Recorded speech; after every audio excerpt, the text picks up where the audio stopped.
201, 201. Fairy attacked. While Ben is fighting Hades, the other fairy tale mages are attacked by some Grimoire Hearts mages too. They are the seven kin of Purgatory and each of them is strong. Hades has sent them to take care of the fairy tale mages and fully believe that they can win easily. There are only 4 of them that attack the camp though. They are Cain, Rusty Rose, Zhang Crow, and surprisingly a celestial spirit, Capricorn. These 4 searched the fairy tale mages on the island and finally found them here. Ha ha ha, they are gathered here. Now we don't need to bother searching for them one by one. We can just kill them here, says Zhang Crow.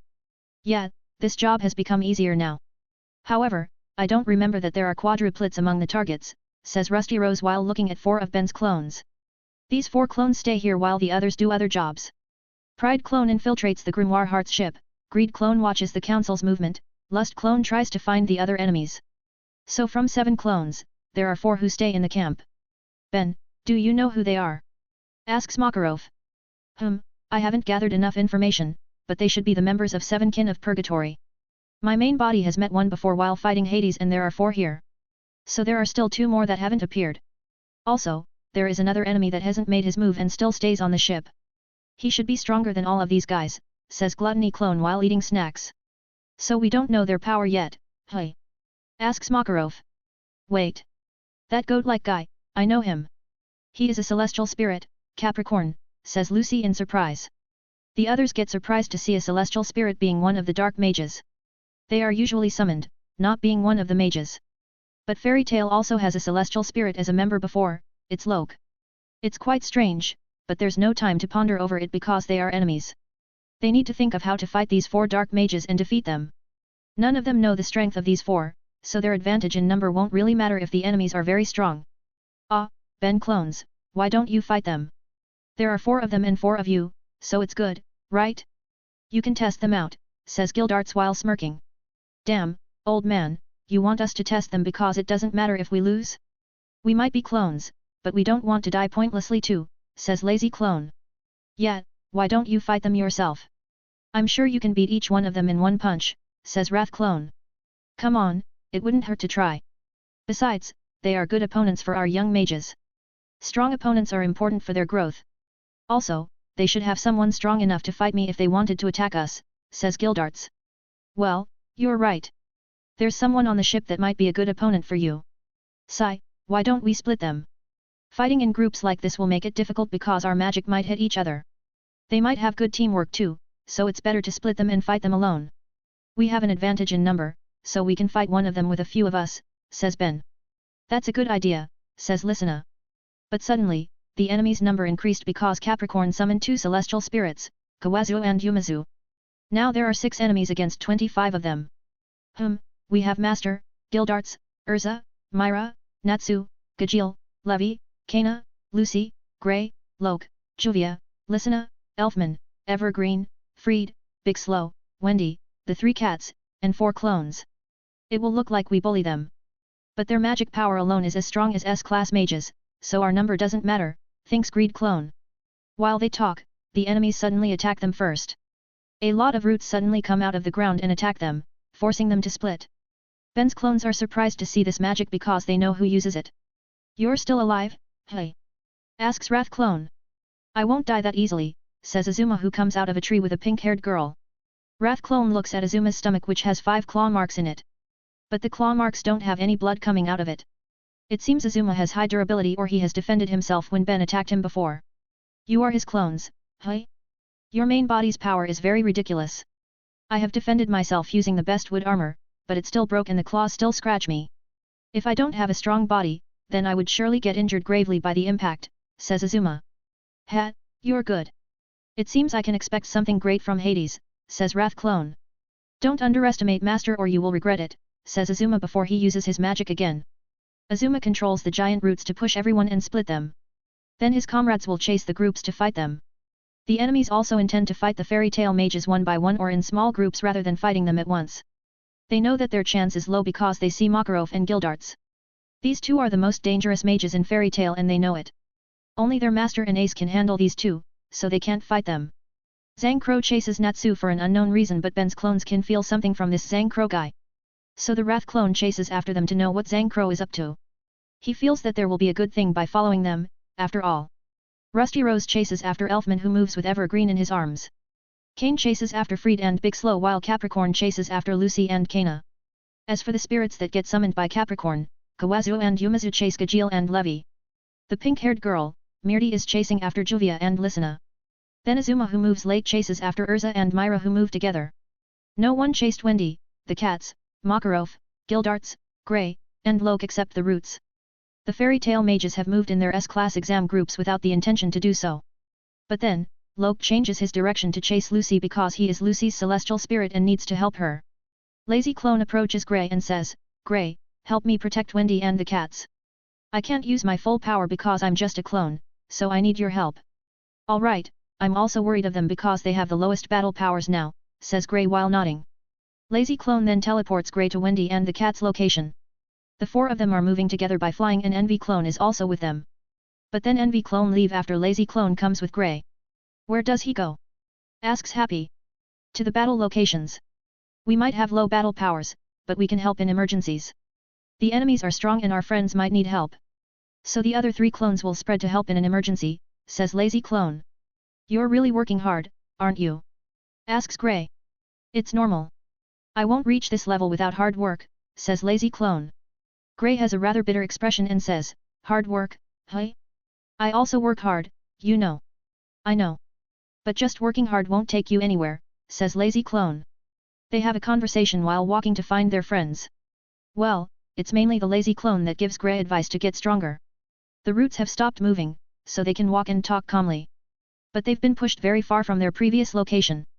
While they walk and talk calmly, the others have faced their opponents. They still haven't engaged in battles, but it will happen soon. The Battle of Fairy Tail and Grimoire Heart has finally started. You can read up to 35 chapters ahead of my fanfics on my Patreon page if you are interested. Voting for this book is highly appreciate.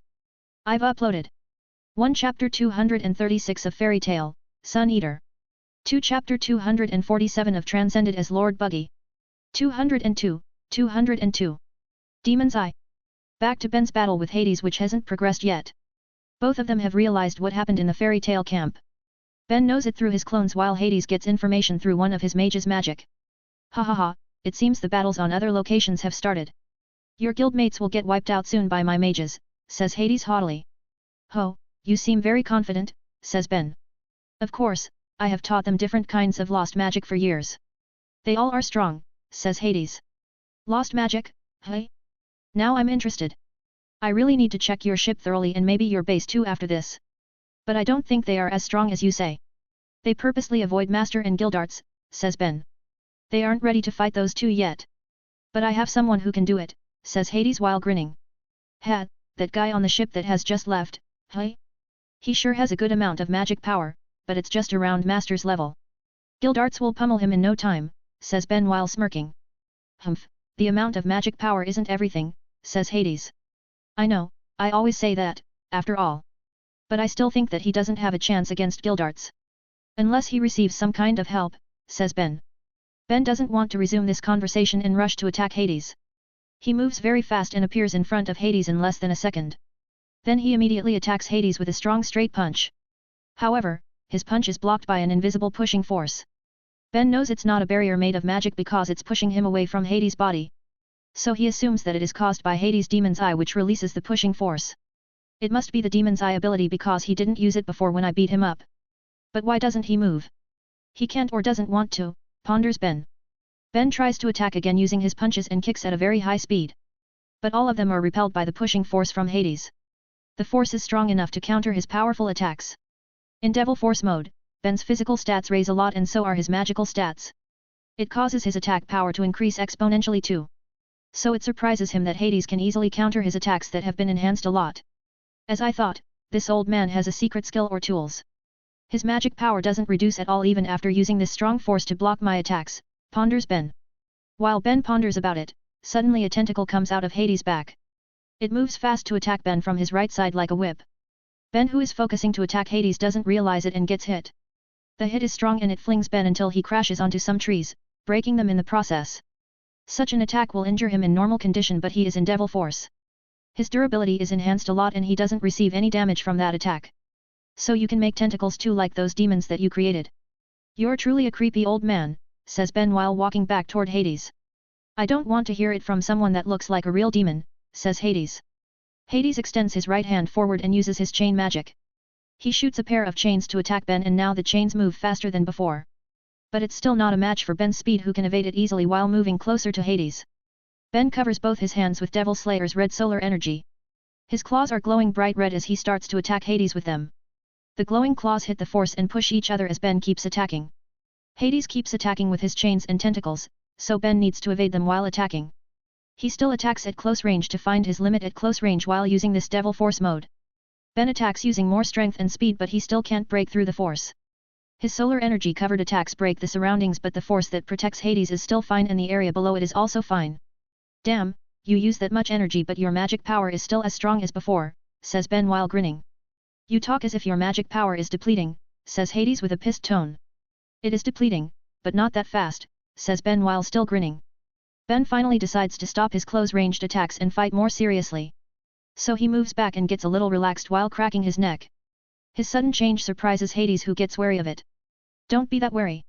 I'm not a bad person, you are the bad person, after all, says Ben while grinning. What are you up to? Asks Hades while moving his chains to attack Ben, who points his index finger at Hades. Ben's right hand suddenly gets covered in a dark purple aura and then he raises his index finger to points at the sky as he says, reduce gravity, demonic flight. Hades' chains almost reach Ben, but then it stops because Hades suddenly flies up to the sky at high speed. Of course, it surprises Hades very much because he is knowledgeable of gravity magic. One of his mages uses this magic, after all.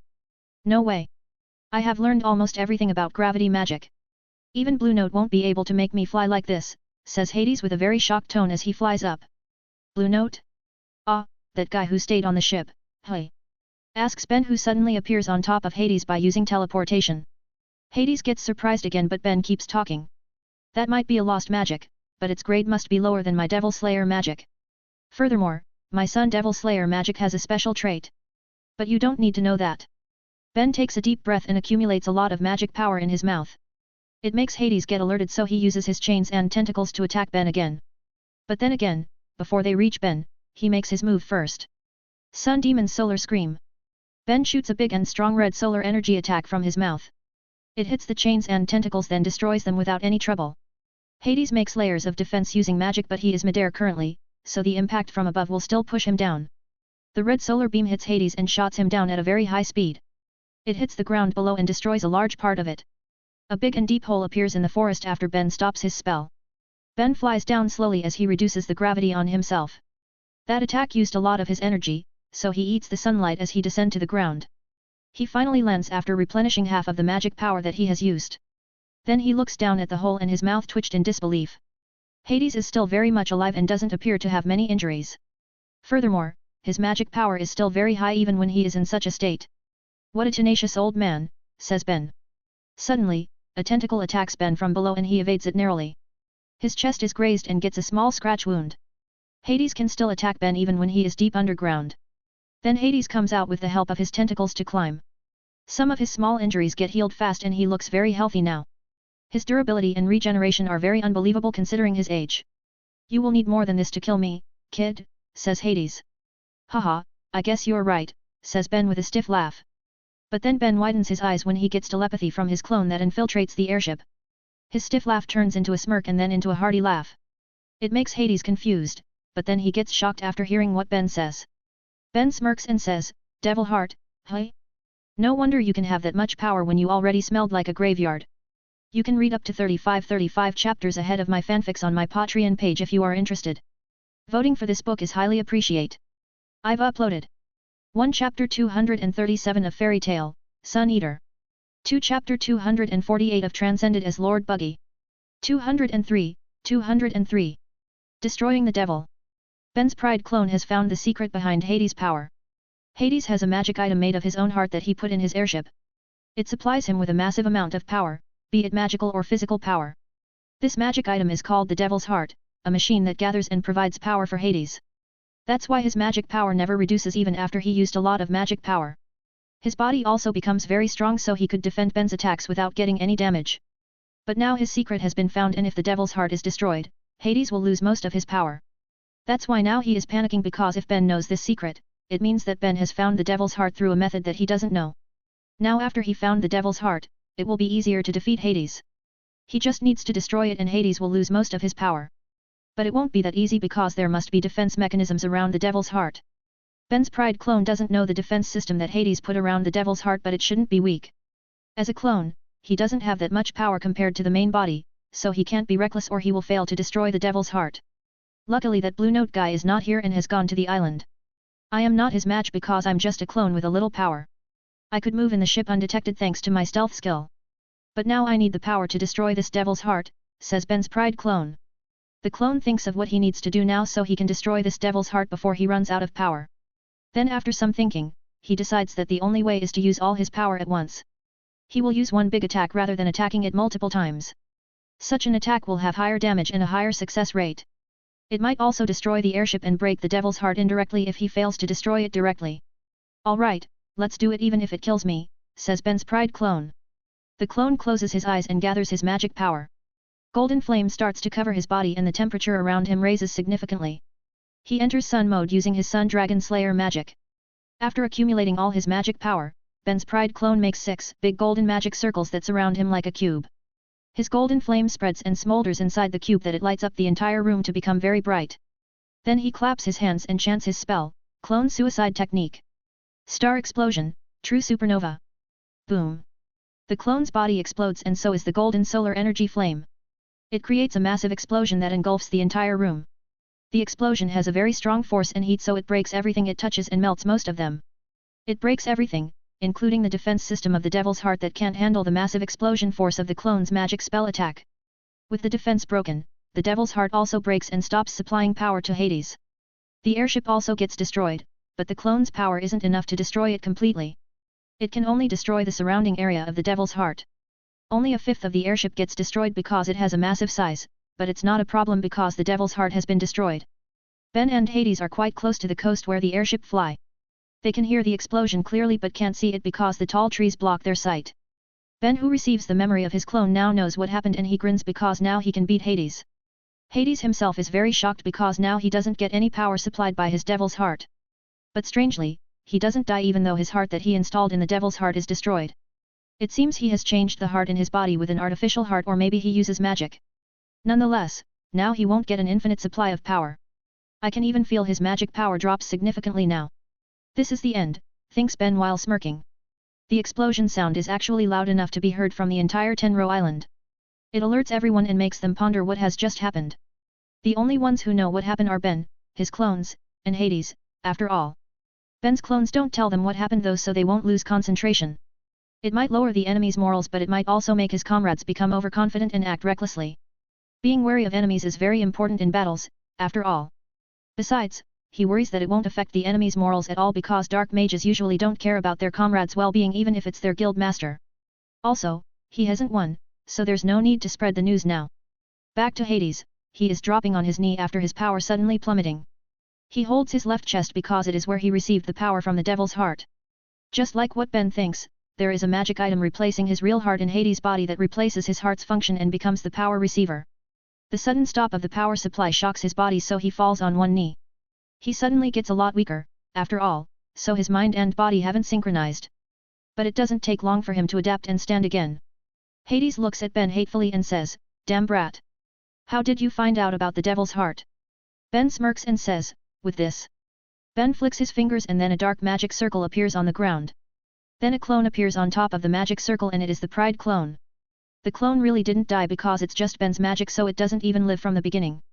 Hades widens his eyes and now he has the gist of what happened in his airship. He grits his teeth because he knows that if one of the 7 kin of Purgatory or Blue Note stays in the ship, Ben's clone won't succeed. The clone's power isn't that great compared to them, after all.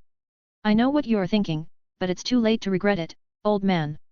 Your biggest mistake isn't that you didn't leave anyone on the ship, it is because you underestimate us. As the second master of our guild, I'm sure you know why we're here, it's for the S-class exam. That means most of us here have the power of S-class mages, but you still attack us. You underestimate our S-class mages too much, says Ben. Hades doesn't say anything and just looks at Ben angrily. Then he suddenly raises his hands forward and then big purple magic circles appear below and above Ben. 3 purple circles also appear on Ben's left and 3 on his right. Hades then chants, "Amaterasu, Formula 100. Boom. The spell creates a massive explosion, even bigger than the one that Pride clone made. It engulfs a very wide area and Ben is in the center of it. When it subsides, many trees and also the ground is destroyed. Hades used all his remaining power for that attack and hoped it will kill Ben. But his hope will keep being hope because Ben is still standing in his position. Ben has some injuries because of the explosion, but he is still standing and grinning. Good attack, now it's my turn. Sun Demon Solar Scream. Chants Ben before he shoots a red solar energy beam from his mouth. The beam is very big and strong as it moves toward Hades. Hades screams as the beam hits and engulfs him. The beam covers a wide area and moves in a very long distance. It angles upright a little, so it can be seen from the whole island. When the beam stops, Hades can be seen lying unconsciously on the ground quite far from his initial location. Ben has used a lot of power, but it's not enough to kill Hades. He knows that Makarov won't kill Hades, so Ben doesn't kill him. Ben looks at Hades and says, I will let Master decides what to do with you. You should be thankful for that. You can read up to 35 chapters ahead of my fanfics on my Patreon page if you are interested. Voting for this book is highly appreciate. I've uploaded 1 Chapter 238 of Fairy Tale, Sun Eater. 2 Chapter 249 of Transcended as Lord Buggy. 204. The Demon. After defeating Hades, Ben stops his devil force and returns to normal. But then he falls on his back and pants hard as he feels very exhausted. He has a lot of sweats coming out of his pores that drench his clothes. Normally, Devil Force won't cause this at all, but this case is quite unique. He used Devil Force to stabilize the overflowing magic power that he received before. With so much magic power in his body, Ben couldn't stay in his normal form because his body couldn't hold that much magic power. Then when he returned to normal, that overflowing magic power dropped so suddenly, just like Hades' case after the Devil's Heart gets destroyed. So this is just a temporary side effect of magic power overuse. Luckily I could finish the fight before I reach my time limit of using Devil Force. I'm still not used to that power because the requirement is very high. The magic power that I got from Azuma's attack was enough to fulfill the requirement, but it also caused this side effect, says Ben while looking at the sky. Just like what Ben said, to use Devil Force, he needs to fulfill a requirement. He needs to have 500,000 magic power point to activate it. But currently, he only has a little less than 480,000, he is 20,000 points short of the requirement. The only way for him to reach it is by consuming magic power beyond his capacity. It will cause this backlash but will also provide him with the power to fight enemies that he can't fight with his normal power. So he will use it anytime if he needs it. But this 500,000 magic power point, isn't this too high? Laxus and that Cobra guy can use Dragon Force with lower MP than me, but I need this much MP to use Devil Force. The Sun Slayer magic always has a higher requirement than the others. Sigh, says Ben while still lying on the ground. While the Sun Devil Slayer magic has 500,000 MP points as a requirement, the Sun Dragon Slayer magic has 600,000 MP as a requirement. The cause is actually because he got the Devil Slayer magic by consuming a Sun Demon Lacrima, while he got the Dragon Slayer magic through learning. AI Chip was the one that concluded that after knowing that Laxus and Cobra can use Dragon Force while Natsu, Wendy, and even Ben can't use it. The only difference is how they get their Dragon Slayer magic. That's why Ben has a different requirement for both of his Slayer magic types because the way he get them was different. The Lacrima has made it easier to use Devil or Dragon Force. It doesn't matter whether they install the Lacrima or even eat it like Ben. I don't know the requirement for the other types of Dragon or Devil Slayer magic though. Laxus and Cobra are clearly lower, but what about Natsu and Wendy? This makes me curious, says Ben. Ben thinks about all those things to kill his time because he can't move now. His muscles are sore and he feels very tired, which is very rare for him because of his high physical stats. But well, it's good to feel something like this once in a while. On the other places, while Ben can't move, his guildmates are fighting the enemies. They are fighting the Seven Kin of Purgatory and Blue Note. Various kinds of battles happen on the island, but some people also don't fight because the enemy's number is lower. Myra is currently fighting Azuma in the forest and Azuma proves himself to be strong in this environment. Urza was previously with Myra, but now she isn't here. She has gone to find Wendy after Myra asked her out of worry for Wendy. There's no Ben's clone that follows Myra and Urza, so they don't know that Wendy is with Grey and a clone. Both Myra and Urza are very worried about Wendy because she is the youngest among them, not including the cats. Myra is now fighting Azuma in her normal Satan soul form. She is very strong already in this form, but Azuma can match her. Even after receiving Ben's strong attack, he still can use this much power. His Great Tree Arc is boosting all his power greatly. They fight in close combat at first, but Myra is better than Azuma. She has constantly sparred with Ben in their free time, so fighting Azuma is an easy thing for her. That's why now Azuma uses his magic to control the trees and attack Myra with them. He makes the trees around him grow and cover a very wide area. So now they are surrounded by overgrown trees on every side. Azuma controls the trees freely to attack Myra while also using the tree for defense and means to escape. Myra has the flying ability, but now with the tree branches and vines everywhere, she has difficulty flying freely. So she tries to remove them using a new spell inspired by one of Ben's spells. She covers her body with dark magic and accumulates a lot of it. Azuma won't let her do it, so he sends some big tree punches at her. But before the punches reach her, Myra finishes her spell. She extends her hands and then chants the spell, Dark Star Explosion. As she said that, a strong dark force comes out of her body and spread everywhere. It pushes the tree punches and destroys them, then destroys the surrounding trees. Azuma is surprised by it and he escapes through the tree because the explosion almost reaches him. When the spell effect stops, the area around Myra is devastated. She doesn't even use her strongest transformation, but she already has this much power. It's because she has trained diligently in these 2 years after Listena's incident. She didn't want the same thing to happen again and she needed to cure Lisena before. So she kept training diligently and often asked for Ben's help. Of course, he helped her and even has AI chip find the most effective training for her and Elfman. That's why right now Ben believes that Myra is the strongest girl in the guild. Even if they count everyone, she is just below Gildarts, Ben, and Master. She also has a lot of magic power and it will surpass Makarov in a year or 2 if everything runs normally. Come out. Why are you hiding now? Asks Myra as she looks around to find Azuma. Azuma doesn't come out though, so Myra clicks her tongue. TCH, damn bastard, really good at hiding. UPS. I shouldn't say something like that. I have vowed to change from my past self and be a kind girl. Myra reflects on her words that sound like her past scoundrel self. She has vowed to be a kind girl after what happened to Lisena. But sometimes she has an outburst like this when she is pissed or angry. She always tried to hide it from Ben, but he knows about it. Contrary to her worry that Ben will hate it, he likes it very much. It made her look cuter instead, especially when she tried to hold herself from outbursting when she was with Ben. But now Ben isn't here, so she doesn't hold herself and just says what she wants sometimes. She grumbles while searching Azuma's location while flying. Then suddenly, a big wood spike comes out of the ground toward her, but Myra dodges it in the nick of time. You finally come out, says Myra while looking at Azuma, who comes out of a giant tree root. The demon, Myra Jane, you're really as strong as the rumors. No, even stronger than that. Fairy Tail is really full of monsters it seems, says Azuma. Myra smirks and says, calling a girl monster, how awful. My boyfriend will kill you if he hears that. Ho, I never thought the demon Myra Jane will have a boyfriend. He must be a real demon then, says Azuma jokingly. If he is a real demon then he would kill you with that one attack, says Myra while pointing at Azuma's stomach that was hit by Ben. Azuma widens his eyes when he realizes who Myra's boyfriend is. Myra just smirks and says, now, let's continue. You can read up to 35 chapters ahead of my fanfics on my Patreon page if you are interested. Voting for this book is highly appreciated.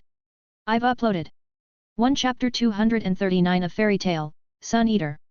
2 Chapter 250 of Transcended as Lord Buggy. 205. Real Power. Myra's battle against Azuma continues after the small talk. Azuma makes a lot of trees grow to surround them again like before. It makes Myra's effort to destroy the surrounding trees go to waste, but at least it costs Azuma a lot of MP. He attacks Myra using his trees to form various attacks like fists, spikes, whips of vines, and many other forms of tree manipulation including exploding the trees. Myra can handle the attacks by dodging or countering them while she flies. Flying is difficult with many trees in the surrounding. But she has more options than if she stays on the ground. It's also good training for her flying ability. It's such a rare chance to fight someone who can hinder her flying ability, so she needs to use this chance wisely. Myra flies around among the trees, branches, vines, and also Azuma's attacks that utilize them. But she doesn't attack Azuma at all even though he is standing in a very visible location, on top of a big branch. Azuma is getting pissed seeing Myra flying around while dodging his attacks. Sure, she counters some of his attacks that she can't dodge. But it still looks like she is playing around with him rather than fighting him. Stop playing around and fight me seriously. Shouts Azuma with a pissed tone. He, I don't know what you mean. I am fighting you right now. These trees and your attacks are troubling me, making me unable to fly freely. It is a very difficult battle for me, says Myra with an innocent expression. Azuma gets even more pissed and says, fine, if that's what you want. Then I will make you fight me seriously. I will destroy that giant tree that gives your guild some protection. Master Hades has told me that if I unroot that tree, it will weaken you all. That means your guild will get weaker while mine getting stronger. Let's see if any of your guildmates will survive this. As he finishes his words, Azuma looks at the Tenro tree and extends his hand toward it. But before he can do anything to it, a black-clawed hand grabs his face and pushes him back. He gets slammed onto a giant tree trunk very strongly until the giant trunk break. Myra has just slammed him after he made her pissed by his remarks. She knows that the Tenro tree gives all fairy tale members some kind of protection and unrooting it will weaken them. If it gets unrooted, then her guildmates will be in danger, including his siblings. How dare you threaten me using my guildmates and my siblings? It seems you are tired of life, says Myra with an angry expression. Azuma gets up and smirks, finally you get serious now. Good, this is what I want, a good battle against a strong opponent. Strong opponent, is it? Then I'll show it to you, a strong opponent, says Myra. Myra's body suddenly glows bright and suddenly flames appear around her feet. When the light dimmed, Myra has already transformed into another form. Horns appear on each side of her head and she wears a white and blue coat with a black cape on her back. Satan Soul, Satrai. Chants Myra after her transformation finished. Azuma can feel an incredible power coming out of Myra. It's far stronger than her previous form and it makes his hands tremble. He knows that Myra is still far weaker than Ben in Devil Force, but she is still stronger than him. It doesn't make him afraid though because he just gets more excited. Previously, he wanted to fight Ben again, but he is not Ben's match and he'll just hinder Hades who has activated the Demon's Eye. So he tried to find another strong opponent, which was why he chased Myra and Urza. These two are very famous, after all, so he knows about them and wanted to fight them. But Urza has gone somewhere else and he can only fight Myra.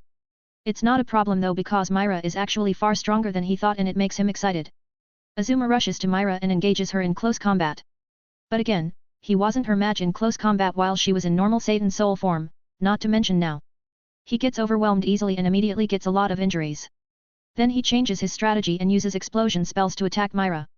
He makes an explosion that engulfs Myra and creates a big and tall pillar of flame. It's a very strong explosion but Myra destroys it using the flame around her feet. Myra doesn't get affected, not even a scratch appears on her.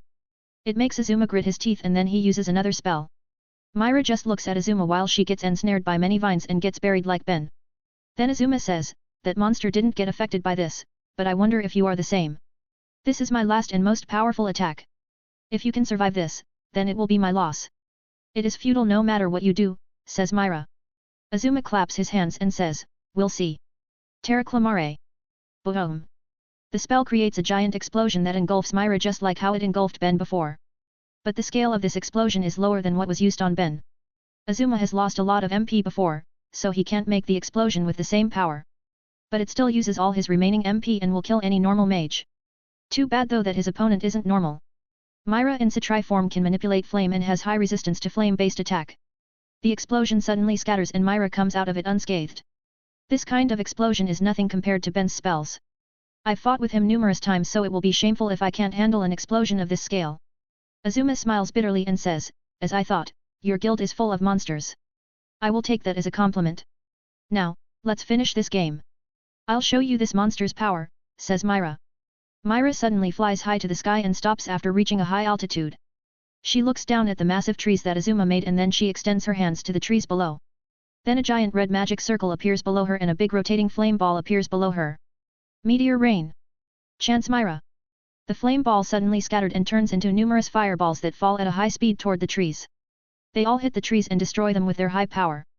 Boom boom boom. Explosions happen everywhere the giant trees grow. But none of the fireballs hit the area outside of where Azuma grew his trees. Myra just destroys the giant trees that Azuma made along with attacking Azuma himself. When the spell finishes, the area that gets attacked has become a barren land without anything on it. The ground is also charred as the result of Myra's fireballs. They are hot enough to burn the ground, not to mention the trees. Azuma is seen laying near the center of the charred ground. He has many injuries and can't move, but he is still conscious. He looks at Myra who descends beside him and can only smile defeatedly seeing her power when she is serious. You were really playing with me before, hey? So this is the power of the demon, Myra Jane. I really have a long way to go, says Azuma as his body turns into a tree slowly. So your power has this kind of side effect, hey? But this is your choice, so you need to take the responsibility yourself, says Myra. Indeed, says Azuma as he finally turns into a tree completely, ending the battle with Myra's victory. You can read up to 35 chapters ahead of my fanfics on my Patreon page if you are interested. Voting for this book is highly appreciate. I've uploaded 1 chapter 240 of Fairy Tale, Sun Eater. 2 Chapter 251 of Transcended as Lord Buggy. 206, 206. Black Fire. The battles between Fairy Tail and Grimoire Hearts mages happen in different locations on Tenro Island. 5 of Ben's 7 clones are observing some battles while one guarding Wendy and the other one infiltrating the enemy's airship. The 5 clones observe the battles of Elfman and Evergreen vs Rusty Rose, Natsu vs Zangcro, Juvia and Lissana vs Mirti, Gajeel and Levi vs Yumizu and Kawazu, and lastly Lucy, Loke, and Kana vs Capricorn. As for the other battle like Freed and Big Slow vs Kane, Ben's clones thinks that those two can handle it. Freed is smart and he has worked with Big Slow for years, so they know each other well and will have good teamwork. Then for Master and Gildarts, there's nothing to worry about them because they are strong.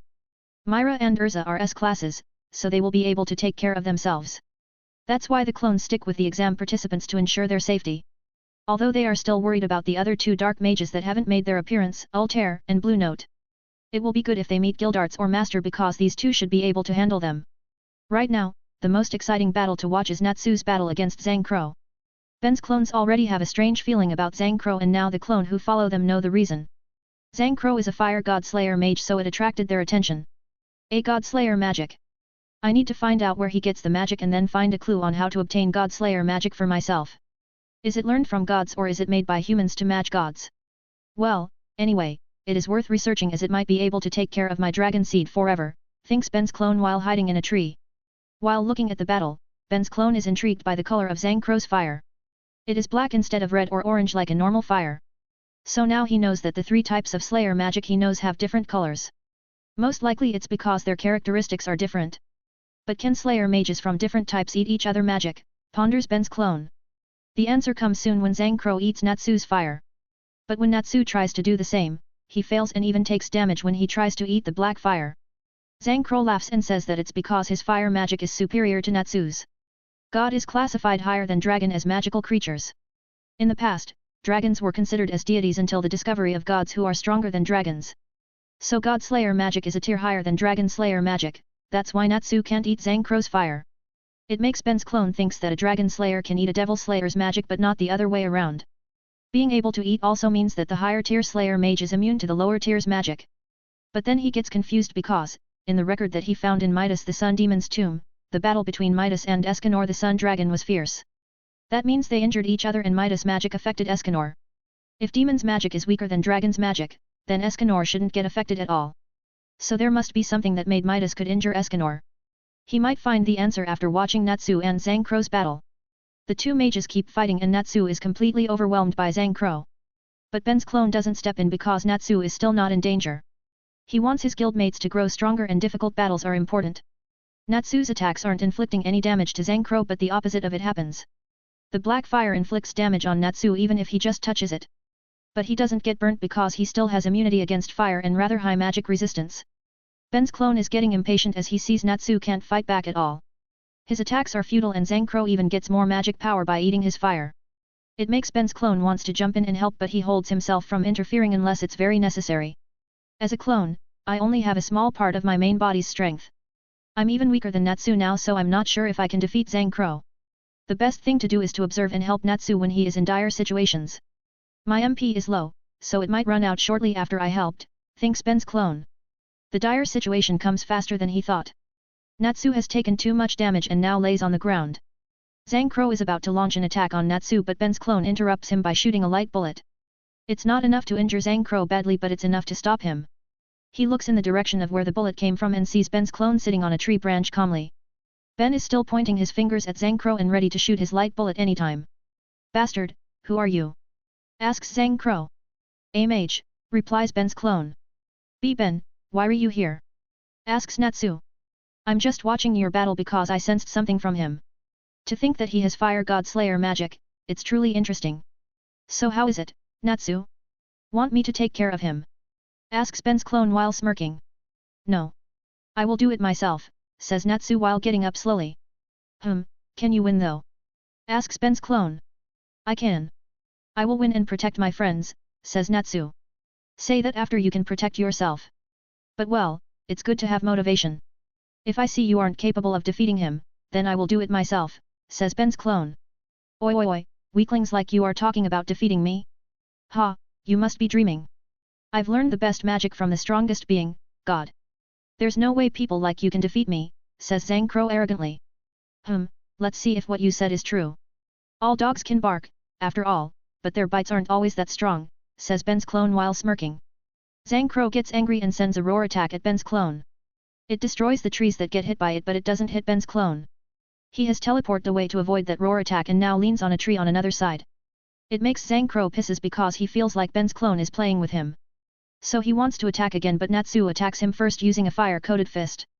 Now Zhang Crow doesn't have another choice but to fight with Natsu and ignore Ben's clone.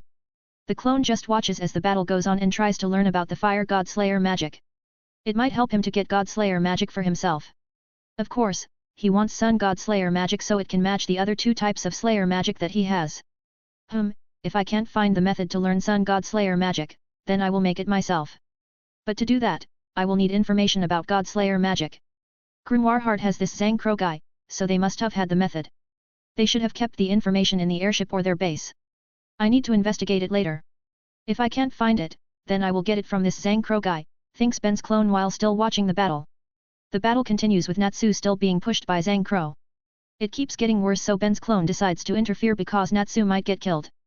But then something unexpected happens and it surprises Ben's clone. Natsu suddenly emptied his magic power as he gets engulfed by Zhang Crow's black fire. Ben's clone is about to rush and save Natsu when suddenly the black fire starts to disappear. Natsu eats the black fire and recovers some of his magic power. Ben's clone widens his eyes and smirks, so that's how it is.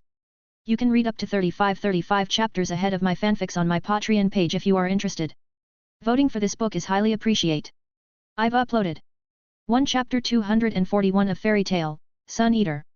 2 Chapter 252 of Transcended as Lord Buggy.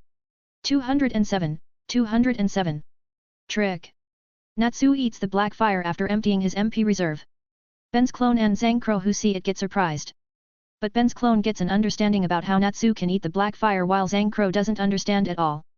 As a dragon slayer, Ben's clone understands how Natsu's power works. When Natsu eats the black fire, he gets a realization of why Natsu can eat it just now.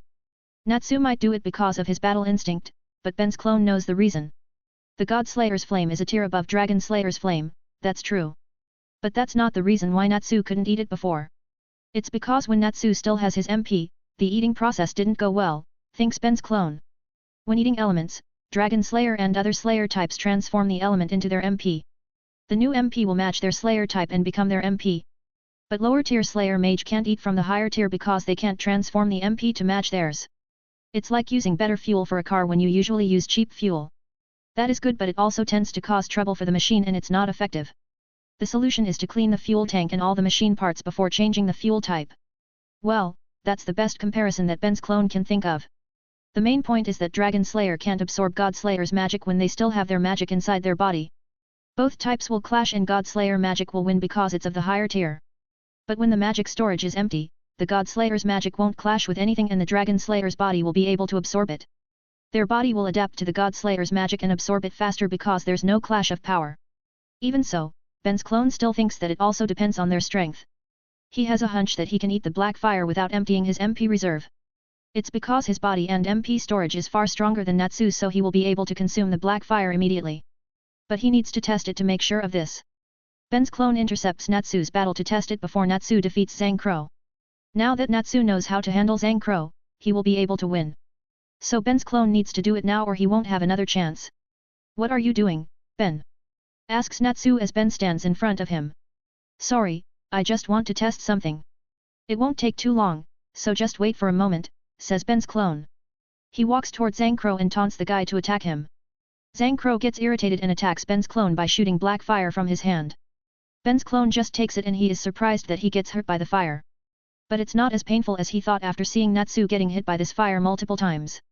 It's just slightly hot and painful, like holding a glass filled with hot water. This is still bearable and not something that will kill him. So then he tries to eat the fire before it disappears and his hunch is right. He can eat the black fire although it is not very pleasant. It's like eating a very hot and spicy soup on a hot day. His mouth and stomach hurt a little, but he can eat it. So this is God Slayer's magic, hey? Not bad at all. Maybe if you are stronger, just a little close to my strength, then maybe I won't be able to eat your fire. In the end, your power matters even if your magic is considered to be better. I'm done, Natsu. You can finish it, says Ben's clone as he walks away. Oi, bastard! Wait!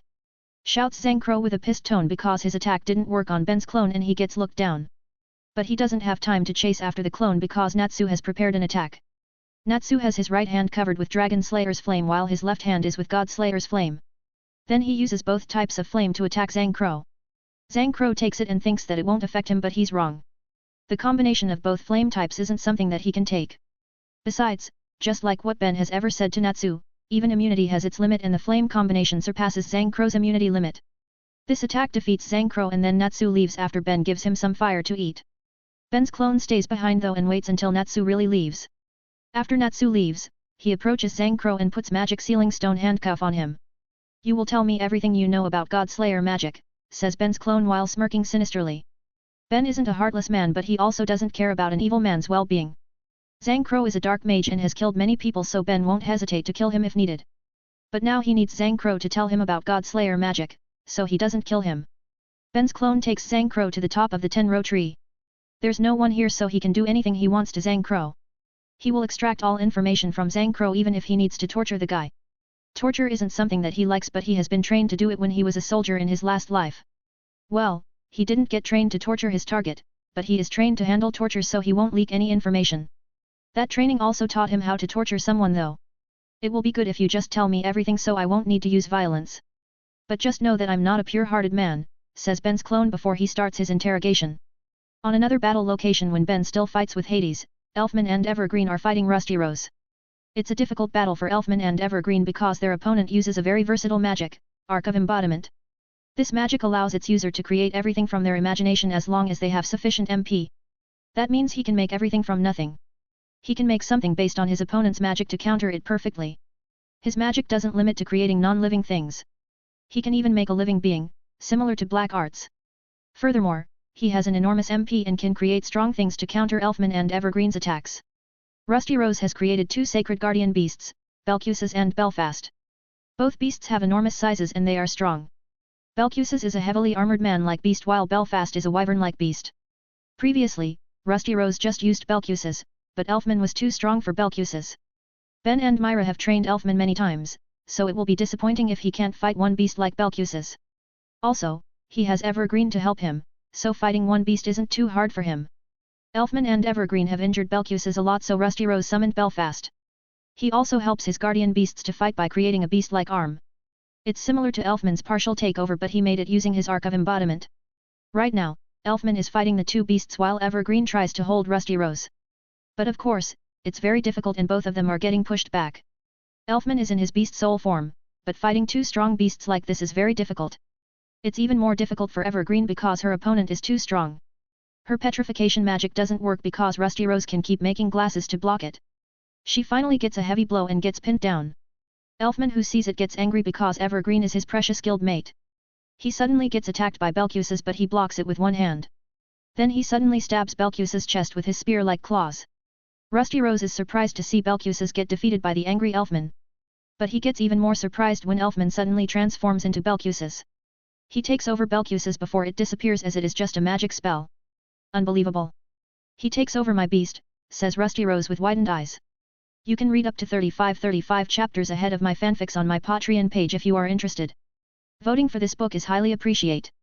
I've uploaded 1 Chapter 242 of Fairy Tale, Sun Eater.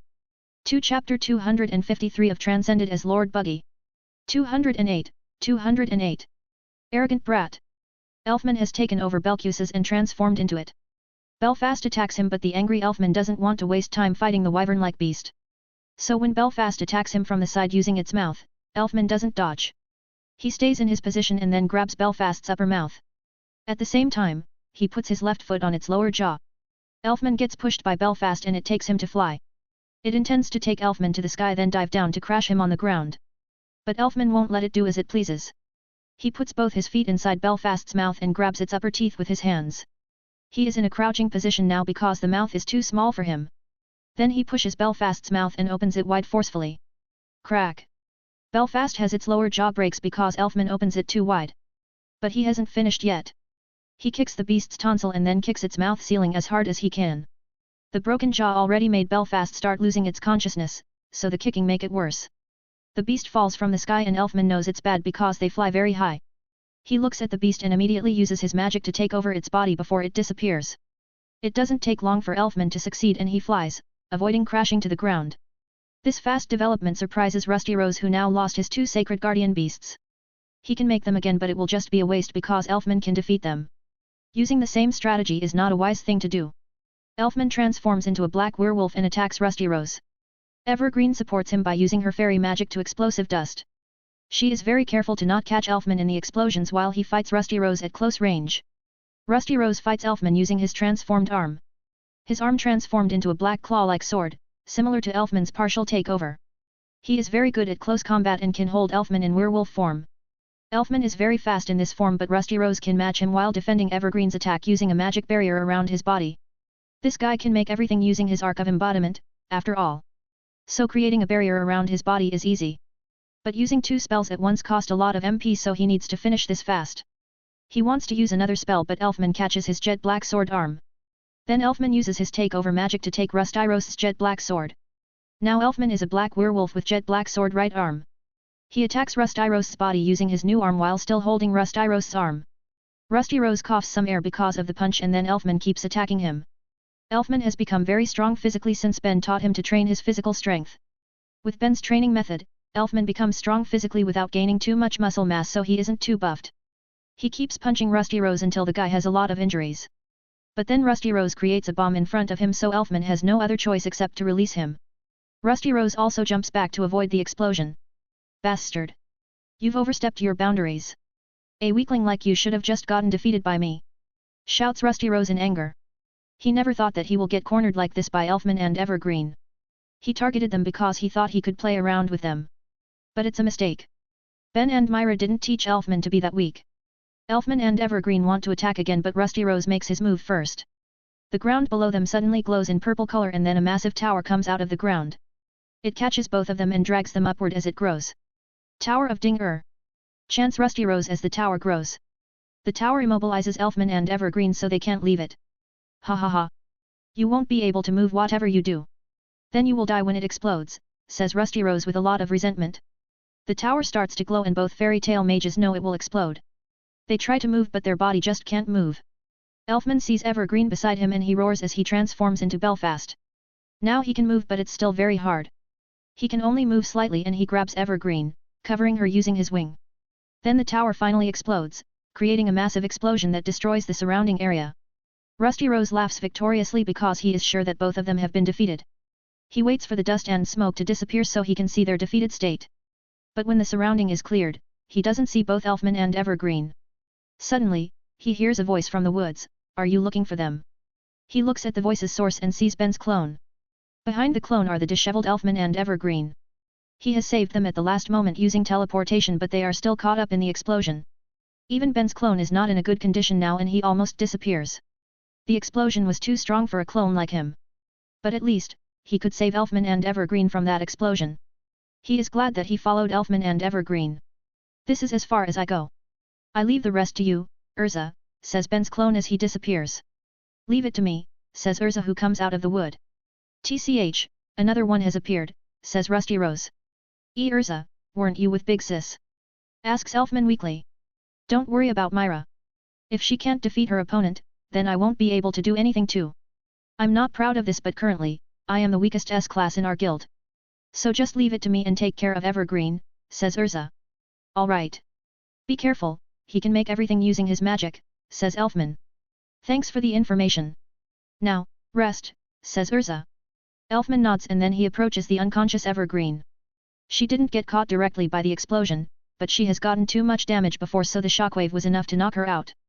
Urza approaches Rusty Rose while holding a long sword. Rusty Rose grins because he knows Urza. She is very famous, after all, and she is one of the mages that the Grimoire Heart mages need to watch out for. He is very excited now because Urza will give a better fight than Elfman and Evergreen. Urza is using a sword, so he decides to use a sword too. He creates a black sword with some spike blades on its sides. Elfman sees it from the side and scoffs, fighting Urza using a sword? Ha, such an arrogant and idiot move.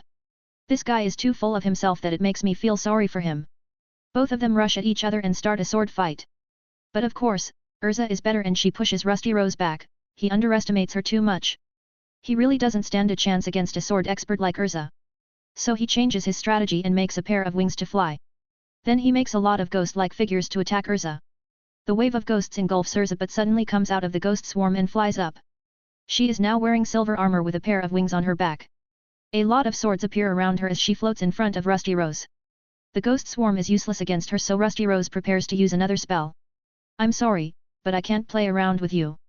Elfman and Evergreen need immediate treatment and I am worried about Wendy, so I need to finish this fast, says Urza as she points her swords at Rusty Rose.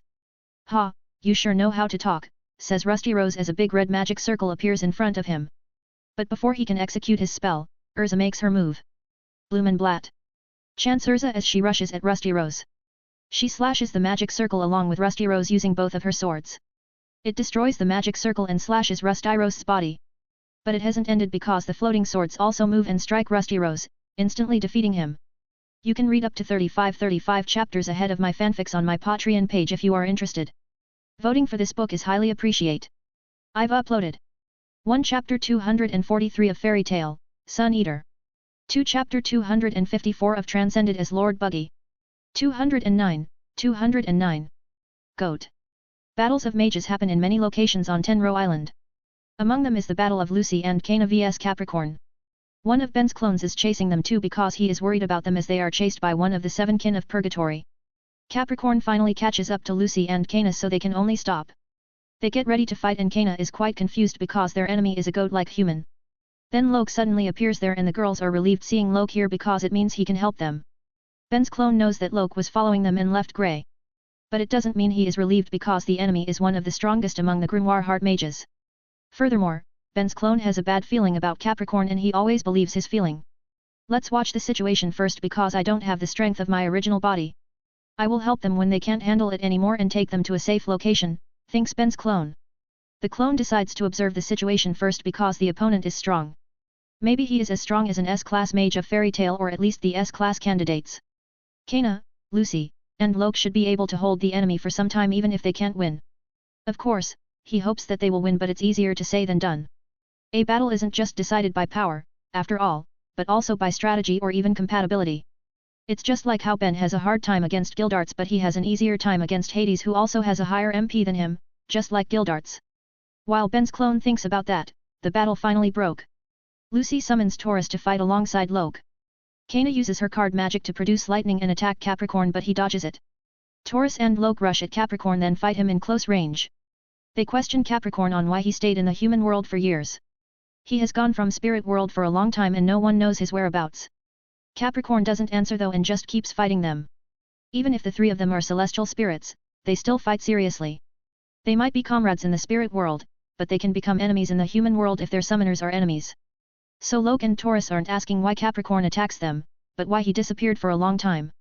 They don't get an answer though as Capricorn doesn't answer their questions. He just keeps fighting them using his close combat skills.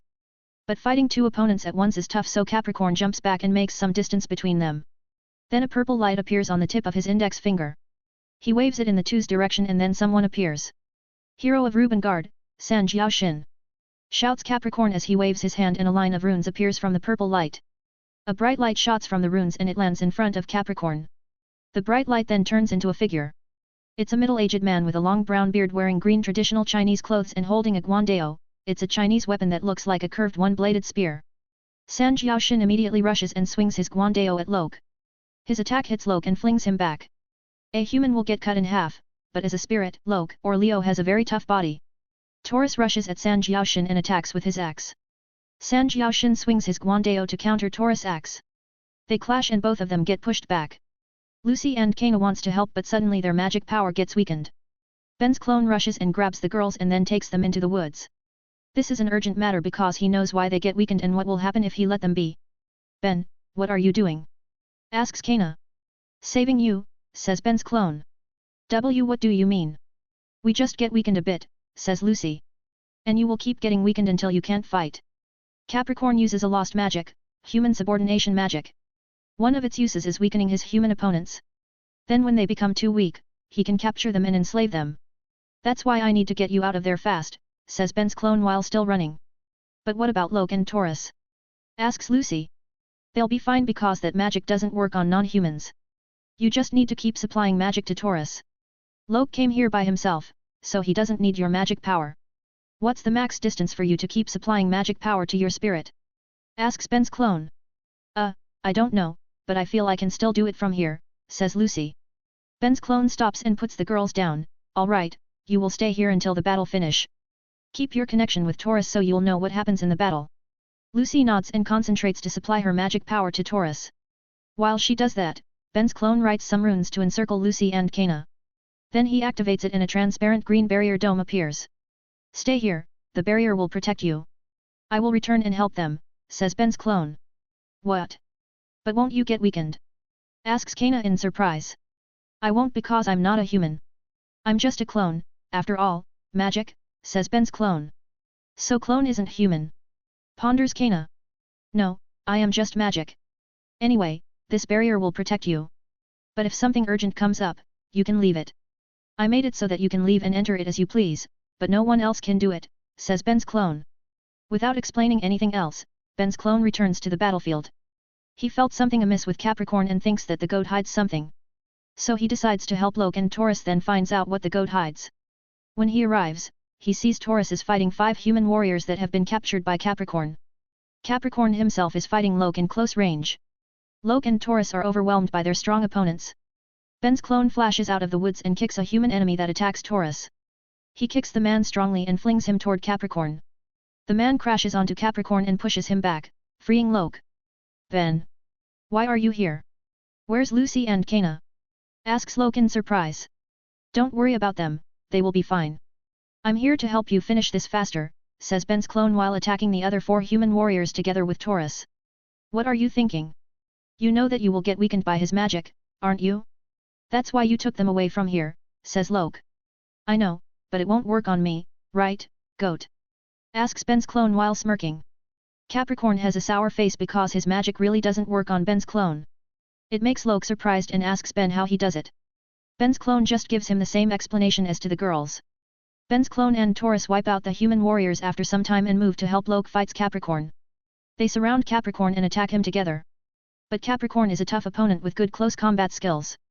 He holds off the 3 of them on his own and is about to summon his human subordinates again. But Ben's clone moves faster than him and catches his right arm, then locks it on his back. Taurus also catches his left hand, so now he can't move. With a signal from Ben's clone, Loke punches Capricorn's body with Regulus. A bright light pierces through Capricorn's body and then a black shadow comes out of his body. The shadow falls on the ground and turns into a human. Ben's clone comments, as I thought, this guy used his human subordination magic to possess Capricorn. I thought it was strange that a spirit was using such magic, after all. Sigh, what a stupid move. You can read up to 35 chapters ahead of my fanfics on my Patreon page if you are interested. Voting for this book is highly appreciated. I've uploaded 1 Chapter 244 of Fairy Tale, Sun Eater. 2 Chapter 255 of Transcended as Lord Buggy. 210. Showing result. A battle also occurred between Duo Gajeel and Levi vs Duo Yumizu and Kawazu. Yumizu is a brown humanoid goat while Kawazu is a humanoid chicken. Both of them are the strongest lesser members of Grimoire Heart, so they are just below 7 kin of Purgatory. They always work together because they serve under Capricorn. That's why they chased Gajeel and Levi together on Capricorn's order. It's also because they are not strong enough to fight the 2 fairy tale mages alone. One of Ben's clones also watches this battle because he knows that Gajeel and Levi are exhausted from the exam. They faced his main body, after all, and fought until they were totally exhausted. So they might run out of magic power in this battle. It's also a chance to see whether these 2 have grown or not. Ben has given them a lot of advice in the first exam and it will be good if they can apply them now. So the clone watches as the battle starts and he immediately sees that the 2 have grown up a little. Gajeel, who usually will attack head on right of the bat, now uses his magic to check the enemy's abilities. He uses his Iron Dragon's Roar to attack the 2 enemies by moving his roar attack sideways. It hits Yumizu first and he blocks it using a solid script just like Levi. But Yumizu's solid script uses Japanese kanji instead of the alphabet, which is named Orient Solid Script. He makes a shield to block Gajeel's roar attack and it is strong enough to block it without getting clear damage. The roar attack moves to Kawazu, who opens his beak and spits a lot of big eggs on the ground in front of him. The eggs break and yolks come out of them, creating a wall. But the yolk can't defend against the roar attack, so Kawazu flies up to avoid it. Now Gajeel and Levi has little understanding of the enemy's powers. Yumizu should be stronger than Kawazu, but the latter has better movements because he can fly. They still need to see more and make the best strategy though, but this is good enough. After facing Ben in the first exam, they finally understand the importance of knowing their enemy's power even if it's just for a little. So now they will test a few more things before they make a strategy and go all out. Gajeel decides to attack Yumizu while Levi will attack Kawazu. They will try to use minimum magic power while forcing their enemies to show their cards. It is difficult, but they need to try it first because it's the best thing to do with their current magic power. Both of them split and they rush to attack their targets. Gajeel rushes toward Yumizu while covering his skin with iron scales. Yumizu also gets ready and holds his katana on his left side. Then when Gajeel gets close to him, Yumizu moves forward and flashes past Gajeel. He has unsheathed and slashed Gajeel's body at a high speed before sheathing his katana again. It is an IAI technique that creates a dark wave in its trail. This technique will cut through everything it passes and surely will cut Gajeel's iron scales. But to Yumizu's surprise, Gajeel doesn't get cut and still standing with a grin on his face. When he looks at Gajeel's body, Yumizu sees an iron plate attached to Gajeel's body. There is a slash mark on the iron plate, meaning his attack was hitting the iron plate. His slash wasn't strong enough to cut through it and touched Gajeel. That's why Gajeel is fine and now grinning smugly. You are fast, but Ben is a lot faster than you. After seeing his speed, there's no way I will not be able to see your speed. It's like comparing a lion's speed with a snail, says Gajeel as he retracts the iron plate. So there's someone like that among you, hey? Well, it doesn't matter. The higher-ups will take care of him while I take care of you, says Yumizu. Gahehe, taking care of him? I'm not sure if any one of you can handle that guy. He is beyond ridiculous, after all. And you can also dream about defeating me, says Gajeel before he rushes at Yumizu again and starts a direct battle. On another hand, Levi's fight with Kawazu also finally starts. Kawazu attacks first while flying as Levi approaches him. He shoots multiple eggs at Levi and she makes a strong fire attack to burn the eggs to ash. But Kawazu already shoots the second wave of attack, passing through the burnt eggs. The eggs then break before reaching Levi and the yolks turn into fists that rain down on Levi. Kawazu smirks triumphantly only to get his face stiffens when seeing Levi is fine. Levi has made a thick earth wall to protect her from the yolk fists. She has prepared the earth wall even before she made the fire attack. This is the result of her exam with Ben, which is to prepare something else just in case the first plan fails. I made this wall reflexively because I always need to think steps further when I fought Ben. Hehe, the exam with him has taught me a lot of things, says Levi as she dispels the earth wall. She has more confidence now although she still hasn't found a way to take Kawazu down. A flying opponent is very troublesome because they can move freely. Furthermore, Kawazu uses long-range attacks, making it more difficult for Levi. Meanwhile, Gajeel is fighting Yumizu using his Iron Dragon sword. He transforms his right hand into a sword with rotating blades. Gajeel keeps attacking Yumizu relentlessly and doesn't let Yumizu take a break. He knows that Yumizu can use Orient Solid Script, so he keeps attacking Yumizu to prevent the Brown Goatman from using it. Now Yumizu can only fight Gajeel using his sword and Gajeel start to dominate the battle. After facing the super fast Ben in the first exam, fighting Yumizu is just like a child's play. Also, Gajeel's close combat skills have been polished in the first exam and get better. Now his attacks are faster and stronger. He keeps pushing Yumizu while evading the latter's attacks instead of blocking them. The battle keeps staying in Gajeel's favor until eventually, he defeats Yumizu using another Iron Dragon sword in his left hand after parrying Yumizu's sword. Levi also finally finds a way to face the flying Kawazu. She writes 5 tornado letters and throws them to encircle Kawazu.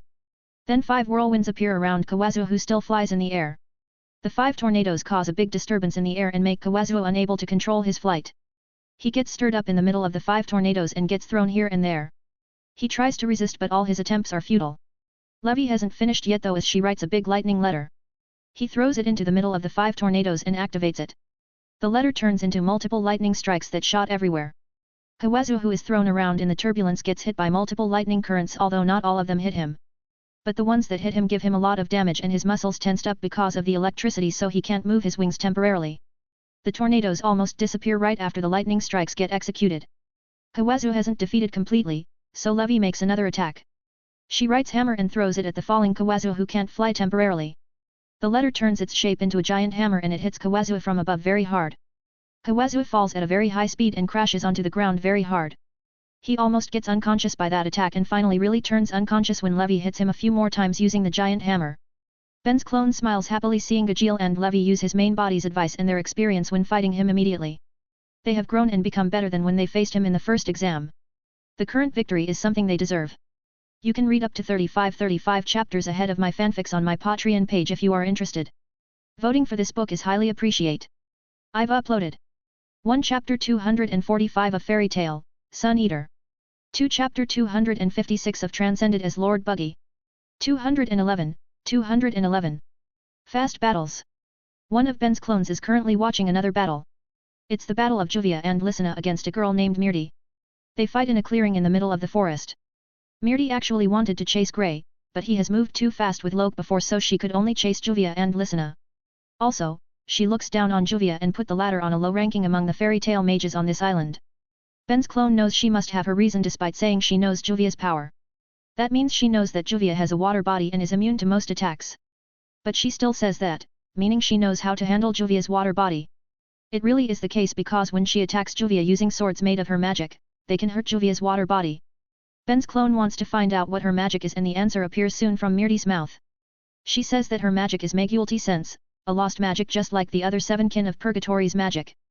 Ben doesn't know this magic because he hasn't ever seen it. Maybe the magic library has it but he hasn't found it yet. From what he sees and what the name implies, this magic seems to be attacking one's sense directly. That's why Juvia's water body is useless because this magic can touch her real body by directly hurting her senses. It also has the same effect on Lysina, who transforms into a half-white cat. Having a stronger body is useless if your opponent attacks your senses directly, after all. Also, a stronger body usually has stronger senses, so it will hurt even more instead. Ben's clone watches as the battle unfolds and sees Mirti to be quite a blabbermouth despite only saying a few words. She says how she looks down on Juvia, how they've investigated the fairy tale mages, or how she hates Grey and plans to kill him. That last remark is enough to light the spark in Juvia's heart. She suddenly gets angry hearing her beloved Grey-sama is threatened. Her expression turns into that of a mad crazy person and makes Ben's clone, Lysina, and Mirti dumbfounded. Juvia starts to attack Mirti more seriously and it surprises Mirti. The one that she looks down on actually has this kind of power. Juvia is still an S-class candidate, after all, so she is strong enough to be an S-class. Lysina finally gets back on her sense and helps Juvia to attack Mirti. Both of them are too strong for Mirti to handle and they push her back. It won't take long for them to win and Ben's clone doesn't need to do anything. But then, Mirti suddenly uses her magic to connect the 3 of them. Now they will share everything including death. If someone dies, then the others will die too. So Mirti takes a knife and tries to stab her heart and kill all of them. However, before she can move, Ben's clone appears in front of her and grabs her hand. He puts her to sleep with sleep magic so as to not harm them. When Mirti falls asleep, the same thing also happens to Juvia and Lysina. The 3 girls fall asleep at the same time but luckily none of them are gravely injured. Ben's clone then ties Mirti to make sure she can't move after she wakes up. He doesn't know whether the magic still takes effect when she sleeps or not, so he won't harm her. Besides, Mirti seems to be the same age as Wendy. He just doesn't have the heart to hurt her because it feels like hurting Wendy. She is not Wendy, of course, but she is still a little girl in his eyes, so he just can't hurt her. Just what happened to her that she become a dark mage at such a young age? She must have become one since she was younger considering her mastery over this lost magic, says Ben's clone with a sad tone. Their battle finishes fast and there is another battle that finishes fast too. It's the battle between Fried and Big Slow against Kane. None of Ben's clones follow them because they believe Fried and Big Slow won't have any problem. It proved to be true as their battle finished even faster than Juvia and Lysina's battle against Mirti.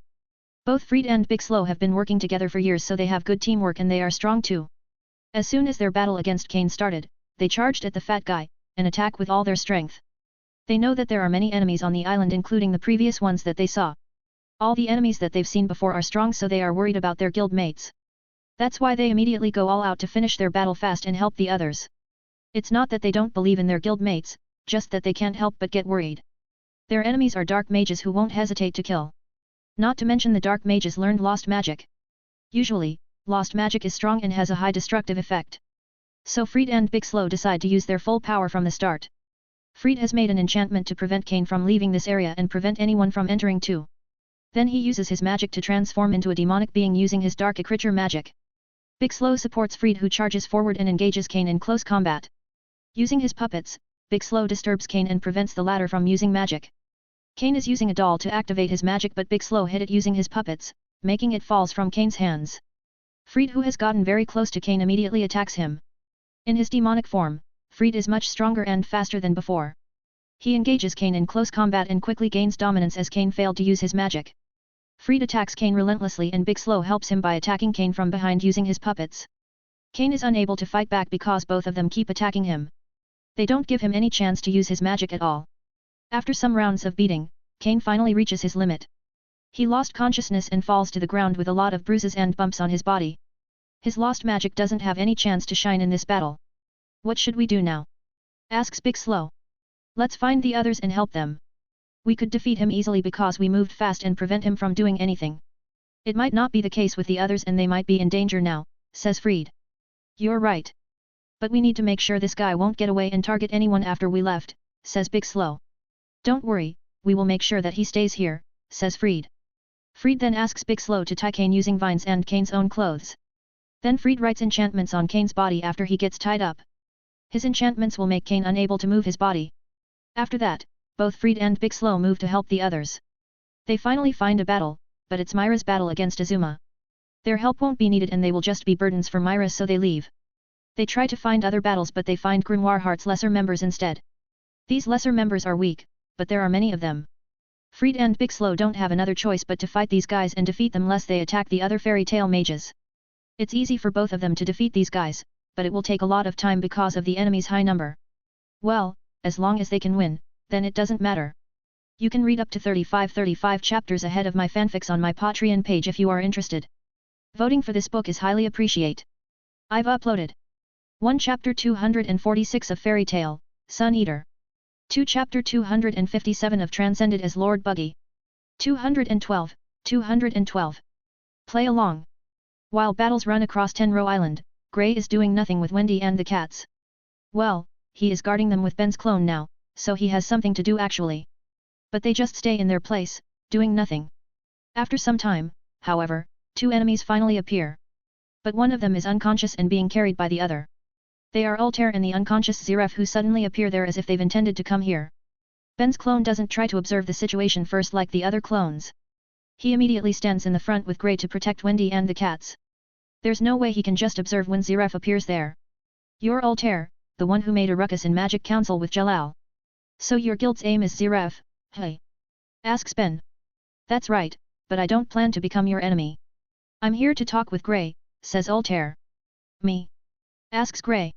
Altair nods and then starts to talk to Grey about her identity. She is Grey's magic teacher Ur's daughter. Grey is very surprised because he thought Ur's daughter has died when she was a kid. Ben's clone just watches as Altair starts to say that she is an ally and doesn't hold a grudge against Grey for what happened to Ur.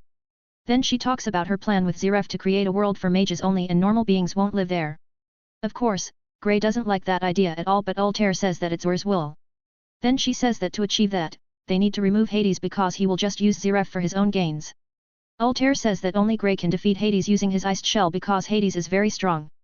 Grey seems to believe Altair's words and agrees to use iced shell on Hades. But then a laugh can be heard from Ben's clone, making everyone confuses. They don't know what's so funny that he starts to laugh. Ha ha ha, you want to defeat Hades using iced shell?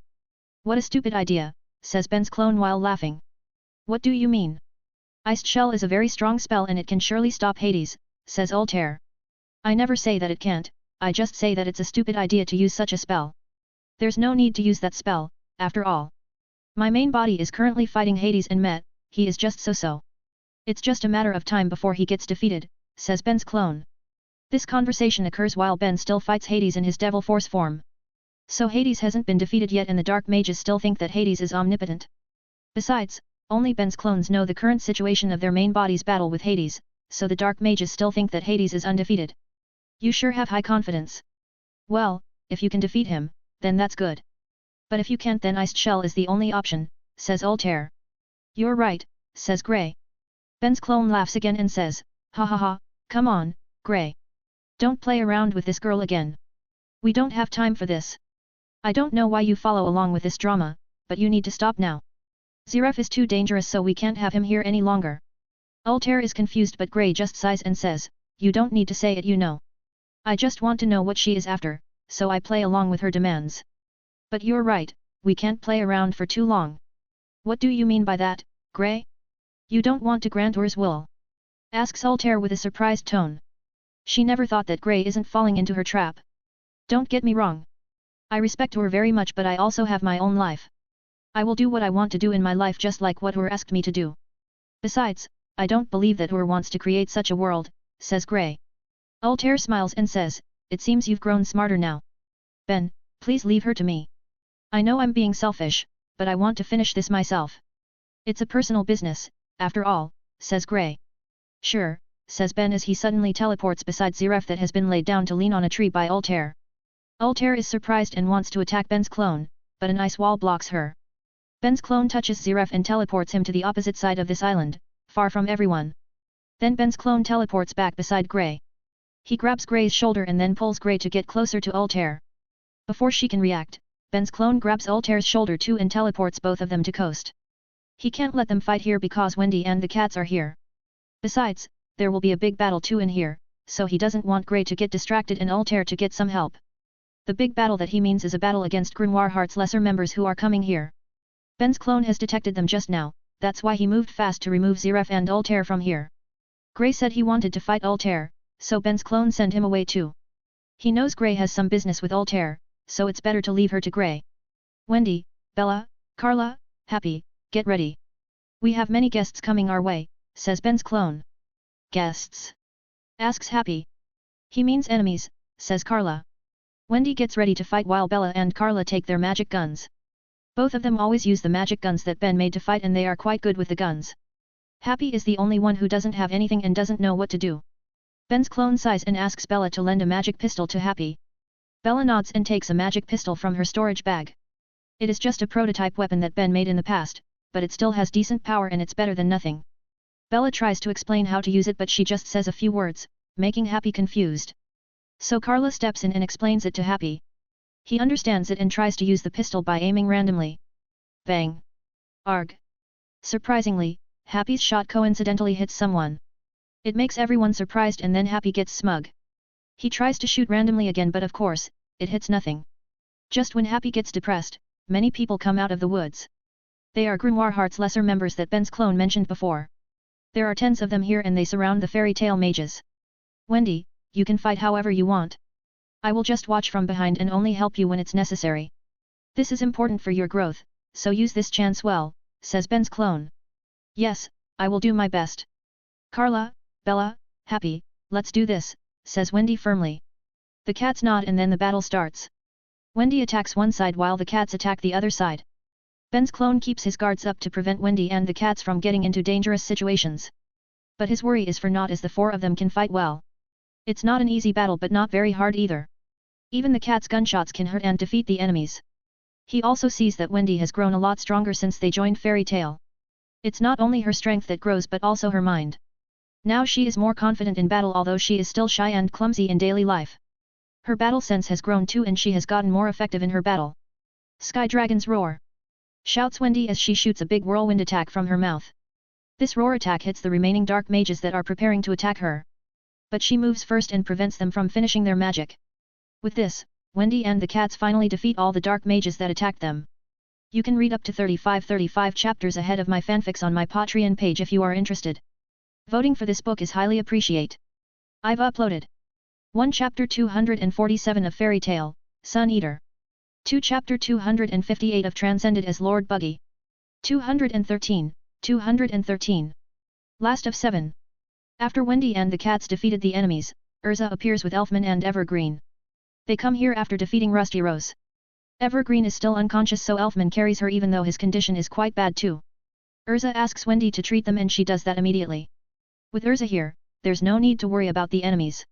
So Wendy can focus on healing the injured ones while Urza guards the area. I see that you've defeated these guys, says Urza while looking at the defeated Grimoire Heart's lesser members. Wendy and the cats were the ones who did it. They were good. Sorry, Urza, but can you help me tie them up in one place? Asks Ben's clone. Urza nods and they start to gather the defeated dark mages and tie them up in one place. Then Ben's clone teleports them at the same time to the coast near their airship. Another clone has destroyed many parts of the airship, so he isn't worried that they'll be able to fight back using it. After Evergreen wakes up and Elfman recovers, they move to meet with the others. Ben's clones always contact each other so they know about most of the situations here. The group will meet with the ones who have won that Ben's clones know. There are only 5 clones who watched over the battles. They couldn't watch over everyone on the island so there are some battles that they don't know of. It's just like how none of the clones watched Freed and Big Slow vs Kane. Currently, there is also a battle that they can't watch. It's Grey's battle against Altair. Well, Ben's clone has sent them away before while he stayed to guard Wendy and the cats. Now they are battling on an empty plot near the coast. Their battle has gone on for some time now and Grey is at a disadvantage. His ice make magic is useless against Altair's Arc of Time. Her magic can transform his ice into water or nothing by reverting the time. So now Grey relies on his close combat ability because Altair's magic can't affect living beings or their parts. But Altair can use her magic on the surrounding like the ground, rocks, or trees. She can revert or forward the time of these objects to create a different effect. Grey is quite in a pinch now but he still talks about her with Altair. He says how Altair loved Altair and how she was sad that she lost her daughter. But Altair doesn't believe it because what she knows is different from what Grey knows and that's why she hates her mother. After some time, Grey finally realizes Altair's magic's weakness. So he creates a sharp ice shard and stabs his hands so blood flows out of the wounds. Then he freezes the blood to create a pair of sharp ice weapons in his hands and attacks Altair with them. Altair tries to use her magic on the ice but fails because it contains Grey's blood, so her magic doesn't work on it. Now the battle tips over and Grey starts to gain the advantage. Seeing his tenacity, Altair finally uses different magic. She uses ice make magic and succeeds to attack Grey with it. Grey then comments how her magic is similar to hers magic, making her angry. So she makes another attack but Grey retaliates and tackles her. His tackle makes both of them fall on a slope so they roll down. They keep fighting while arguing with each other as they roll on the ground. Finally, both of them fall onto the water below after rolling down the slope. When she enters the water, Altair recalls her childhood memory. She was being tested in a lab when she was a kid because of her strong magic power. But then she escaped and returned to her mother only to find her living happily with two boys, Grey and Lion. That made Altair thought that her mother has abandoned her. So she returned to the facility to gain power for her revenge against her mother. Then Hades found her and taught her lost magic, Arc of Time. Recalling her memories makes Altair angry so she starts to attack Grey with her ice make again. Both of them continue their fight on the sea using their ice make magic. As Altair attacks Grey, she suddenly hears a call for help. Suddenly, another memory appears in her mind, but it's not hers, it's Ur's memory. She sees her mother was crying while holding little Altair who has a high fever. Ur asks for help from the people in the facility. When Ur returned after some time, the people in the facility told her that Altair has died. It made Ur devastated and demanded to take her daughter's corpse but they didn't let her. Ur finally lived alone from then until she got two disciples. Altair who sees the memory starts to break down because it's different from what she remembered. She finally realizes that it's Ur's memories after remembering that Ur's body that has turned into ice has melted and merged with the sea. Grey uses this chance when Altair is distracted and attacks her using ice make, Gungnir. When she snaps back to reality, it's already too late. Ice forms from below her and encases her as she gets pushed upwards, defeated. Then Grey starts to tell Altair the story that Ur told him and Lion. It's the story about Altair's birth and how Ur was so happy that she cried. That's why Ur gave her the name Altair which means Ur's tear. Altair seems to understand that everything she knows isn't the truth. She finally gives up resisting and Grey shatters the ice that encased her. Then he brings her ashore and leaves, but then he loses his strength and almost falls. But someone catches his hand, it's Ben who has just recovered after exhausting his energy when fighting Hades. His clone has sent Grey and Altair near Ben's battle location and informed Ben about it so that Ben can help if Grey has difficulties. Ben has changed his clothes because the ones that he wore before have been tattered. His muscles are still quite sore but it's not a problem for him. He is always trained to his limit and sore muscles are a usual thing for him. Good job, Grey, says Ben. Are you a clone? Asks Grey. Am I? Asks Ben while smirking. So you're the real one, huh? Thanks for your help, says Grey. Don't mind it, we are guild mates, after all. You've also lost some blood when using your magic before, right? Just have some rest, I'll take you back. With this, the seven kin of Purgatory should have been defeated. Now the remaining one is that Blue Note guy, says Ben while helping Grey to walk. Just one? What about Hades? Asks Grey. Hades, huh? It seems he is not in a good condition because I found him lying down on the ground. It must be because of his old age. One can't simply go against time, says Ben while smirking. Ha, is that so? Asks Grey while smirking. Of course, Grey knows that Ben has defeated Hades. He can see the traces of battle on Ben's body even though Ben has worn new clothes. It makes Grey amazed because from what he heard, Hades is the strongest among the Grimoire Hearts group. As they walk together with their guild mates, Ben suddenly stops and has a shocked face. Grey asks him about it and he says that something has happened. One of his clones that went with Lucy and Kana tells him that Kana has disappeared, leaving a sleeping Lucy in the enchantment that his clone made. What? Then is she in danger?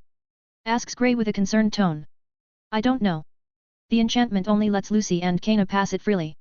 That means Kana has come out of it by herself, but I don't know why. Let's go there first and check the situation, says Ben before he and Gray disappear from their spot.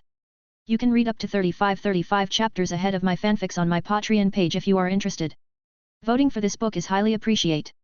I've uploaded 1 Chapter 248 of Fairy Tale, Sun Eater. 2 Chapter 259 of Transcended as Lord Buggy. 214. Disturbing a battle. Ben and Gray appear in Lucy's location after using teleportation. There are Lucy, Loke, Capricorn and one of Ben's clones that helped Loke fight Capricorn. The goat spirit has been freed from the man who possessed him, Zaldeo. Now Capricorn has become Lucy's celestial spirit because he was supposed to be hers from the beginning. He was contracted to Lucy's mother, Layla, and then she gave the key to Zaldeo. He was supposed to give it to Lucy, but then he used human possession on Capricorn instead. What's the situation? Asks Ben. It's just like what I told you, Kana has gone when we returned after fighting the possessed Capricorn. We don't know where she has gone to, says Ben's clone. She puts me to sleep with her magic and then when I woke up, she has gone, says Lucy with a sad tone. Do you know why she did that? Asks Ben. No, I don't, says Lucy with a doubtful tone. Ben looks at Lucy and says, Lucy, if you know something then say it. Any clue will help. The current situation is dangerous. She might meet a dangerous enemy. We've defeated most of the strong enemies, but there is still one dangerous man who hasn't been found. Lucy thinks for a while before saying, all right, I might know something. Kana told me that she needs to be an S-class mage now, no matter what. So I think she wants to continue the exam. The others are surprised and Ben says, then she might be searching for First Master's grave now. Still, we don't know where she goes. I will send my clones to search for her. Ben frowns and then contacts his other clones in case they see Kana. None of them sees here though, so he sends them to search for Kana.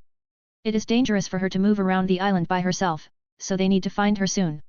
Suddenly, Ben and Seo hear a loud booming sound from the west. They turn around reflexively and then Ben receives a piece of information from one of his clones. I know where she is, says Ben with a serious expression. Then, says Lucy before Ben cuts her words. No, you guys stay here. The enemy that I said is there. But don't worry, Gildarts is there too. I will just go there to pick her up. She is also with Natsu and my clone has just arrived there, says Ben. If Gildarts is there, then they should be fine, says Gray. Yeah, but if they stay there, they will just hinder him. I will go and pick them up, says Ben. The others nod and Ben immediately teleports to the battle location. He arrives right when Gildarts exchanges a punch with the enemy, Blue Note. This guy is the one that Ben assumes to be the strongest after Hades. Kana, Natsu, are you alright? Asks Ben as he approaches them. Both Kana and Natsu are currently crouching on the ground and can't move. Ben is confused but then he realizes that the gravity around them has been raised. It doesn't affect him because he is immune to gravity manipulation. Suddenly Gildarts shouts, Ben! Take them out of here! Ben nods but Natsu says, no, I will stay behind. You will just hinder him, says Ben as he picks Natsu. Ben picks Natsu and Kana, then teleports them to Gray's group. But Ben stays behind because he is interested in the gravity magic. It's his first time meeting someone who uses gravity magic other than him. Gildarts starts to exchange blows with Blue Note with more power. He can go all out now that Kana and Natsu have left. Ben is still there but Gildarts knows his capabilities so he doesn't worry about Ben. While Gildarts fights equally with Blue Note, Ben inspects the high gravity around them. Gildarts is affected by it but he still can move because of his strong magic power. It still makes his power drop though, that's why he can't overpower Blue Note. This gravity manipulation is quite strong. Maybe around 20 times higher than normal gravity. I don't know if this is his limit but I can use it, says Ben while smirking. Ben opens his mouth and then starts to suck the magic power around him. He tries to eat the gravity magic just like how he eats the sunlight. Gravity is the only element from his arsenal that he can't eat yet so far because it's the vaguest and his mastery over gravity element is the lowest. He has tried to eat gravity many times but hasn't succeeded so far. It's because normal gravity is hard to grasp and he can't really feel it. But now with the high gravity around him caused by magic, he feels like he can finally eat it. Just like he thought, he can eat the gravity around him. It's because the gravity is higher than normal so he can feel it and make him able to eat it. Ben keeps sucking the gravity to grasp the feeling better. Blue Note and Gildarts feel the gravity drops fast so they stop and look at Ben who sucks the gravity magic. Gildarts smirks while Blue Note widens his eyes in surprise. They keep watching until the gravity magic that affects the area gone completely. Ben exhales his breath and smirks before saying, so this is the way to eat gravity. Finally, I can eat it after some years of struggle. Thanks, man, you really helped me there. Blue Note has tick marks on his forehead as Ben looks at him with a smirk. Ben might thank him but he knows that Ben ridicules him instead. He wants to attack Ben but he can't because Gildarts starts to attack him again. Gildarts starts to overpower Blue Note now after the gravity magic is gone. Blue Note gets pushed back so he cast another gravity magic. He increases the gravity more than before at 30 times gravity. But then Ben sucks the gravity again because he needs to replenish his magic power. Blue Note's gravity magic is a good source of magic power for him. He can also raise his understanding to eat gravity by eating Blue Note's gravity magic. Is this the limit of your gravity power? I can raise the gravity higher than this, you know. Do you want to feel it? Asks Ben with a mocking tone. Blue Note gets very pissed by it so he casts a different spell. He puts his hands in front of him and creates a black purplish ball between his hands. Everything in the surrounding is moving toward the ball as they get pulled by it. Let's see if you can handle this, brat. Black hole. Chants Blue Note. Gildarts looks at it quite seriously but Ben gets very excited instead. When Blue Note finishes his spell, Ben suddenly appears in front of him using teleportation. Ben grabs the black hole and pulls it before he starts to eat it happily. Blue Note and Gildarts are dumbfounded as they watch Ben walks away while eating the black hole happily. He eats the black hole as if he is eating a delicious meal. Bite marks can be seen on the black hole after Ben eats its parts. Ben feels their gaze and asks, "What? You want it?" His question dumbfounds them even more and their jaws drop. "I won't give it even if you want it. You can't eat it anyway, so just fight while I eat," says Ben. Both Gildarts and Blue Note realize that they are in a fight now. Gildarts moves toward Blue Note fast and prepares a punch. Blue Note wants to cast another spell but it's too late as Gildarts has arrived in front of him. Gildarts sends an uppercut while chanting his spell, crushing evil, spreading the truth, Empyrean. Blue Note receives the super strong uppercut and flies to the sky. The uppercut is so strong that it also destroys the surrounding ground. Such power is enough to make Blue Note disappears like a shooting star. Ben whistles while still holding a small piece of the black hole and says, "You are very ridiculous, old man." Gildarts' mouth twitched as he says, "Go look at the mirror, kid."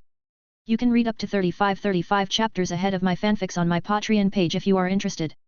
Voting for this book is highly appreciate. I've uploaded 1 Chapter 249 of Fairy Tale, Sun Eater. 2 Chapter 260 of Transcended as Lord Buggy. 215. Boys will be boys. With Blue Note's defeat, all high-ranked members of Grimoire Heart have been defeated. There are still many lesser members of Grimoire Heart, but they get defeated easily. The fairy tale mages round the defeated enemies up and then Ben teleports them to the sea. "Where's Master?" asks Fried. "He was in Hades' location. I thought he wanted to have a personal chat with Hades, so I left them there," says Ben. "So, what should we do now?" asks Big Slow. "For now, let's treat your injuries and rest. Wendy has healed Evergreen and Elfman because their injuries were quite serious. But you guys seem to be doing rather well, so let's not use Wendy's healing spell," says Ben. "Then, I will treat your injuries," says Urza from behind. They all look at Urza who has worn a sexy nurse uniform. The boys widen their eyes and all of them except Ben lined up in front of Urza, waiting their turn to get treated. Ben sighs and says, "They're really hopeless." He says that but when he finishes his words, he has stood in the front row of the line. The others protest because he cut off the line but he ignores them. However, the boys suddenly flinch as they feel a murderous aura. They all look at the source which is Myra who smiles but has a dark expression. Ben is sweating and shaking scaredly seeing her smile. The other boys then look at Ben and kick him out of the line to avoid Myra's anger. "It seems you need some treatment, Ben," says Myra while walking slowly toward Ben, still with her scary smile. I think I'm not that injured." Cough Master sure takes his time. "I'll check if Master is alright," says Ben before he disappears using teleportation. "Ah, he ran away," says Gildarts. Ben appears in his battle location with Hades and sighs in relief. He doesn't have another choice except to run away from the demon, Myra Jane. Life is very valuable and he doesn't want to lose it now. He looks around and tries to find Makarov but the old man isn't there. Then Ben uses his magic sense and finds Makarov on the coast. He also feels an unfamiliar magic source so he goes there immediately. When he arrives on the coast, Ben sees Makarov standing while looking at the sea. There is a tall man beside him who has blonde hair and wears a cape. Both of them are looking at the departed airship that still can fly even with all its damages. "Master, are you all right?" asks Ben from behind. "Oh, Ben. Yeah, I'm fine," says Makarov. Ben then looks at the man beside Makarov who has turned around too. The guy has a scar on his face with the shape of a lightning bolt. Now Ben knows who is this guy. He is Laxus, the former S-class mage, and Makarov's grandson. But Ben doesn't say anything until Makarov introduces Laxus to him and vice versa. Both of them shake their hands and judge each other for a moment. Then they relax and just treat each other casually. Ben doesn't know why Laxus is here, but it's not his business. If Makarov allows Laxus to be here, then that's fine. Besides, there's nothing wrong with a grandson visiting his grandfather. Did you let Hades go? Asks Ben. Yeah, this is to pay all my debts to him. Sorry about this, Ben. You have worked so hard to defeat him, but I just let him go, says Makarov. I don't mind. Having a battle where I could go all out is enough. But you need to think of an excuse for Magic Council, says Ben. Makarov's ears twitched when he hears that. He has just remembered that the Magic Council will question them about this. But then he also remembers that the Magic Council was infiltrating their S-class exam. Makarov asks Ben about it, and Ben says that the previous Magic Council's units have been destroyed by Azuma. Now they've sent other units, but those guys just watched from afar as the fairy tale mages fought the dark mages. So those bastards didn't fight, but then they will capture the dark mages after we defeated them. Asks Laxus. Most likely. It's how they always work, says Ben. TCH, damn bastards, curses Laxus. Anyway, the others have gathered, so you need to go there, master, says Ben. Makarov agrees, and then Ben teleports both Makarov and Laxus to the gathering location. He doesn't go there though, but not because he is still afraid of Myra, certainly not. There is a place that he needs to visit now. Ben teleports to the location where one of his clones interrogates Zhang Crow. The guy has been interrogated using many methods, but he still doesn't say anything. Ben's clone has used torture too, but Zhang Crow still doesn't say anything about Godslayer magic. Ha ha ha, you won't get anything from me. After Master gets Zeref in his hands, you will be done for, says Zhang Crow. Your master, hey? He has run away, leaving you behind with your comrades that are still alive, says Ben. Ha, you are bluffing, says Zhang Crow.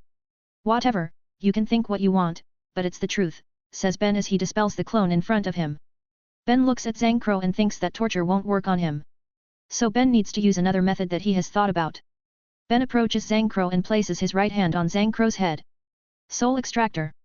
Chants Ben. Ben pulls Zhang Crow's soul from his body easily because Zhang Crow has been weakened by the tortures. Then Ben puts Zhang Crow's soul in a wood puppet that he has prepared. The puppet is shaped like a ball with eyes and a smiling mouth, a very easy to make puppet. After that, Ben writes a runes formation on the floor and puts Zhang Crow's body on it. He activates the runes and they light up. The runes move towards Zhang Crow and cover his body like tattoos, then his body lights up too. Zhang Crow's glowing body suddenly shrinks until it reaches the size of a child's fist. The light then disappears and a black ball with fire patterns appears there. Ben has just transformed Zhang Crow into a lacrima crystal. This is the same thing that he used on Midas the Sun Demon to get Sun Devil Slayer magic. But of course, the runes formation has been improved by Ben and AI chip, so it's quite different. He used it on Zhang Crow because he was curious whether he could make a Fire God Slayer lacrima or not, and he succeeds. Now Ben can learn the Fire God Slayer magic in this lacrima and tries to make Sun God Slayer magic. It won't be easy, but he has AI chip to help him. AI chip has helped him learn and made many spells over these years, so it should be able to do this. If he can find the Sun God Slayer magic book or whatever it is that can make him learn the magic, then he won't need to do this. But the possibility to get it is very small because it might be located in another country or even continent. Maybe it does not even exist, so it's better to make it himself. Ben stores the lacrima and Zhang Crow puppet in his storage mark. Then he returns to the gathering spot and meets with his guild mates. All of them are resting, but some of them aren't here and have gone somewhere else. Where have you been, Ben? Asks Myra from behind Ben, surprising him. Myra still has her scary smile, so Ben knows that she still hasn't let him go. He needs to appease her, so he flashes in front of her and grabs her waist, hugging her. Before Myra can react, Ben teleports with her to a lake on the island. After that, he immediately kisses Myra deeply, surprising her, but she accepts it. This is why he left the gathering spot, because he wants to avoid the others' gazes. But then Ben and Myra realize that Gildarts and Kana are hugging beside them, and Lucy, Natsu, and Happy are watching from the side. They look at each other awkwardly and Ben says, "Gee, good afternoon. You can read up to 35 chapters ahead of my fanfics on my Patreon page if you are interested. Voting for this book is highly appreciate. I've uploaded 1 Chapter 250 of Fairy Tale, Sun Eater. 2 Chapter 261 of Transcended as Lord Buggy. 216. Incoming Calamity. Myra looks at Kana awkwardly and says, "See Kana, I don't know that you like an older man." "I'm not." Kana snaps back. It's okay, Kana. Loving someone isn't a sin, age is just a number," says Myra. "Like I said, I'm not. You've got the wrong idea." "He is my father," shouts Kana. So you like that kind of play, says Ben. We're not. Shouts Gildarts and Kana. Kana then explains that she is Gildart's biological daughter. But Gildarts himself didn't know that because Kana's mother left him when she was pregnant. He didn't know that she was pregnant, so he never know that he has a daughter. Kana came to Fairy Tail after her mother passed away a few years ago. She came to find her father but she couldn't tell him the truth after knowing that he was a very strong mage. She thought that she needs to be strong too before telling Gildarts the truth. Was that why you put Lucy to sleep and left to find First Master's grave? Asks Ben with a serious expression. Yeah, I was desperate at that time because I thought I need to be in S-class this year. But after I found the grave, I finally realized that I was being stupid, says Kana. Ben clicks his tongue and says, TCH, you sure are very stupid. I don't know why you thought that you need to be in S-class just to be his daughter. But you must have your own reason and I won't meddle in it. The problem is that you left your comrade in that dangerous situation. How could Lucy protect herself if she is unconscious? And why did you think that we will make someone who left her comrade in danger in S-class? Furthermore, the exam was being halted, so even if you found the grave, it won't make you pass. Sigh, this makes me crazy, says Ben while covering his pissed face. Kana looks down and says, sorry. Ben, Kana has learned her lesson, so please forgive her, says Gildarts. Again, Ben clicks his tongue and says, TCH, you are not in a position to ask that. All of this was caused by you, so you are the one who needs to be blamed. Ben starts to rant and scolds Gildarts who was very irresponsible that it made his wife leave him. Gildarts can't refute Ben's words and can only listen like a kid being scolded by his parents. He sits on his knees while Ben scolds him and the others giggle from the side. Ben is a family man, so he is very concerned about this. He knows Kana must have felt very lonely for years because she could see her father but couldn't be with him. It reminds him of Wendy who often cried when she missed her dragon parent, Grandini. After venting his emotion, Ben left the lake with Myra to give Kana and Gildarts time to talk. Ben and Myra walks while talking about their previous battles. They also talk about the continuation of this exam and who might be the S-class mage if it continues. While they walk to the camp, Ben suddenly feels something strange.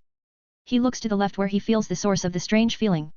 It comes from a very far location, but he can feel it coming here. It's a very evil and strong presence. What happens, Ben? Asks Myra. Something bad is coming here. I don't know what it is but I can feel that it's very bad. Let's return immediately, says Ben. Ben teleports with Myra to the camp where the others stay. He meets with Makarov and tells the old man about his bad premonition. Laxus who listens to it tells Ben that he also felt it before, that is the reason why he came here. Do you know what it is? Asks Makarov to Ben. No, but I can feel that it's not something that we can handle. We need to leave the island now, says Ben with a serious tone. Alright, let's gather everyone and leave. A high-class mage's premonition is not something that we can ignore, says Makarov. Ben and Laxus agree, so they immediately move to gather everyone. But it's too late because the source of that ominous feeling that Ben felt has arrived. Now everyone can feel it too and they can see what caused that ominous feeling. Ben widens his eyes and he says, a black dragon. Acknowledge. Everyone is surprised to see a black dragon flies in the sky toward Tenro Island. The dragon flies fast and then it lands on the island and roars loudly. Gildarts, Kana, Natsu, Lucy, and Happy who weren't here have come back because they also saw the dragon come. Damn, YIT is here. Shouts Gildarts in surprise. You know it? Asks Kana. It's the dragon that made me fail in the 100 years quest, the one that made me lose an arm, says Gildarts with a grave tone. The others are surprised to hear it but Natsu gets a little hope instead. He calls the black dragon and asks if it knows Ignil's location while approaching it. But suddenly, Ben flashes behind him and slams his head to the ground. Don't do anything stupid, Natsu. Do you want to kill us all? Asks Ben angrily. But Ignil, says Natsu persistently. If this guy knows where Ignil is, then Ignil must have been dead. It's because this black dragon has killed many dragons in the past that he is recorded in the Book of Apocalypse. He is also called the Dragon King, Acknowledge. If he knows Ignil's location, then he will hunt Ignil, not coming here, says Ben. Natsu clenches his fists but then he gets silent so Ben releases him. They all look at Acknowledge and don't know why he comes here. But they all know that it won't be something good because they can feel hostility from Acknowledge. Roar. Acknowledge roars and swipes the ground with his front leg toward the mages. The ground gets destroyed and the rebels fly at high speed toward them. They get away from there to avoid getting hit by the rebels. Ben has escaped from the range too with Wendy, Carla, and Bella in his hands. He picked them up before running away as fast as he could. That attack was very strong, after all, so he couldn't let his sisters get hit by it. The others have escaped too because they have been on their guard since the beginning. So when Acknowledge moved, they immediately moved too. They all know the difference in their strength and that they can only run away. Makarov then orders them to escape from the island while he will hold Acknowledge here. Some of them are reluctant to leave Makarov here by himself. But the S-classes who know the risk very well force the others to leave. Ben tells them to gather and hold each other's hands. After they did it, he teleports them away to the coastline where they landed when the exam started. Their ship is there, so they can leave immediately. After they escaped, Makarov transforms into a giant and fights Acknowledge. His strength increased tremendously in his giant form. But it is still not enough to match Acknowledge's strength and Makarov gets overpowered. Makarov gets knocked down and Acknowledge steps on him. Acknowledge roars and gets ready to attack again, but suddenly his left face gets hit by a sharp golden slash attack. The attack pushes him and makes him release Makarov. It surprises Makarov so he looks at the source of that attack. Ben is standing there while holding his Pendragon sword that is covered in golden flame. He has teleported back after telling the others to leave. Ben. What are you doing here? Asks Makarov. Helping you to but time. We need more time for everyone to escape, so I will help you, says Ben. What are you saying? You also need to escape, says Makarov. I can escape easily, I believe in my speed. But the others can't do that, they need more time. I will help you to buy time then escape with you, says Ben. Makarov grits his teeth but he accepts Ben's help because Ben is right. No one in Fairy Tail can match Ben's speed, after all. If Ben can't escape, then no one can. That's why Makarov lets Ben stays and fight. You can read up to 35 chapters ahead of my fanfics on my Patreon page if you are interested. Voting for this book is highly appreciate. I've uploaded 1 Chapter 251 of Fairy Tail, Sun Eater. 2 Chapter 262 of Transcended as Lord Buggy. 217. Acknowledge. Ben and Makarov face Acknowledge to give the others time to escape. Makarov attacked in the front and tanked Acknowledge's attack in his giant form. Then Ben attacks Acknowledge from afar using his long-ranged attacks. Using his Sun Dragon Slayer magic, Ben attacks Acknowledge from the sides and behind. He also increases the gravity on Acknowledge's body to the max. Currently, his limit is 70 times gravity, which has increased after he ate Blue Note's gravity magic. This spell increases Acknowledge's weight 70 times higher. However, Acknowledge only gets affected a little and it doesn't really change anything. It's as if his weight just increased a little, not 70 times higher. His physical and magical power are very high. So this is a dragon's power, says Ben while preparing a spell. Ben creates a solar energy bomb in his right hand and throws it when Makarov holds Acknowledge's head. He throws it on Acknowledge's tail base and Makarov releases Acknowledge to back off. Boom! Makarov backs off to avoid the explosion of the solar energy bomb. The bomb's explosion is big enough to engulf Acknowledge's body and the area around him. If Makarov didn't release him, then the explosion will engulf the old man too. You must be kidding me, says Ben with a surprised tone while looking at Acknowledge. When the explosion subsides, Ben looks at the tail base and there's no damage at all. There's not even a scratch on Acknowledge's scales even though Ben used a lot of power in that attack. That bomb is enough to kill A-class creatures instantly and gravely injured S-class creatures. But Acknowledge doesn't take any damage, not even a scratch. His durability must be very high to receive that attack without any problem. Dragon Slayer magic gives more damage to dragons, so if Acknowledge is fine, then it means his durability is very high. Acknowledge is looking at Ben with interest after receiving that attack. Then he moves toward Ben to attack but Makarov tackles him from the right. Ben snaps out of his trance and moves to the left then charges his Pendragon sword with Sun Dragon Slayer magic's solar energy. He swings the sword at Acknowledge's stomach and creates a golden flying slash attack. The golden flame flies fast and hits Acknowledge's stomach. But just like before, there's no damage inflicted on Acknowledge's scales. However, Ben doesn't stop and keeps attacking Acknowledge. Makarov also does his best to hold the black dragon while Ben attacks. Their strategy seems to be doing quite well because Acknowledge doesn't retaliate. What they don't know is that Acknowledge is playing around with them. They finally realize it when the black dragon suddenly pushes Makarov easily and puts his right leg on Makarov's body. He also swats Ben's attacks with his wings and tails as if they're nothing. Damn, I don't care if he was playing around if it could give us more time. But now he is bored so he will fight back. The ship shouldn't be too far yet, so he still can chase it easily. I can't let it happen, says Ben. Acknowledge raises his left front leg to attack Makarov who lies beneath him. Ben can't let it happen so he teleports on top of Makarov's giant chest. He extends his hands and a dark purple aura covers them. Almighty push! Chants Ben. Ben releases a strong pushing energy using his gravity magic. It pushes Acknowledge from below but he only gets pushed a bit. Ben clicks his tongue, but then some different magic spells fly and hit Acknowledge's right body, pushing him away to the left. Makarov and Ben are surprised, so they look at where the spells came from. They see the mages who should have escaped coming back here. All of them returned and attack Acknowledge together just now. "What are you doing here?" asks Makarov. "We come to help you. There's no way we can leave you here," says Natsu. "Idiots. We can escape after you guys reach the mainland. If you all are here, then we won't be able to escape unless we defeat him," says Ben angrily. "But can you hold him off before we reach the mainland?" asks Myra angrily too. "We'll find a way," says Ben. "No, you can't. It is clear that he was playing around with you and he can finish you off anytime. If he targeted us, then he will finish you off soon and chases the ship. We will be very vulnerable when we are on the ship. It's better to fight him on land. At the very least, we can use our full power here. Fighting together will also make our attacks stronger," says Gildarts. Ben clicks his tongue but doesn't say anything. It doesn't matter whether Gildarts is correct or not. What matters is that they are here now, so they can only fight together if they all want to survive. There's no other choice.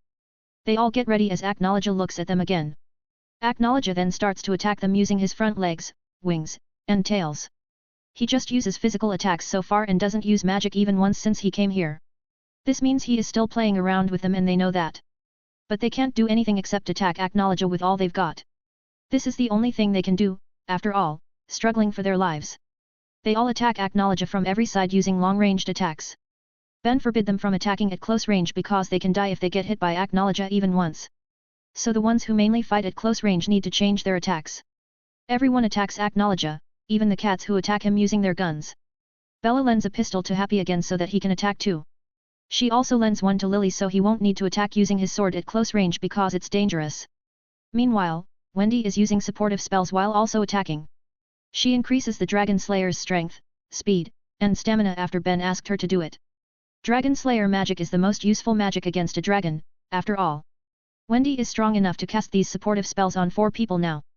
Ben has trained her for years, after all, so she is not weak. Her spells really help Ben, Natsu, Gajeel, and Laxus because their attack power increased a lot now. After getting some buffs, Ben makes 7 clones to help them, but not to fight. The clones will help the ones who are targeted by Acknowledge escape. They will use teleportation to help them escape from Acknowledge's attacks. Ben also starts to have more variation in his attacks. One of them is how he gathers the ground that gets destroyed by Gildarts and Acknowledge into a big lump using gravity magic. Then he throws it high into the sky before dropping it at Acknowledge with 70 times gravity. This attack managed to push Acknowledge to the ground and destroy the ground where he stands too. But still, it's not enough to inflict any damage on Acknowledge's body. A dragon's body is far tougher and stronger than they thought. Damn, nothing works against him. Just what should we do? Asks Elfman in his beast form. Just keep attacking, Elfman. Don't stop your hands. Shouts Ben. They continue to attack even though nothing works. Acknowledge just stands there and receives their attacks as if telling them their attacks are useless. He shows them that they can attack him all day, and he will still be fine. But it seems he has gotten bored playing with them, so he swipes his tail around and pushes them all back. Then Acknowledge takes off and flies to the sky before stopping at quite a distance. He floats there and then he opens his mouth to suck magic power. Fuck. He is gathering magic power. Shouts Ben. The mages can feel the massive power that Acknowledge gathers now. All of them know that none of them can stop this attack. But they can't give up, so they all think of a way to defend themselves. Ben also thinks hard, but nothing comes to his mind, until he hears a voice in his head, "Let me help you, boy." It surprises Ben because he knows whose voice is this, Smog. You can read up to 35 chapters ahead of my fanfics on my Patreon page if you are interested. Voting for this book is highly appreciated. I've uploaded 1 Chapter 252 of Fairy Tale, Sun Eater. 2 Chapter 263 of Transcended as Lord Buggy. 218. Power of a Dragon. Ben hears Smog's voice again after a few years. Smog is the heat dragon that he met a few years ago after he joined a racing competition. Well, Smog was dead already and Ben only met his soul that was left in a cave where he died. At that time, Smog's soul entered Ben's body to help him suppress his dragon seed. He can't suppress it for too long, but it helped Ben to use his magic more freely. Smog told him that the only way to suppress it fully is by sealing a dragon as strong as Escanor the Sun Dragon. The only one that Smog knows to still exist to this day is Acknowledge. Smog was the one who told Ben about Acknowledge, who killed Smog and many other dragons. He also promised to help Ben fight Acknowledge when the time comes. Now is the time and Smog finally appears. Ben almost forget about him because many things happened in these few years. If Smog can help him in this dire situation, then he will gladly receive it. Boy, you are still not ready to face Acknowledge, says Smog in Ben's mind. What can I do? He came to me by himself, replies Ben. Well, life is full of unexpected things. Anyway, I will give you all my last power. With your current level, you still won't be able to defeat him even if I give all my power to you. But at least you can escape and survive with my help, says Smog. I can't escape and leave my friends here to die, says Ben. Then do your best to survive. Everything will end when you die. Alright, get ready, boy. I will transfer my power to you now. Your magic power storage will increase temporarily, so eat whatever you can to fill your magic power, says Smog. Understood, replies Ben. Alright then, son of Escanor, I think this is goodbye. My soul will disappear after this, so we won't meet again. I hope you succeed and survive this, says Smog. So it's time, hey? Thanks for everything, Smog. Enjoy your afterlife, says Ben. Yeah, don't follow me so soon or you'll ruin it, says Smog. Ben smirks and replies, just don't get lonely because it will be very long before I come. Smog also smirks and then releases all his remaining power, giving it to Ben. Ben feels his power increase and his magic power storage expands. His body feels hot and he is very hungry, so he opens his mouth to eat his elements. He eats the available elements, which are sunlight and gravity. Now he can eat normal gravity after he ate Blue Note's gravity magic. It will be very useful when there's no other element for him to eat. Ben eats the sunlight and gravity very fast that it looks like he sucks them. His magic power raises at a high rate and it surpasses his normal capacity because now his reserve increases temporarily. His reserve now is around 2 times his original MP reserve. He gathers energy as fast as he can because Acknowledge is also gathering energy now. But he knows that Acknowledge is faster, so he stops for a moment to do something. He can't match Acknowledge's energy eating speed fairly, so he needs to cheat. Ben suddenly teleports below Acknowledge's jaw when the black dragon prepares a roar attack. He uses strong gravity magic to make a pushing attack on Acknowledge's lower jaw. His attack pushes Acknowledge's lower jaw strongly and disrupts the roar attack. Surprisingly, it didn't stop the roar attack but changed its direction instead. Ben's attack made Acknowledge's face lift, so the roar attack shots to the sky. It reaches a very long distance and makes the cloud part and disappears. Ben widens his eyes seeing its range and power. But he also sighs in relief because that attack failed. He can't be relieved for too long though because Acknowledge is getting annoyed by him now. Of course, Ben knows that, so he teleports back to the island. Then he resumes consuming his elements and replenishes his magic power. He does it faster than before and his magic power spikes to a whole new level. As his magic power surpasses what he originally can store, a change appears in Ben's body. Golden scales start to appear on his limbs, body sides, back, and the corners of his face. His hair transforms into a golden flame and his body gets a little bigger. Then a red dragon head tattoo appears in the middle of his chest. It is caused by Smog's power that gets transferred to Ben. Ben's skin also gets a little reddish and steams come out of his body because he received the heat dragon's power. Ben exhales thin white steam and says, "Ha, so this is Dragon Force. It feels very different from Devil Force." "Ben, what happens to you?" asks Myra worriedly. "Don't worry, it's just my Dragon Force." "Wendy, can you give me all your buff spells?" asks Ben. "Ben Nii-san, do you want to fight him?" asks Wendy worriedly too. "Yeah, that's the only way. Hurry up. We don't have much time," says Ben. Wendy is worried but she still casts all her buff spells on Ben. Now Ben's strength, speed, attack, and defense have increased. He is in his best condition and he is at his strongest now. Not even Gildarts can match his current self, so he has the best chance against Acknowledge now. Acknowledge also sees Ben's transformation and it makes him interested. So he just watched it and let Ben finish his transformation now. He could also feel another dragon's presence inside Ben before, although it's just for a moment. A pair of wings made of golden flame appear on Ben's back. Then he teleports in front of Acknowledge and floats midair. Ben reduces the gravity on his body, then uses the wings for balance and keeps his body floating.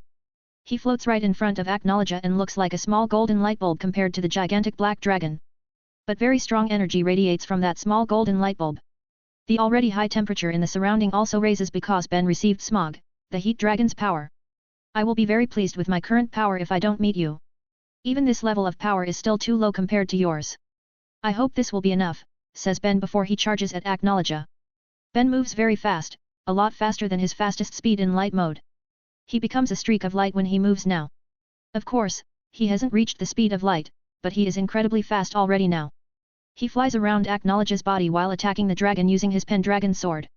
Ben also shoots solar energy from his other hand many times as he flies. His power has increased a lot now, so his attacks are stronger too. Name, Ben Cooper. Epithet, Karna, the Sun's Child. Real age, 17. Body age, 16. Status, alive. MP, 478,692/478,692, 1,003,512/1,003,512. STR, 354, 721.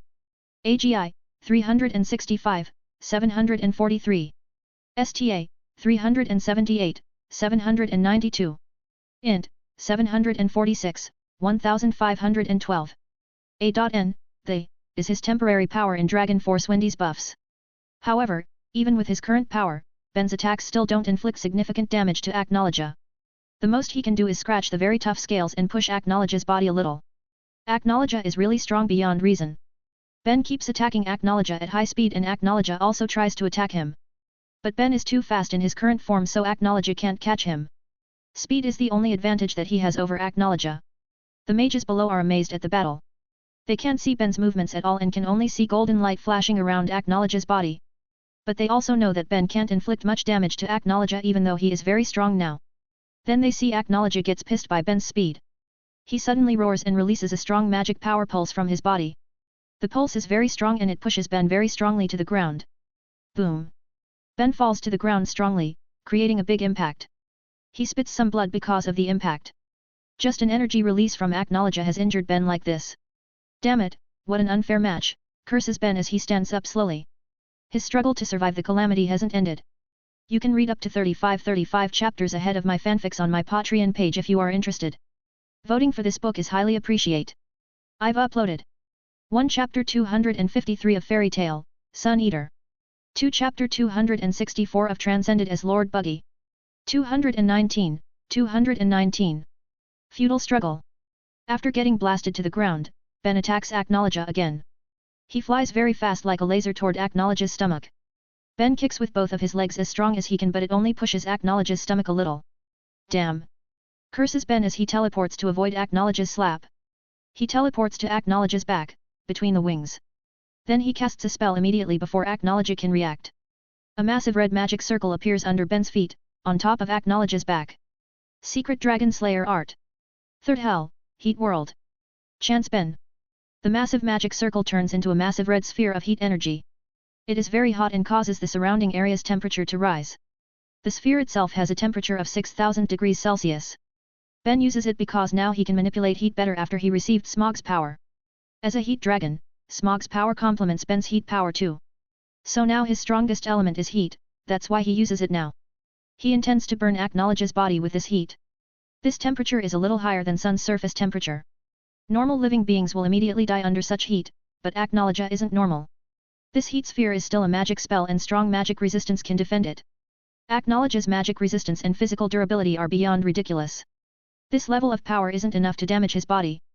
Even though this spell is very strong and hot, it is not strong enough to be used against Acknowledge.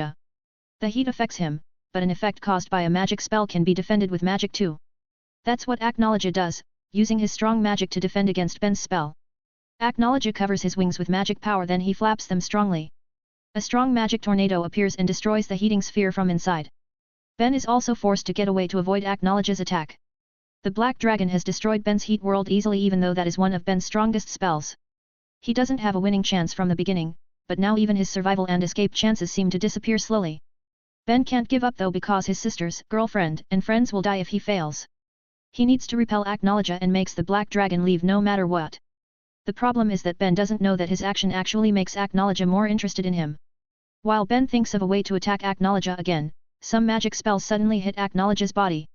They don't affect him, of course, but they surprise Ben because the spells came from his guildmates below. The fairy tale mages can't just see Ben fight by himself. So they try to help him fight even if it's just a little. This is not only Ben's fight, after all, but it's also their fight too. They need to fight for themselves if they want to survive. Myra suddenly appears beside Ben with her Satan soul, Citri form. She flies beside Ben and tells him that she'll also fight. Her power is far lower than Ben's current power, but that's not a reason to not fight. We need to fight for ourselves if we want to survive, right? asks Myra. Ben sighs and says, just don't die. Make sure to pull out if you think you can't go on. Ben knows he can't stop them, so the best thing to do is to let them fight but make sure to not let them die. Myra nods and they get ready to fight again. The mages below also get ready to fight and attack from their spot. Some of them can fly like Ben and Myra, but none of them are confident they can be fast enough to avoid Aknologia's attack while flying. Myra can fly very fast, so she is confident that she can avoid Aknologia's attacks. The fairies then start their attack on Aknologia with Ben on the front. Myra attacks from a distance while flying around Aknologia as Ben attacks him closely. The others attack from the ground using all their long-ranged spells. Their attacks create big impacts and effects on Aknologia's body. Fire, ice, wind, sword, wind, iron, bullets, and other kinds of magic spells. All of their attacks hit Aknologia because his body is big, so it's easy to target him. The big effects make their attacks seem to work well. However, they all know that it's not the case at all. Aknologia is doing just fine even though they bombard him with all those strong spells that will destroy a mountain already. Suddenly, a strong spinning blue sphere appears in Aknologia's location. It expands very fast and pushes all the magic attacks. Ben also gets pushed very fast and even Myra who flies quite far gets pushed because it expands very fast and becomes very big. Both Ben and Myra crashes on the island in different locations. Ben receives more damage because he gets hit by the spinning magic sphere first while it still has full power. But he has high durability, so the damage that he received isn't fatal even though it's quite grave. On the other hand, the damage that Myra received is fatal enough that her transformation wears off instantly. Even worse, she fell far from anyone so no one can treat her immediately. She needs to get treated immediately or her condition will worsen. Ben who flies again realizes that Myra is not in a good condition because she doesn't appear again. So he immediately goes to Myra's crashing location to help her. He moves fast despite his grave injuries and then takes Myra to Wendy. Wendy immediately uses her healing spell on Myra while the others keep attacking Aknologia. They need to attack Aknologia while Wendy heals Myra. Ben also attacks him again but with Myra's uncertain condition, he can't focus, so his attacks get weaker. The same thing also happens to the other mages so their attacks get weaker too. Their weak attacks make Aknologia start to lose interest. He can also feel that Ben's dragon force is getting weaker, meaning Ben is at his limit too. Ben also realizes that his dragon force has almost reached its time limit. He has spent a lot of energy and also received a lot of damage even though Aknologia only hits him 2 times. So his dragon force's power is getting weaker slowly now. Aknologia is bored now so he decides to finish this. He flies fast toward Ben, a lot faster than before. It takes Ben by surprise and makes him late in realizing a punch from Aknologia. Ben does his best to defend the punch using all his power. He gets hit and crashes to the ground very strongly. The impact destroys the ground, creating a massive crater with Ben in the middle of it. Ben has his hands bones broken after he used his hands to defend the punch. Even after he poured all his remaining magic power onto his hands, he still can't block that punch. Luckily, he can reduce the punch's power a lot, so he can survive with just broken hands. Cough. Ben coughs some blood. Fuck, I can't move, says Ben while trying to stand up. He is not in dragon force again and he has spent all his energy, so he can't move now. Ben looks at Aknologia while gritting his teeth and keep trying to stand up. But he can't even lift a finger and can only see as Aknologia gathers energy again. He keeps cursing while trying to move so he can attack Aknologia again. But then Ben widens his eyes when he sees the unconscious Myra floats toward Aknologia. The black dragon is using his ability to suck magic power to suck Myra too. Aknologia knows that Myra is precious to Ben, so he intends to kill her first before Ben. He uses his magic to suppress the other mages so they can't stop Myra who gets pulled. None of them can resist Aknologia's magic, so they can only see as Myra flies to the sky. Aknologia succeeds to anger Ben who suddenly has the power to stand up. He looks at Myra and his eyes widen again when he realizes that Bella is holding onto Myra's body. She has been holding onto Myra since earlier, so she also gets pulled.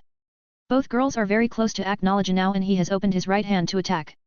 Aknologia then swipes his right hand toward Myra and Bella very strongly. But when he almost hits them, Ben suddenly appears and hugs the girls so he is the one who gets hit directly by Aknologia. Aknologia's attack sends the 3 far into the sea at a very high speed. The fairy tale mages below can only see in horror as the 3 get hit. They immediately lost their strength and their expressions become blank. Wendy's eyes shake as she cries, "No, no. You can read up to 35 chapters ahead of my fanfics on my Patreon page if you are interested. Voting for this book is highly appreciate. I've uploaded 1 Chapter 254 of Fairy Tale, Sun Eater. 2 Chapter 265 of Transcended as Lord Buggy. 220. End of Fairies. Aknologia prepares a dragon's roar after hitting Ben, Myra, and Bella. The fairy tale mages who are in despair know Acknowledge is going to attack them, but they have lost their will to fight after seeing the three mages get hit by Acknowledge's strong attack. Their emotions are in turmoil, but Wendy, Carla, Elfman, and Lysina have the worst condition. Those three are their family, but they could only watch as the three of them received that attack. They can only look at the sky with blank expressions as tears flowing from their eyes now. Makarov and Gildarts are very sad too, but they can compose themselves. They have gone through many things for years and even decades of their lives as mages. So even if they are very sad, they still can think rationally. Everyone, wake up! This hasn't ended yet, we still need to fight, says Makarov. Master is right, we shouldn't give up yet. Ben and Myra are stronger than you all, I know this very well. They still have a chance to survive that. So we need to survive too and help them, says Gildarts. Really? Asks Wendy hopefully. Yeah. At the very least, their chance of survival is higher than any of you here. So let's work together and leave this place alive. If we are dead, then no one can help those three, says Gildarts. Elfman, Lysina, Wendy, Carla, you guys are treasured by Ben and Myra. What will they say if they see you giving up now after they worked hard to protect you? Even Bella will be angry if they see you give up, says Makarov. Urza is the first to recover and she says, that's right. Let's not give up too fast and believe in them. Ben and Myra are strong, so they will be fine. They also protected Bella, so she will be fine too. The young mages agree with Urza and finally get a hold of themselves. Wendy and Carla has been with Ben for years, so they know how strong he is. They are sure that he will be fine. Elfman and Lysina also think the same, that's what they believe. They all then gather and hold each other's hands to channel their magic power. Acknowledge's attack is very strong, so they need to face it together. They channel their magic power to create a strong defense. Right when the mages do that, Acknowledge has finished his preparation. Bright bluish energy is formed in his mouth, ready to be shot anytime. He doesn't waste time and shoots a massive energy beam from his mouth toward the fairy tale mages. Boom! A massive explosion is created from Acknowledge's attack. It engulfs the whole of Tenro Island and even the sea around it. The shockwave is so strong that it pushes the seawater and creates big waves. The explosion disappears after a moment and the result is very shocking. Tenro Island has disappeared and a giant hole is formed in the sea. The fate of everyone on the island isn't known, but the chance of their escape is almost nil. Acknowledge gazes as the seawater fills the giant hole again before he leaves. There's nothing left there and he is satisfied with the destruction that he created. He is someone who loves to destroy things, after all. On a rather far location, some ships can be seen floating on the sea. They are Magic Council ships that came as reinforcement after the first fleet get destroyed by Azuma. All of them saw the fairies' battles against Acknowledge, but they didn't dare to get closer. They could feel Acknowledge's massive power and know that they aren't his match. So they didn't get closer and just called their HQ to ask for help. Even though they wanted to destroy Fairy Tail, they never intended to kill the guild members. They just wanted to make the guild get disbanded. The HQ accepts their request and prepares Aetherian to attack Acknowledge. But it will take time to prepare, especially after it gets closed, since Jalal and Altair's plot. They just hoped that the fairies can hold on until it was ready, but that didn't happen. Ben's power and battle against Acknowledge really surprised the council members. But they get even more surprised to see Ben's attacks didn't work on Acknowledge. His power in the previous Dragon Force has made him one of the strongest mage in Ishgar, after all. But Acknowledge still defeated him easily and even destroyed Tenro Island where Makarov and Gildarts were presented. Now Acknowledge has left, so there's no use to shoot Aetherian again because they don't know where Acknowledge has gone to. But at least, they know where Ben, Myra, and Bella are after getting hit by Acknowledge. The three of them were shot at one of the council ships. A trail of destruction can be seen from the front side to the inner back lower cabin. The ship almost gets split in half, but it doesn't because the three's movement gets stopped before it happens. But the destruction is very big already and the ship has started to sink. They need to evacuate soon before the ship sinks. Mest, or also known as Doran Bolt, a council member who infiltrated the S-class exam, come to the destroyed ship. He follows the trail of destruction together with Lahar, a council officer, and some men. They arrive at the end of the trail and the sight makes them shocked. At the end of the trail is a man with a bloody appearance. His whole body is covered by blood and bits of destroyed metal are sticking to his body. It is Ben, who is unconscious, but his eyes are open and he still has an intimidating gaze, as if telling no one to get closer. He is still holding the unconscious Myra and Bella in front of him even with his broken hands. Both of them only have a few scratches on their skin, very contrast with his appearance. Lahar widens his eyes and says, "What a man, he still protects them even with his condition." It seems he used all his remaining magic power to protect them instead of himself. His remaining magic power must have been low, so he can only protect them. Also, the defense power will be higher if he just used it for these two. Doran Bolt's eyes are shaking as he approaches Ben and the girls. But suddenly Lahar stops him and forbids anyone from touching the three. He tells them that they can't carelessly move these three, especially Ben, because it might worsen his condition when he's already dying. We need professionals to do this and our medic personnel isn't good enough. His life force is also very weak and I won't be able to sense it if I'm not this close. It will be bad if we do something wrong because it might kill him, says Lahar. Then what should we do? We can't let them be or they will die, says Doran Bolt angrily while holding Lahar's collar. Calm down. We need to move them along with the things around them. Let's cut these parts and carefully carry them, says Lahar. Doran Bolt calms down and immediately orders their men to do as Lahar said. They move fast and carefully as they cut the parts around the three. Then they use magic to carefully lift the three and the parts before leaving the ship. Doran Bolt then uses a ship to return to the mainland while Lahar stays behind to search for survivors. There might be survivors, after all, because Ben and Co could survive Acknowledge's attack. But even those three can die if they aren't treated soon. Doran Bolt and his men move fast to the mainland while some medic personnel tries to examine Ben and Co's condition. It is worse than they thought, especially for Ben. They tell Doran Bolt that no one in Magic Council is skilled enough to treat Ben. It makes Doran Bolt frustrated because he can't let them die. He feels very guilty after everything he did and that he couldn't even help them fight Acknowledge. So he needs to at least help Ben and Co to survive this. He racks his brain and finally, he remembers something. Let's go to Magnolia. That person should be able to help them. Prepare the small airship fast.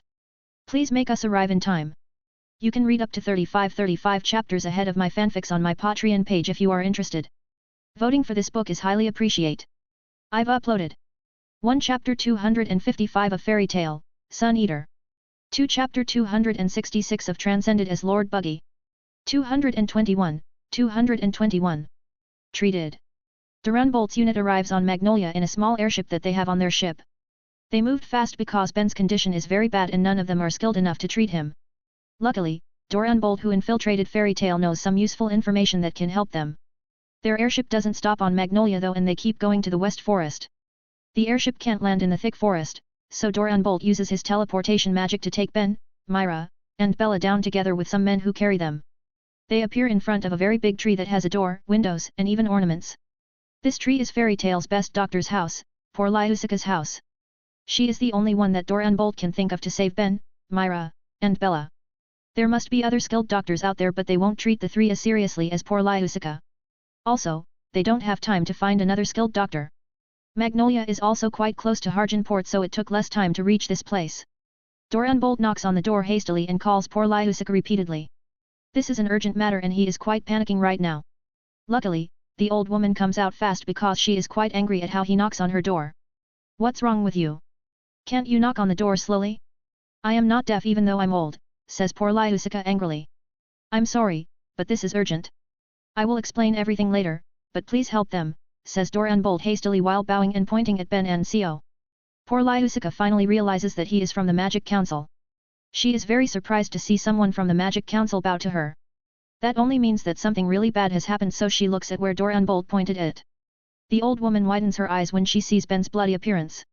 His body has been covered fully by blood and none of his original appearances can be seen. He is also still sticking onto the ship's body parts and holds Myra and Bella in his arms. Myra! Bella! Shouts Poor Lyusika while running hastily towards the three. She knows Myra and Bella quite well because they've interacted often. Their appearance is quite normal, so she can recognize them. But she can't recognize Ben who has blood all over his body, even on his hair. Who is this person? Asks Poor Lyusika while looking at Ben with shaking eyes. It's Ben Cooper, a Fairy Tale mage, says Doran Bolt. Poor Lyusika gets even more surprised and she shouts, what has happened to him? And why don't you do something? How could you let him stay like this without treating him? Doran Bolt bites his lips before saying, we don't have anyone skilled enough to help him with his condition. We were afraid that we might make things worse if we do something wrong. Poor Lyusika grits her teeth because she knows that it's true. But she still can't accept the fact that they let Ben stay like this on their way here. His condition must have deteriorated while they were on their way here. Without wasting time, Poor Lyusika immediately moves to help the three. She moves Ben's arms from Myra and Bella and then tells the council members to move the girls inside her house. They do as she says while she starts to take care of Ben. She removes the metals pieces that stabbed Ben's body. Her movements are fast and precise without any hesitation.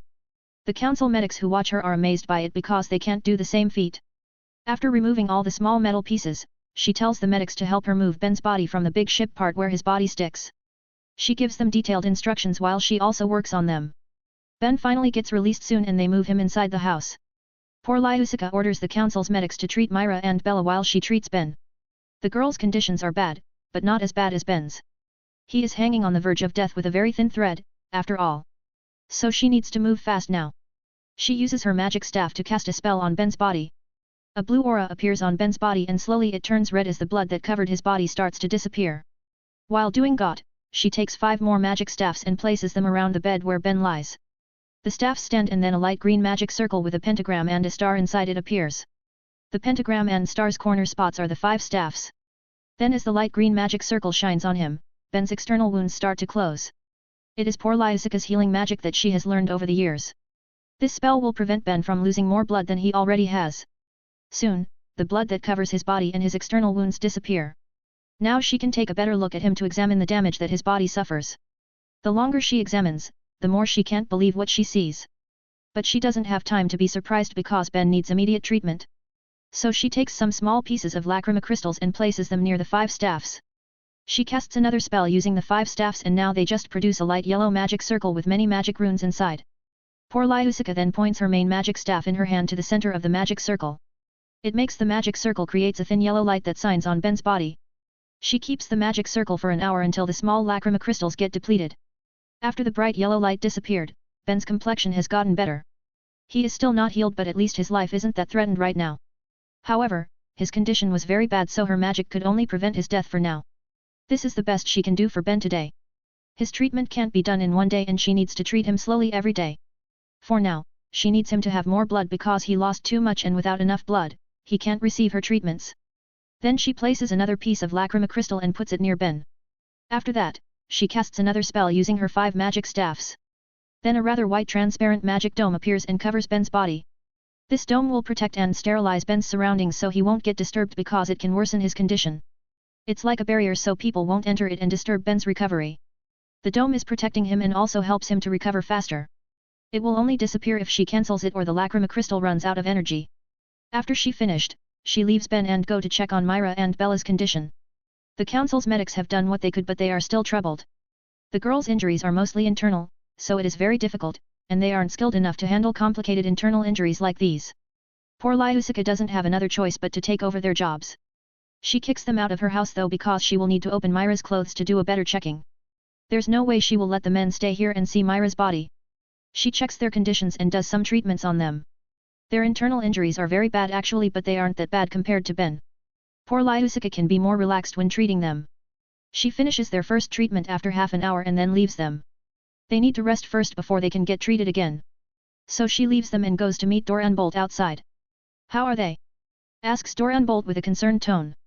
They are still far from being healed, but at least they won't die today. Now tell me what happened. They should be on Tenro Island for the S-class exam with Makarov and other young mages. And don't tell me you can't say it. It is concerning my guild, after all, says poor Lyusica with an intimidating tone. Doranbolt gets silent for a moment before he starts to explain. You can read up to 35 chapters ahead of my fanfics on my Patreon page if you are interested. Voting for this book is highly appreciate.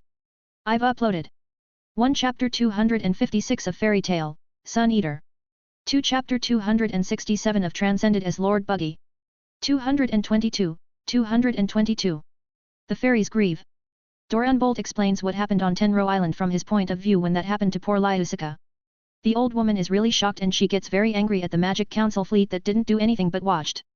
Her cold demeanor disappears and she starts to cry. She has lost her good friend Makarov and some precious young mages. Even though she always said that she hates humans and said they are stupid, that doesn't mean she doesn't love those who are close to her. She starts to hit Doranbolt while shouting angrily at him and crying. The other council members want to stop her but Doranbolt stops them. He was someone who hated Fairy Tale, the Troublemaker Guild. But he never wanted to kill them so he feels very guilty now. Poor Lyusica rants for a rather long time before she chases away the council members. She doesn't want to see them anymore and they do as she said. They return to their airship and leave the forest. The old woman returns to her house to check on the 3 again. Then sometime later, she hears a commotion in front of her house. She sighs and comes out to see every Fairy Tale mage who was in Magnolia. They have been told by the council about the incident and rushed here immediately. Silent, you ruffians! Can't you give the patients some peace? Shouts poor Lyusica. Everyone gets silent and Macau asks with a look of worry, how are they? I won't say that they are fine, but at least they won't die now. Myra and Bella will be fine after some treatments, but I can't say anything about Ben. His condition is really bad that I can only think of his survival as a miracle, says poor Lyusica. They all are relieved at first but get concerned again after hearing about Ben. Is it really that bad? Asks Altsak. Poor Lyusica nods and says, it is. He broke almost all the bones in his body, a lot of his muscle fibers were torn, many of his internal organs were damaged, and I won't say anything about his skin. He came here with blood all over his body that I couldn't even recognize him. That's how bad his condition was. I could only give him basic treatment so that he won't die for now. He will need a lot of treatment and I don't know when he will wake up. I don't even know if he will ever wake up again. Even now, I still can't understand how he can survive with all those injuries. I can guarantee you that Myra and Bella will be healed. But you guys can only pray for Ben while I will do my best to help him, explains poor Lyusica. The fairy tale mages are very shocked to hear her explanation. Ben's injuries are enough to kill anyone but he managed to survive. It made them relieved to know that Ben survived, but they are very sad that he has a low chance to get healed or even surviving his injuries. Mrs. Poor Lyusica, we will do anything to help. So if you need everything, just tell us, and we will do our best to help. It is bad enough that we've lost Master and the others, so we can't lose anyone again, says Macau with tears on his face. The others also finally cry now. This incident is so sudden that they can't even cry yet. They were also still in disbelief, but they finally realize that it was the truth and it really breaks their hearts. They've lost their guild mates, their friends who are dear to them. Poor Lyusica let them cry until they are satisfied and calm down. They want to see Ben, Myra, and Bella, but poor Lyusica only allows some of them. Only Macau, Wakaba, Altsak, and Bisksa are allowed to see the three right now and they agree. Some time later, the four of them returned with very shocked expressions. Ben's condition really shocked them because it is worse than they thought. Even though his external wounds have been closed, they still can see that his condition is really grave. The mages then leave to not disturb the patients and poor Lyusica. They return to their guild building with sad expressions, very different from their usual cheerful faces. Their world has just been turned upside down in a day, after all. Inside the treehouse, poor Lyusica also grieves by herself. She has befriended Makarov for decades and they are close. They can be said to be best friends and she has just lost that best friend, so she is very sad now. We've gone through a lot and have lost many friends so far. But I never thought that I will lose you this fast. How can you die too, stupid Makarov? You still haven't fulfilled all your promises, says poor Lyusica with tears on her face. Everyone in Fairy Tale is grieving and they don't do anything that day. The next day, they hold a funeral without any corpses. They just hold a ceremony and engrave the names on a stone monument behind the guild building. After that, no one in Fairy Tale takes any job for a week. They aren't in the mood to do any job so they just stay silent. Some people finally take a job because their families need money too, so they work. In the treehouse, poor Lyusica is treating Bella right now.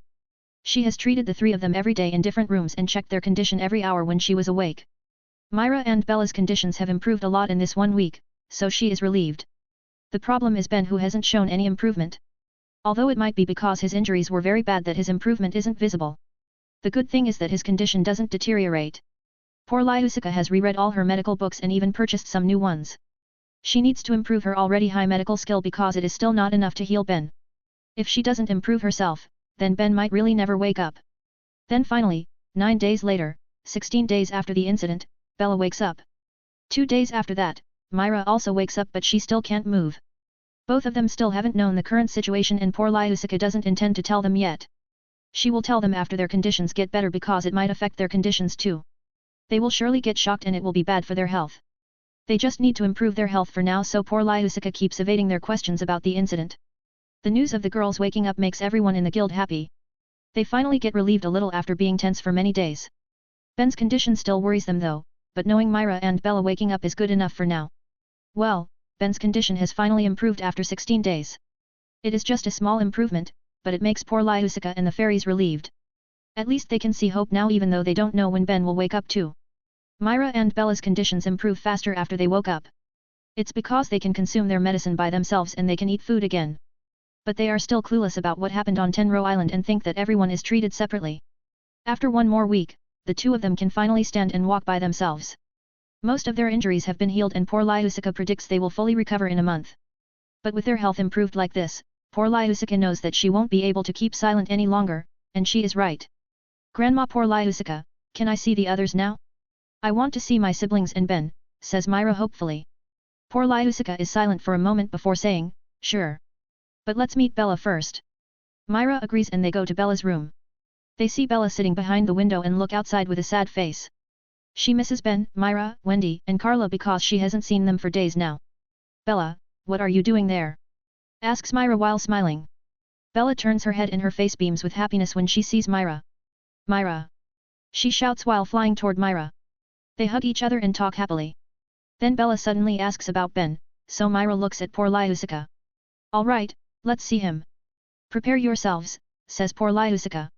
They go to Ben's room which is filled with magic runes. His bed is right in the center of the room and he is still unconscious. The girls want to approach him, but poor Lyusica stops them. Grandma, what happens to Ben? He doesn't look good, says Myra worriedly. Poor Lyusica has a sad face and says, I will explain everything to you, so prepare your heart.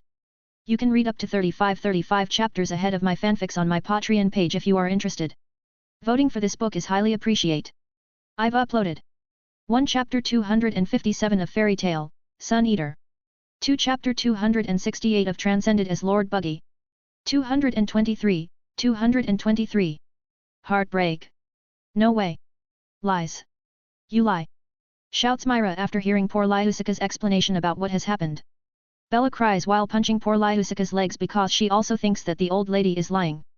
Why should I lie to you? I don't have any reason to lie. You can go to the guild and ask everyone about it. They'll say the same thing, says poor Lyusica. Myra slumped down weakly and tears flow from her eyes. Bella cries even louder and then Myra also cries with her. Poor Lyusica has a sad expression and hugs the two girls to make them calm even if it's just for a little. They cry for more than an hour until they get tired and fall asleep. Poor Lyusica can't lift Myra so she just covers her with a blanket. As for Bella, she is light enough to be lifted by the old lady back to her bed. The next day, they wake up and Myra locks herself in her room. Bella stays beside Ben and refuses to leave him because she is very afraid that she will lose him too. Both girls are very depressed and Myra even refuses to eat. She has just lost her siblings because she failed to protect them. After what happened to Lysina, she has trained a lot to get stronger because she doesn't want the same thing to happen. But now she failed again and lose both of her siblings along with her friends. Myra keeps crying in her room and refuses to come out or let anyone enter. She doesn't even want to eat anything that poor Lyusica has prepared.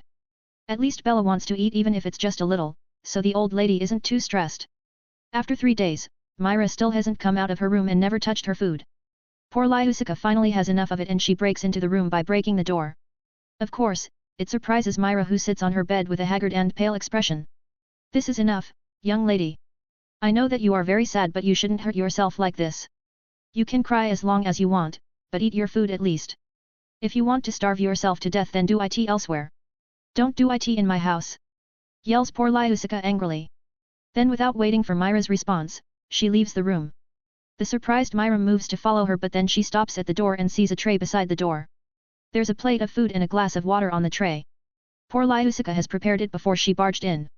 Myra's eyes get watery again and she finally takes the food and drink. She closes the door and sometime later, she puts the empty tray in front of the door again. Myra finally eats something after not eating anything for 3 days. The next day, Myra finally comes out of her room even though her expression is still not good. She dazes a lot and sometimes looks outside for a few minutes without saying anything. 4 days isn't enough to soothe her heart. On the 5th day, poor Lyusica calls Myra to talk with her. They talk in the backyard where poor Lyusica grew some flowers.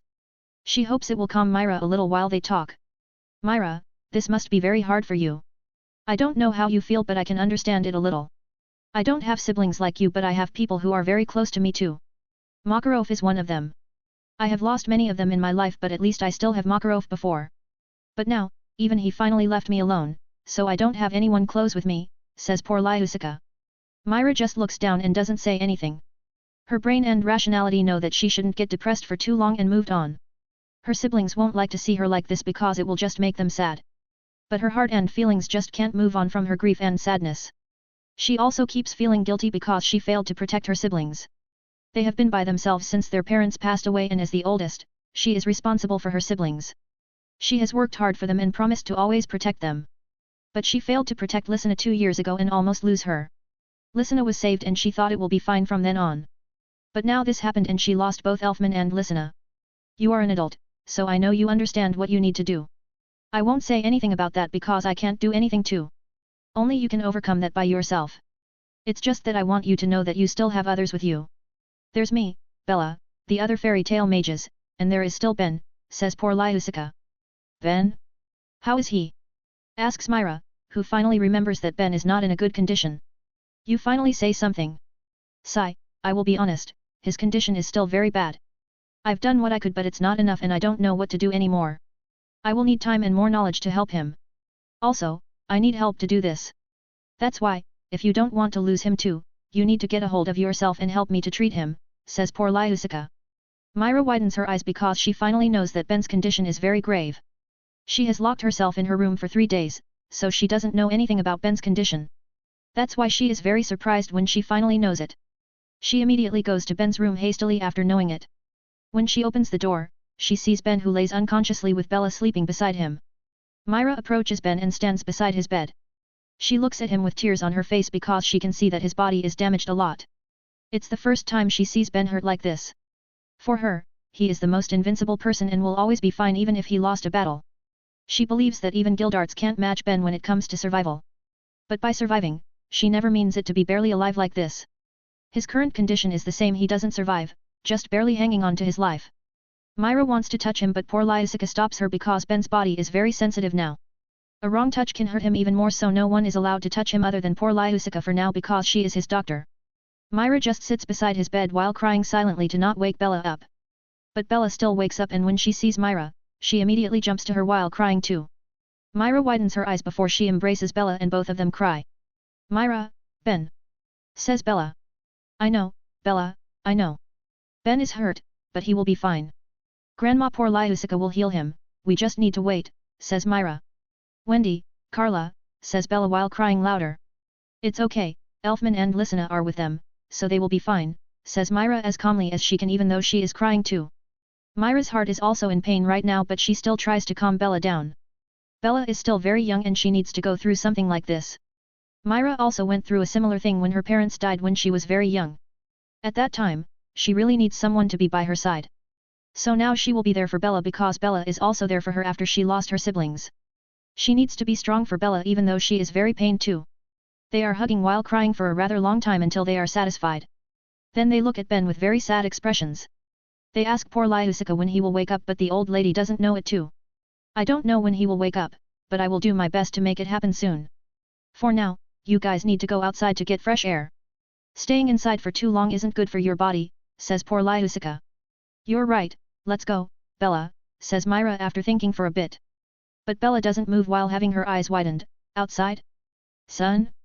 Ben, son. Bella points at Ben while saying that. Poor Lyusica is confused by Bella's short words but Myra understands it and her eyes widen too as she says, that's right, the sun.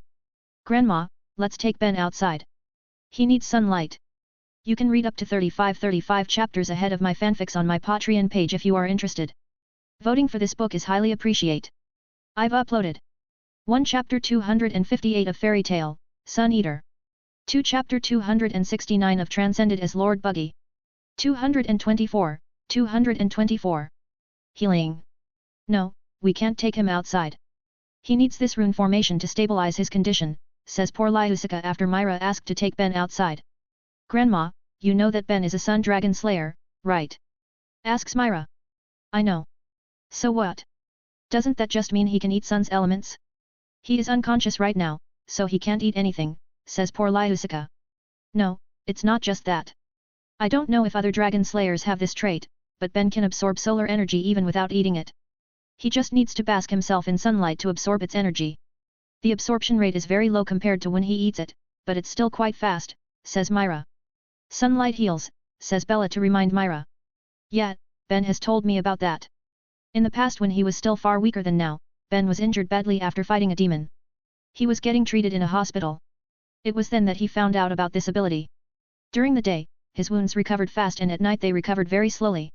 He assumed that it was because of the sunlight that shone through the windows, says Myra. Poor Lyusica thinks about it for a while before she sighs and agrees. She has done her best to heal Ben but his condition doesn't improve much. She almost gave up because nothing she did work and it tired her. Now Myra and Bella told her that there is a way to heal Ben. So she decides to give it a shot and see if it will work. She doesn't have another way, after all. If sunlight can heal Ben, then she needs to use it. Alright, but we'll take him inside immediately if it doesn't work, says poor Lyusica. Myra nods and then they take Ben outside using a stretcher. They move him slowly and carefully as they go to the backyard. They put the stretcher down where the sunlight shines brightly and they move aside. Poor Lyusica watches intensely to see any change in Ben's condition. Myra and Bella also watch with anticipation. They all hope that it will work even though poor Lyusica is a bit skeptical about it. Very slowly, they see Ben's skin color gets better and starts to return to normal. The solar energy that Ben absorbed isn't much and can only heal him that fast with his current condition. It is a very slow process but it's very fast compared to his progress these days. Poor Lyusica is very surprised to see that it really works. She never thought that sunlight can be the best medicine for someone. But she also knows that it only works for Ben. Still, she wants to try researching it to find out if it can be used to heal others. While Ben is basking in sunlight, the three talk to each other. Well, it's not really a talk, but Myra and Bella pouring their emotions. Poor Lyusica just listens to them without interrupting them. She knows that they just need someone by their side who will listen to them now. Losing those who are close to you isn't an easy thing to accept for anyone. Even the evilest person can cry if they lose their loved ones. They stay like that until the day ends. As the day darkens, the sunlight disappears. Ben won't get any solar energy again today, so they take him inside. They take him to his room that has rune formation again. Taking him outside and inside every day doesn't seem good. I think we need to make the sunlight enters his room rather than take him outside, says poor Lyusica. But he won't get the sunlight all day if we do that. Even if we make some windows on the wall, this room will only get sunlight during the morning when the sun is still in the east. It won't enter after that because the rooms above and on the west will block it, says Myra. I never say that we will use this room. We will make a room made of glasses on top of this tree, says poor Lyusica. Myra is surprised while Bella is confused because she can't imagine it. How will we build it? Asks Myra. I don't know. Just ask those guys in the guild and they will think about it. At least this will make them have something to do. Those guys haven't done anything useful these days, after all, says poor Lyusica scornfully. Myra just laughs wryly because she can imagine them just drinking in the guild all day without doing any work. But she also knows that they are very shocked by this incident and aren't in the mood to do any work. The next day, poor Lyusica calls the mages in the guild and tells them about the plan to build the glass room for Ben. She doesn't ask them but orders them, so they don't have any right to refuse. Well, they won't refuse because it's for Ben's recovery, but they don't know how to build it. Ben's 11 disciples tell the others that they will find a way and immediately go for it. They go to every craftsman in Magnolia to find the one who can make it. As for the fee, everyone in the guild agrees to use the guild's fund, so they don't need to worry. But it's not easy to find a craftsman who can do it because it is quite difficult to build the room on a tree. The 11 of them need to go around all day before they can find someone who can do it. It's an old man who has almost retired from his job as a builder. The old man starts to work the next day with his 2 sons. Their job is good and fast even though the location is difficult. They need to build the glass room high above the trees so that sunlight will shine on it all day. The hardest part is actually to make the strong pillars that will hold the glass room above. This is the thing that other craftsmen can't make. But the old man and his sons can build it in less than a day. They are really good. They finally finish just in 3 days even though there are only 3 of them. The glass room is shaped like a dome with 1 main pillar and 4 other pillars to support it. There are stairs with a roof to connect the room with the treehouse. The mages immediately take Ben to the glass room. Poor Lyusica has built a rune formation to stabilize Ben's condition during the night. He still needs it because he is still very weak even though he has improved in these last 3 days. Now, they can only wait for Ben to recover with the help of solar energy. Poor Lyusica predicts that he will recover in 2 or 3 months at most with his current healing speed. It can even be faster or slower because she doesn't fully know how this healing works. You sure he will recover, right? Asks Macau. He will. So do some work and stop lazying around like what you've done these days. Says poor Lyusica while chasing them away with her broom. The mages run back to Magnolia because of the broom attack. They are relieved after knowing that Ben will recover. But they still don't know if they'll do any work soon. They've become very lazy after they don't do anything for days. In the treehouse, poor Lyusica is preparing Myra's and Bella's medicine. They still aren't fully recovered and still need medicine now. She takes the medicine to the new glass room where Myra and Bella are. They always stay by Ben's side these days. Myra and Bella help poor Lyusica to take care of Ben even if it's just a little. They take care of his daily need like cleaning his body or changing clothes. His metabolism has started to return to normal, so he needs extra care while he hasn't woken up. Both of them keep doing it every day while poor Lyusica keeps checking Ben's progress. He starts to improve faster as his condition gets better. Then, a month since he stayed in the glass room, Ben opens his eyes. You can read up to 35 chapters ahead of my fanfics on my Patreon page if you are interested. Voting for this book is highly appreciated. I've uploaded 1 Chapter 259 of Fairy Tale, Sun Eater. 2 Chapter 270 of Transcended as Lord Buggy. 225, 225. Repeated pain. Ben finally opens his eyes after a month of basking in sunlight every day. It is faster than poor Lyusika's prediction that he'll wake up in 2 or 3 months. Well, that prediction was made on the second day after his sunlight treatment started. The prediction isn't accurate because poor Lyusika doesn't know the amount of solar energy that Ben's body absorbed. Its amount was very low at first because his body was damaged a lot. But as his body gets better, the amount increases and hastened his healing. Ben! Shouts Bella happily as she jumps on Ben's body. Bella? What happens? Why are you so excited?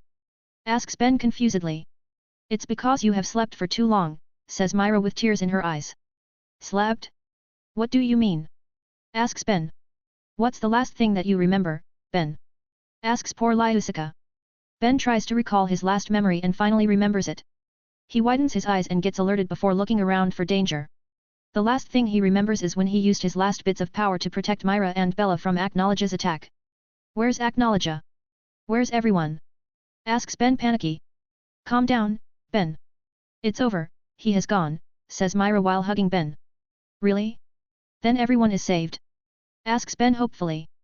That's, Myra can't continue her word. Ben widens his eyes and his body trembles as his heart beats very hard. He immediately jumps out of his bed and leaves the room. Then he runs everywhere, checking every room that he finds as he runs. No. No. No. No. No. Wendy. Carla. Where are you? Come out right now. This is not funny. I won't get mad if you come out now. I will buy anything you want, so come out. Shouts Ben angrily. He keeps shouting and calling his 2 sisters while calling his guildmates a few times too. But none of them respond even after Ben checks every room and gets out of the treehouse. He doesn't give up and runs around the forest to search for them. Myra and Bella are chasing him while telling him to stop, but he doesn't listen. The last thing he wants to know is losing his family again.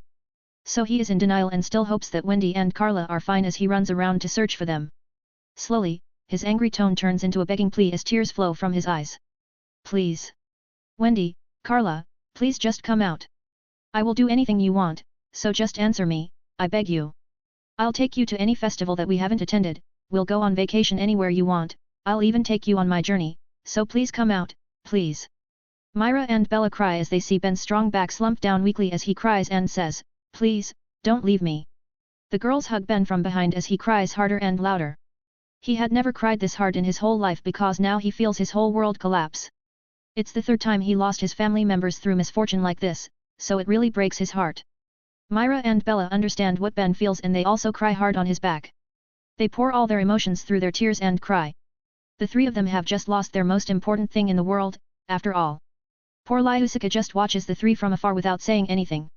She can't do anything except watch them and make sure they don't do anything reckless. As their elder, she has the responsibility to watch over them.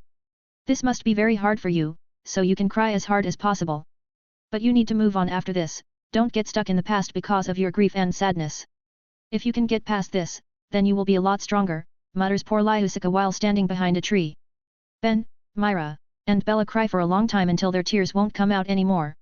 They sniffle and Ben just looks down sadly without saying anything. Myra and Bella are in better complexion because it's been more than a month since they knew everything while Ben has just known it. The girls just sit there silently to give Ben time to sort his emotions.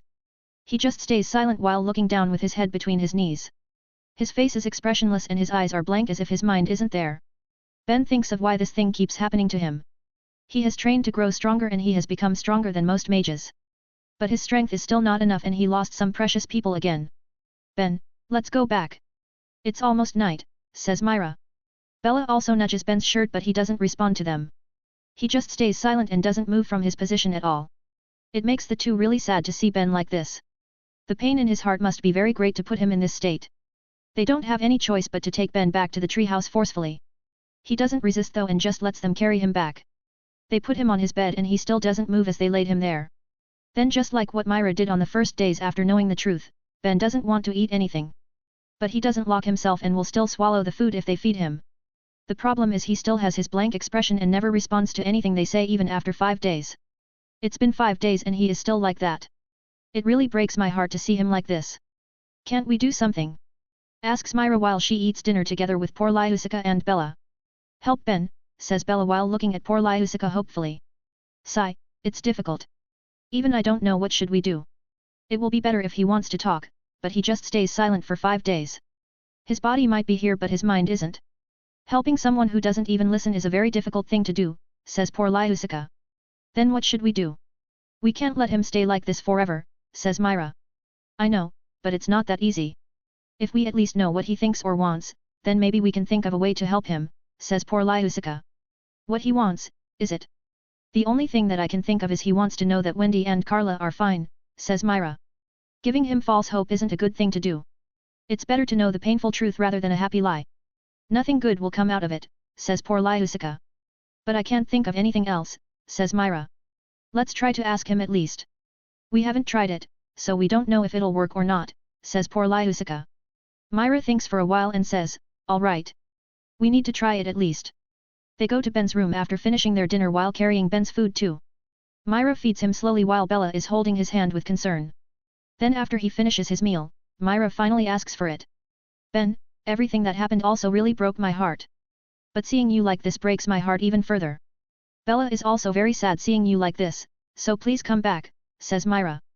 Ben is still silent, so Myra continues, at the very least, please say something to us. Please tell us what you want to do so that we can help you. Don't make us even sadder than we already have. Ben doesn't say anything but they still wait. They almost give up and leave when they hear Ben whispers something. They can't hear it clearly, so Myra gets closer to Ben and sees that his face isn't blank anymore although he still looks very sad. Land. Let's go to Tenro Island. I want to make sure of it myself, whispers Ben. Myra is surprised, but she also wants to go there again to make sure of it. So she supports Ben's wish and tells poor Lyusica about it. Bella agrees and wants to join them, making poor Lyusica can't disagree. Poor Lyusica then says, all right, but I will join you too. I'm worried that you will do something that endangers yourselves. You can read up to 35 chapters ahead of my fanfics on my Patreon page if you are interested. Voting for this book is highly appreciate. I've uploaded 1 Chapter 260 of Fairy Tale, Sun Eater. 2 Chapter 271 of Transcended as Lord Buggy. 226. Seeing the truth. Ben, Myra, Bella, and poor Lyusica go to Tenro Island 2 days after Ben asked it. They waited for Ben to compose himself first before they go. Besides, he can't ride any vehicle except the car, after all, so they can't just go. They will ride Ben's light runner because it is fast and can move anywhere, even the sea. But it is stored in Ben's spatial storage mark so only he can take it out. Also, only Ben knows how to drive it because it has many unique mechanisms that are only known to Ben. Ben, let's go to the guild first and tell everyone that we'll leave. They will be worried if they can't find us after we left, says Myra. Ben just nods and doesn't say anything. He takes out Light Runner then they all get in the car. Ben takes the driver's seat, Myra and Bella take the front passenger seat while poor Lyusica sits behind. Then they go to the guild and everyone there comes out after seeing Ben's car. Myra, where do you want to go? Is Ben all right now? Asks Macau. He is better now, don't worry. We will go to where the island was. It's hard to believe what we just heard so we want to see it ourselves, says Myra. Are you sure? Will you be okay? Asks Mina, one of Ben's disciples. We'll be fine, so don't worry. Please take care of the guild while we're gone, says Myra. All right, leave it to us. Just don't do anything rash and stay safe out there, says Macau. Wait. I want to go too, please take me with you, says Romeo, Macau's son. Romeo. Says everyone in surprise. Please, Dad, it will be fine. These two will be with me, so I will be safe.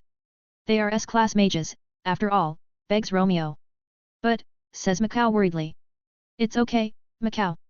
I will take care of Romeo, says Myra. Macau thinks for a while before nodding and says, then, I'll leave Romeo to you. Romeo, listen to them and don't do anything on your own. If you can't do that, then I won't allow you to go out again. All right, I promise, says Romeo as he enters the car's back seat. Myra says farewell and then the group leaves the guild building.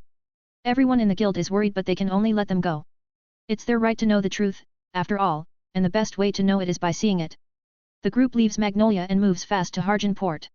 Poor Lyusica and Romeo who had never ridden the light runner before are very scared by its speed. Myra tries to calm them down but they can't calm themselves with such speed.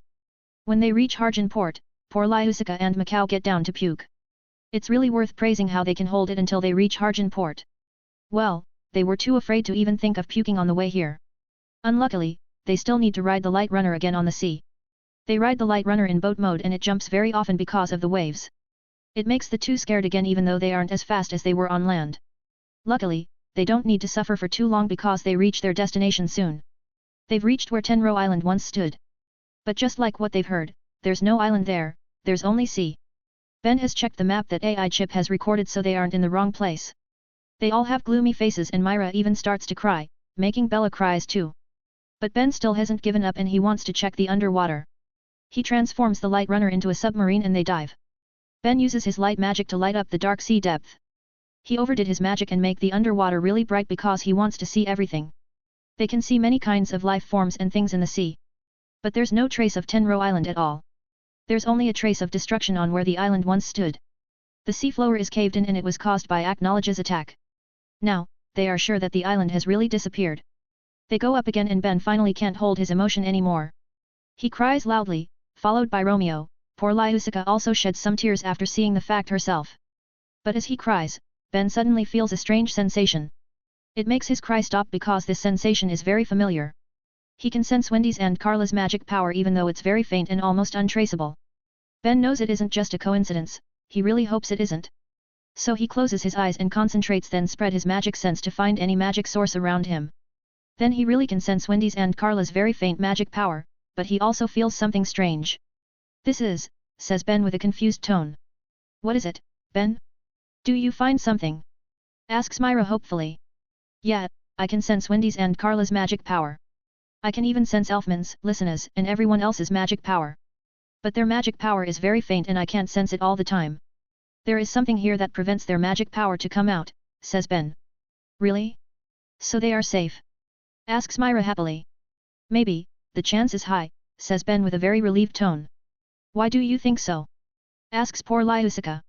My guess is that someone used an unknown spell to protect them from Acknowledge's attack. The most possible culprit is Master because he must know many types of magic and spells as a wizard saint. I don't know what spell that he used, but it must be very powerful that no one could find it so far, says Ben. But how can you find it? Asks Romeo. I think it's because I'm a fairy tale mage and have a very strong magic sense. Our guild marks aren't just decorations, they are linked to each other and can help us find each other. Also, I have a strong bond with Wendy and Carla. If Bella and Myra have a strong magic sense, they will be able to sense it too, says Ben. Everyone is relieved because now they know that their friends and family are alive. But what will happen next? When will they come out? Asks poor Lyusica worriedly. I don't know, I can't predict it unless I know the spell that was used. But I'm sure that the caster has thought about it and the spell will be released one day.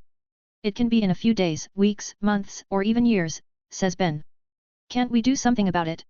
It will be fine if it's just for a few days or weeks, but what if it takes a few years or even decades? Asks Myra. We can't, for now. We need more information about this so we need to find out what spell was used. After knowing it, we can find a way to dispel it, says Ben. That's... How will we find it out among so many spells in the world? Also, if it's a hidden or forbidden spell, then normal mages like us won't have any chance to find it, says Myra. Don't worry, I will find it and get them out of there. I will also get stronger, strong enough to kill a dragon. The one who causes this, I will surely kill him. I am a dragon slayer mage, so I need to have the power to slay a dragon. But I haven't slain any dragon yet, so I'm not a true dragon slayer. I will slay Acknowledge and become a true dragon slayer, says Ben with a firm tone. I'm sure you can do that. But don't force yourself too much, alright? Asks Myra worriedly. Myra is right, there's no use to be that strong if you aren't fine.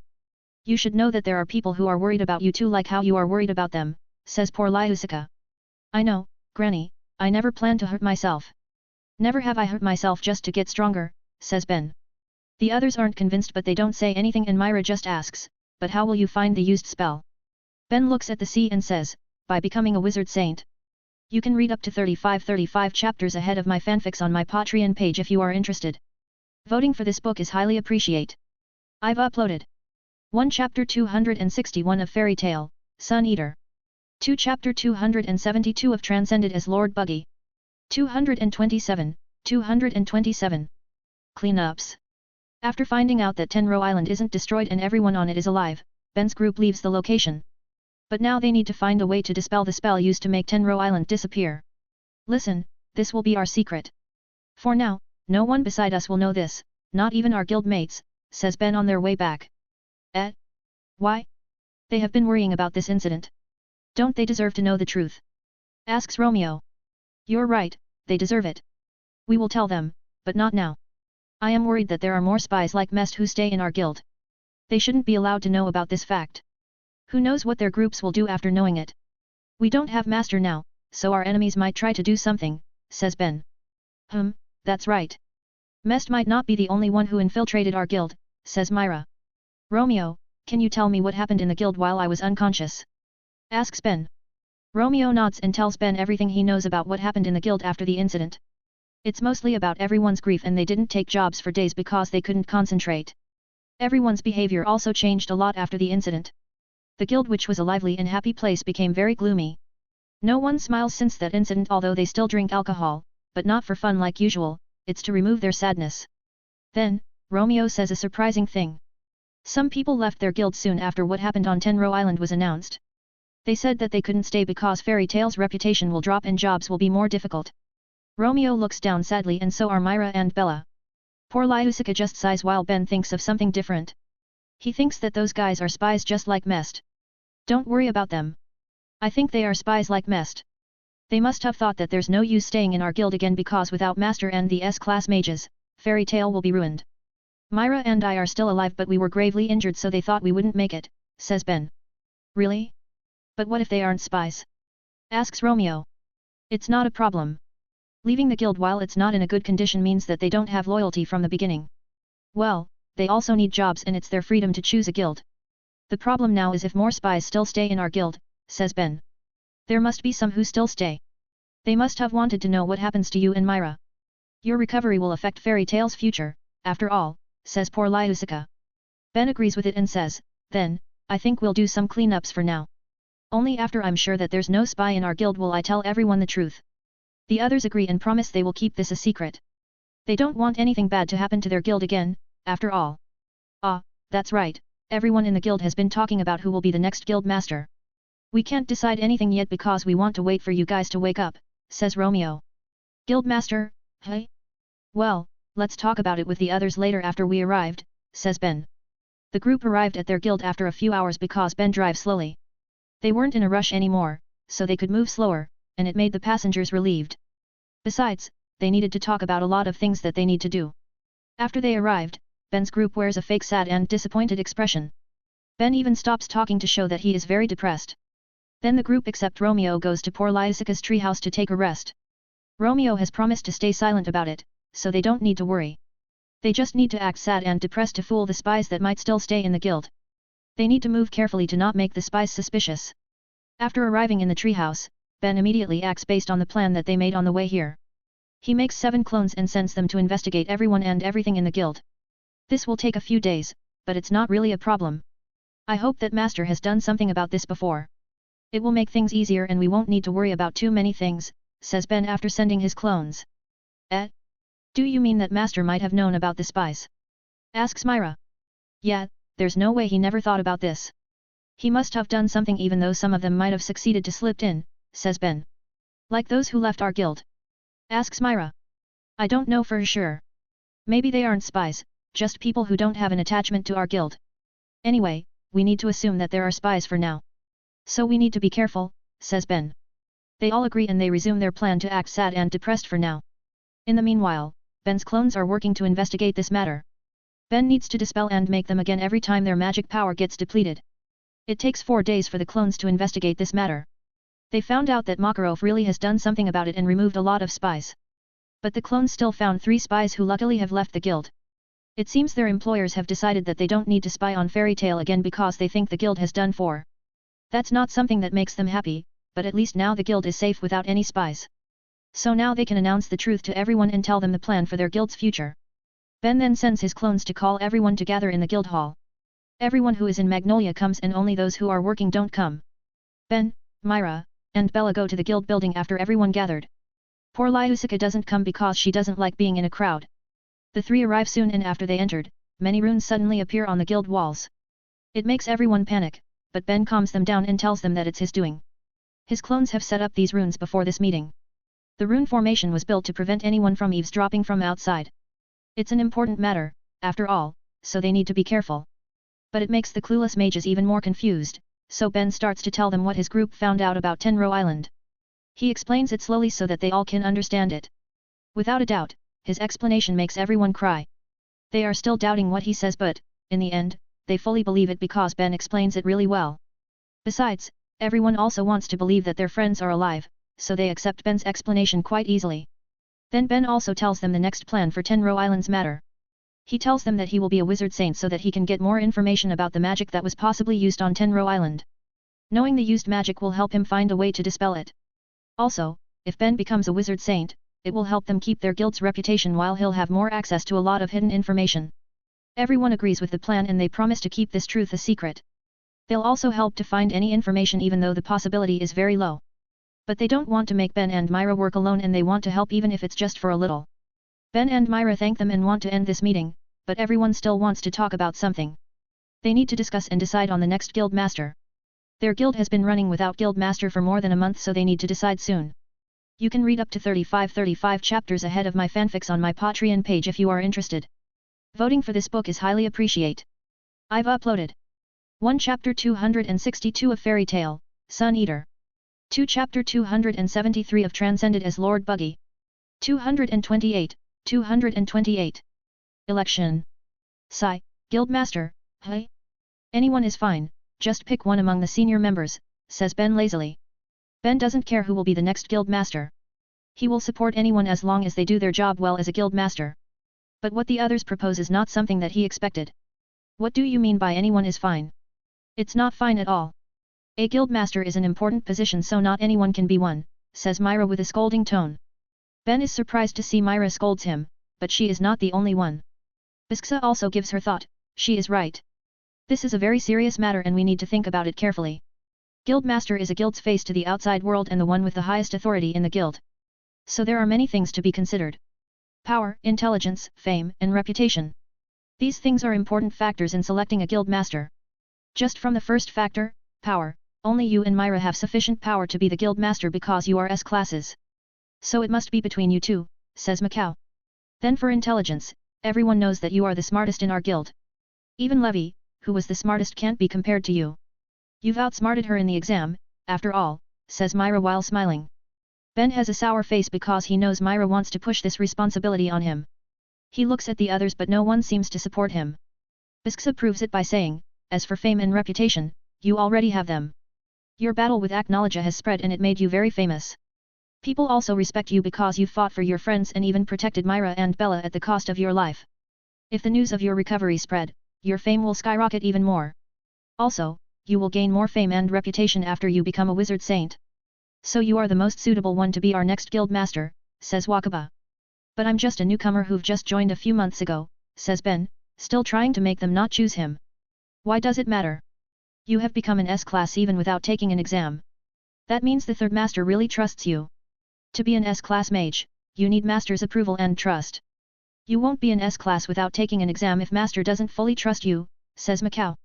If it's an S-class, then Myra is also an S-class, right? Asks Ben, trying to move the focus to Myra.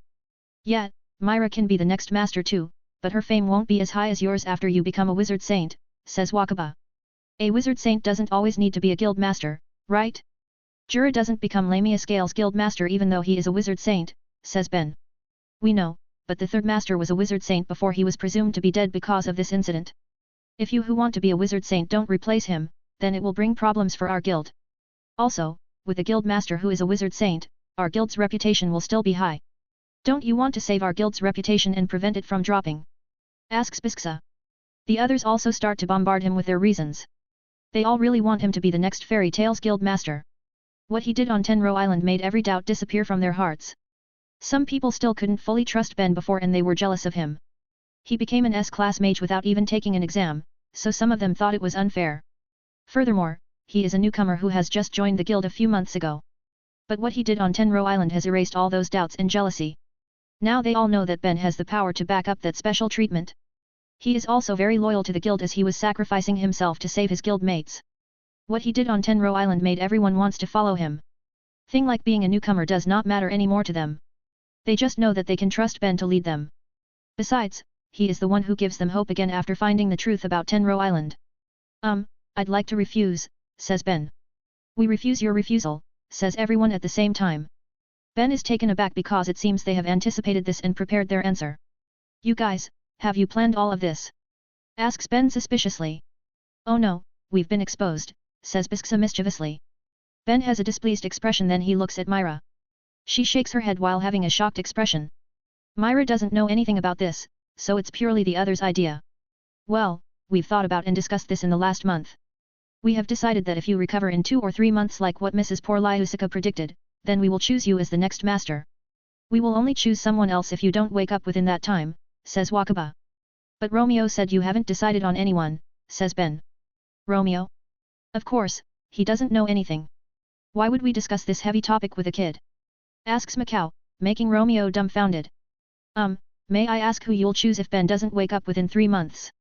Asks Myra worriedly. Of course, it's you, says Bisksa. As I thought. Phew, I'm glad that it doesn't happen, says Myra in relief.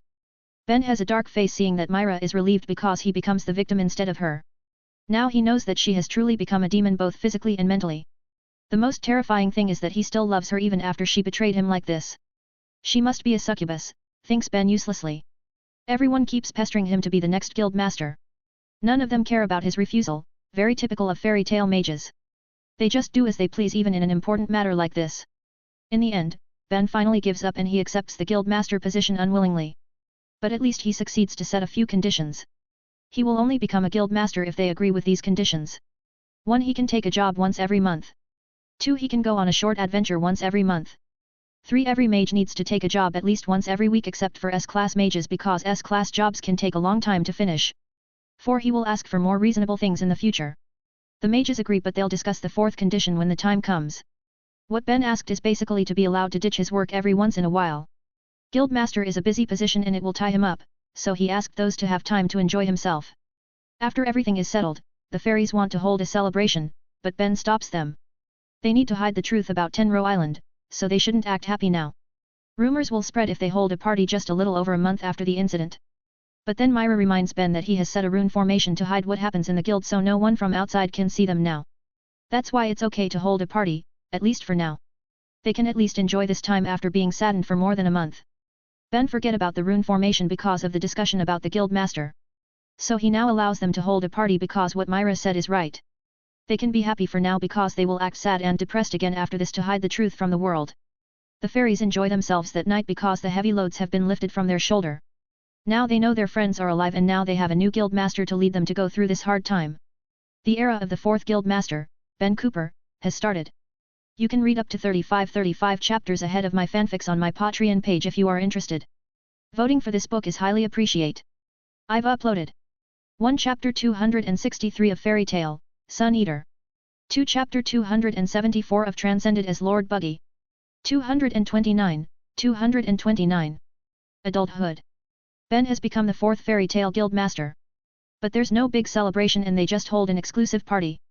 If the situation is normal, they will hold a big ceremony and also a festival that the whole town can attend. But now with the guild supposedly to be in grief, they can't hold something like that. That's why they just hold an internal party and hide it from the public using rune formation. They need to wait for at least a year before they can hold a party or festival publicly. After the party, Ben returns to his house together with Myra and Bella. They've decided to live together with Myra now because it will be very lonely without Wendy and Carla in Ben's house.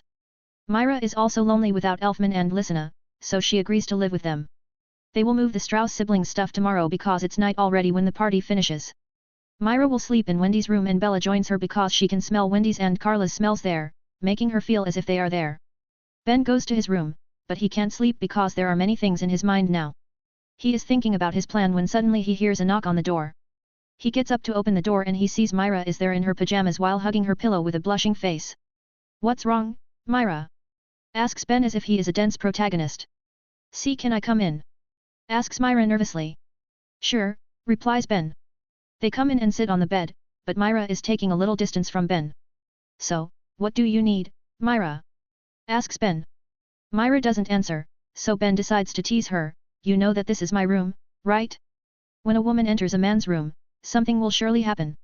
What he says makes Myra flinches and she covers her face with her pillow. Ben smirks and gets closer to Myra but she doesn't move. She just stays silent with a beet red face even after Ben hugs her waist from the side. Now, it is Ben's turn to get nervous because he thought Myra will run away or at least refuse his advance. But she just stays silent as if she has expected this. Well, that's why she came here, after all.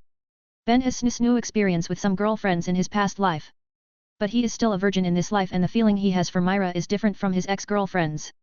It is stronger and he really wants to protect her, especially after they faced life and death situation together. A.N. Snoo equals sex. Guess the reference.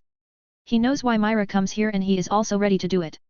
But he never thought that he will be this nervous even with his experience in his past life. Now, both of them are nervous and no one makes a move. Finally, Ben takes the initiative to ask, are you sure about this? I can wait until you're ready, you know. Myra doesn't say anything and just nods, making Ben gulps his saliva. He doesn't want to make Myra feels bad so he decides to do it. He starts it by turning Myra's face to him and giving her a gentle kiss. What about Bella? Asks Ben. She's sleeping soundly because she is tired from the party today. I also put a sleep spell on her to make her sleep deeper, says Myra with a low voice. So you've prepared for everything.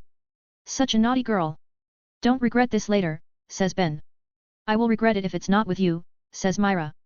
Ben kisses her again and lifts her before laying her down on the bed. Then he uses his experience in his past life to raise Myra's mood with foreplay. It doesn't take long for Ben to make Myra gets in the mood. Pant, you seem experienced. Have you done this before? Asks Myra curiously with a rather disappointed tone. Well, it's embarrassing but I've read it in some books. I've also watched some PRN videos, so they are my teachers, says Ben embarrassedly. Ben doesn't lie because he has really read and watched PRN. But he doesn't say that he has done it in his past life because his last life itself is a secret that isn't allowed to be told to anyone. Also, he is a virgin in this life because he never had snoo in this life. Myra giggles seeing his replies and she feels relieved.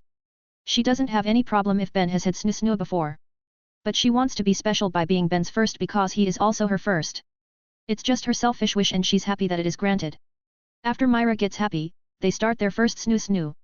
Ben finally breaches Myra's wall of purity and she also pops his cherry. Then, they have a very passionate night and the sound of pleasure echoed in the room. A.N. Just imagine it yourself. I'm not that good at describing a snoo scene. The next morning, Ben wakes up because someone knocks on his room door loudly. He sees the naked Myra who is covered by a blanket beside him. Ben wears his short pants and opens the door because he knows who it is. What's wrong, Bella? Asks Ben. Bella jumps to his face with a panicked expression and says, Myra gone. She holds his hair and pulls it furiously as she talks panicky. Calm down, she is fine, she is here, says Ben as he takes Bella out of his face. Yon, what's wrong, Ben? Asks Myra as she gets up, showing her bare bazungas as the blanket slides down from her upper body. Bella hears her voice and looks at her before immediately flying to her and hugging her. Myra is surprised when Bella suddenly hugs her and cries on her face. Sorry for leaving you to sleep alone, Bella, says Myra to calm Bella. Bella finally calms down after a minute. But then she asks why Myra is sleeping with Ben with a very innocent and curious tone. So Ben tells her that he and Myra were discussing something important last night. But then Bella asks why Myra is naked and Ben just wears short pants. Myra is flustered now but Ben just answers calmly. He says that they were training a secret technique last night, so he tells Bella to keep it a secret, and she agrees easily. Myra sighs in relief but then she gets flustered again when Bella says she wants to join the training. Ben just says that Bella isn't ready yet right now. He tells her to get stronger first and he will teach it to her when she is ready. She buys his lie easily and forgets about this problem. Ben and Myra sigh in relief before they go to eat breakfast. They cook together and enjoy their breakfast while talking about a few things. After having breakfast, Ben goes to the guild to do his first duty as the guild master. Myra and Bella don't go with him because they want to move Myra's and her siblings' stuff from their rented house and take care of the rent too. Ben gave Myra 2 spatial storage bags to store Elfman's and Listena's stuff. She has her own bag so she can store her stuff there. The bags will make it easier for them to move a lot of stuff at once so they don't need to hire people. A few minutes after he walked, Ben finally reaches the guild. Many people have arrived before him because it is quite late. There is no working hour here, but he still feels bad because he came later than the others. Oh, guild master, did you overslept? Asks Macau to tease him. Yeah, it's a tiring night, after all, says Ben nonchalantly. Tiring? The party is quite wild but it's not that wild, you know, says Wakaba. Well, I have just recovered, so that level of the party could tire me out, says Ben. The others seem to buy his lie, but Bisksa knows it's a lie, and she can guess the truth. But she doesn't say anything because she wants to keep Ben's and Myra's privacy. Then she whispers, I can tease Myra about this. But still, congratulations, Myra. Now I just need to take a new step with Al. You can read up to 35 chapters ahead of my fanfics on my Patreon page if you are interested. Voting for this book is highly appreciate. I've uploaded 1 Chapter 264 of Fairy Tale, Sun Eater. 2 Chapter 275 of Transcended as Lord Buggy. 230. New duty. On his first day as the guild master, Ben just stays in his office. He reads through every document in the office to know everything he needs to do. It is necessary because he doesn't have someone to guide him as the previous master has disappeared. Ben makes 7 clones and gives each one of them the best Gale Force reading glasses. He made these glasses himself by copying the ones sold on the market. But he has modified them to match his magic power and reduce the strain on his eyes. Ben himself also uses the glasses and scans the documents using AI chip. AI chip's scanning speed is very high that it can scan a page in a second. Combined with the glasses, Ben can finish a thick book in just a few seconds. If his clones can use AI chip, then it will be a lot faster. Too bad that they can't because only he can use AI chip, even his clones can't use it at all. It's because they aren't actually his other selves, just the magic that he made. Still, with his clones helping him, Ben can finish reading all the documents in a day. AI chip helps him sort all the documents and transfer the important information to him. Now he will know what he needs to do as the guild master. The duties aren't too far off from what I thought. But to do my duties better, I will need to do some changes to the system. It seems I need to hire people to help me manage the guild's management, ponders Ben after seeing all the documents in his office. These documents are too much for one person to handle. Besides, his job as a guild master isn't just taking care of documents. There are many neglected old documents too here, so Ben knows that Makarov didn't really take care of them. But he won't neglect his job to take care of the documents. These documents are important, so they need to be taken care of.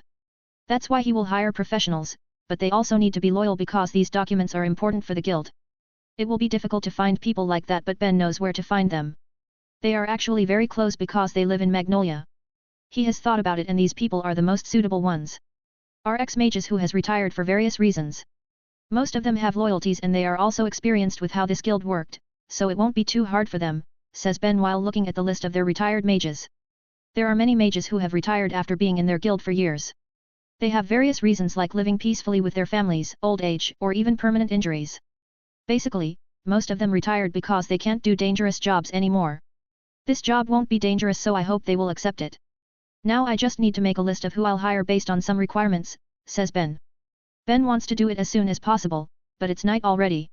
So he decides to go home for now and resume his job tomorrow. Well, AI chip still can make the list tonight, so there's no problem with going home. When he comes out of his office, he finds that there aren't many people left there. Only some people who are drinking and some staff who are on night shift stay here. They greet Ben as he walks past them to go home. We are also short on staff because many of them resigned after the Tenro Island incident. That incident really has revealed many people's real faces. Well, it's good because I don't need to sort them, says Ben. Ben arrives at his house after walking for some minutes. He goes home very late at night, so Myra and Bella have slept already. They know he was busy and will surely return late, so they didn't wait for him and slept first. He smiles and takes a bath first before going to sleep beside them.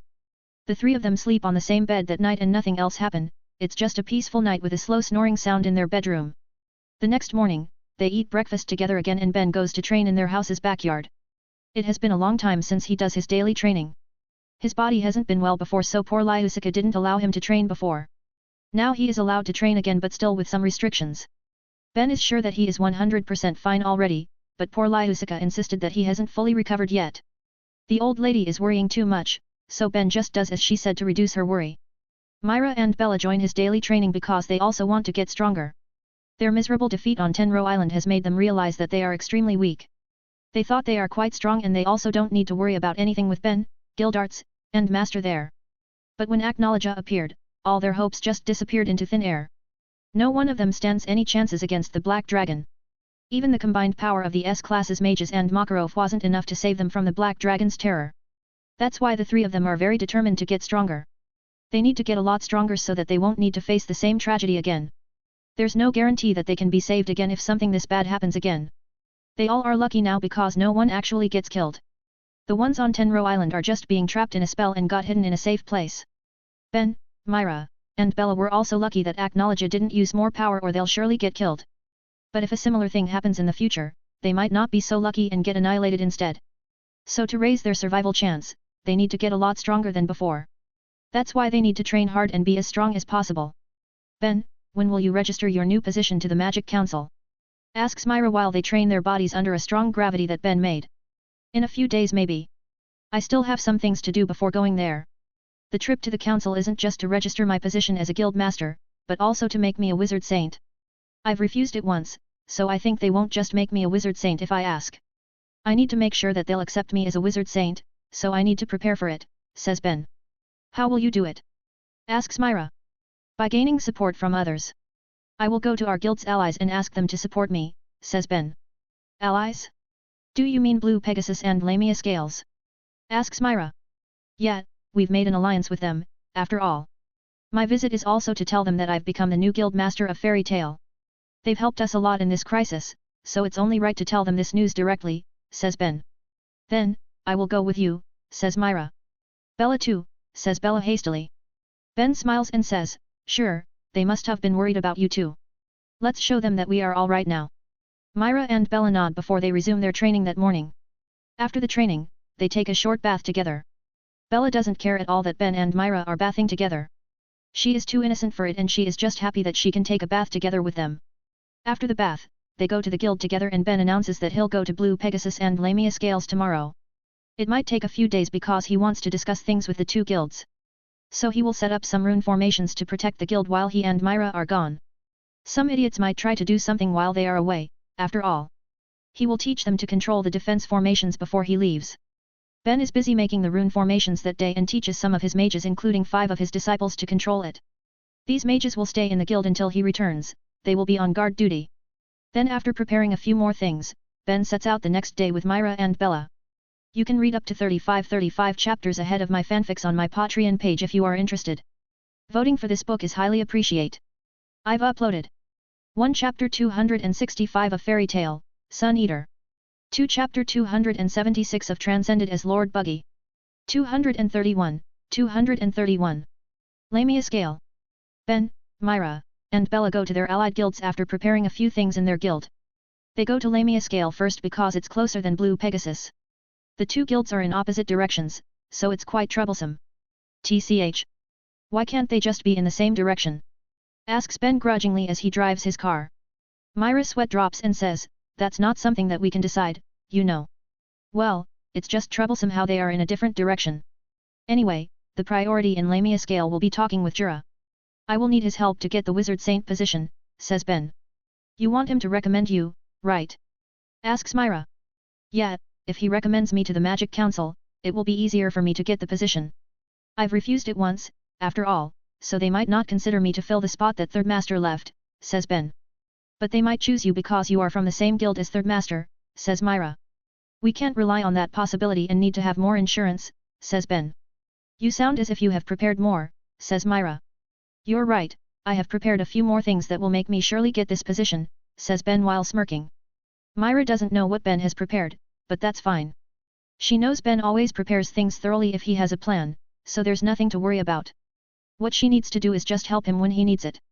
They finally arrive in Margaret Town where the Lamia Scale is located after 3 hours trip at moderate speed. Their car isn't allowed to be used inside the town because it might cause an accident.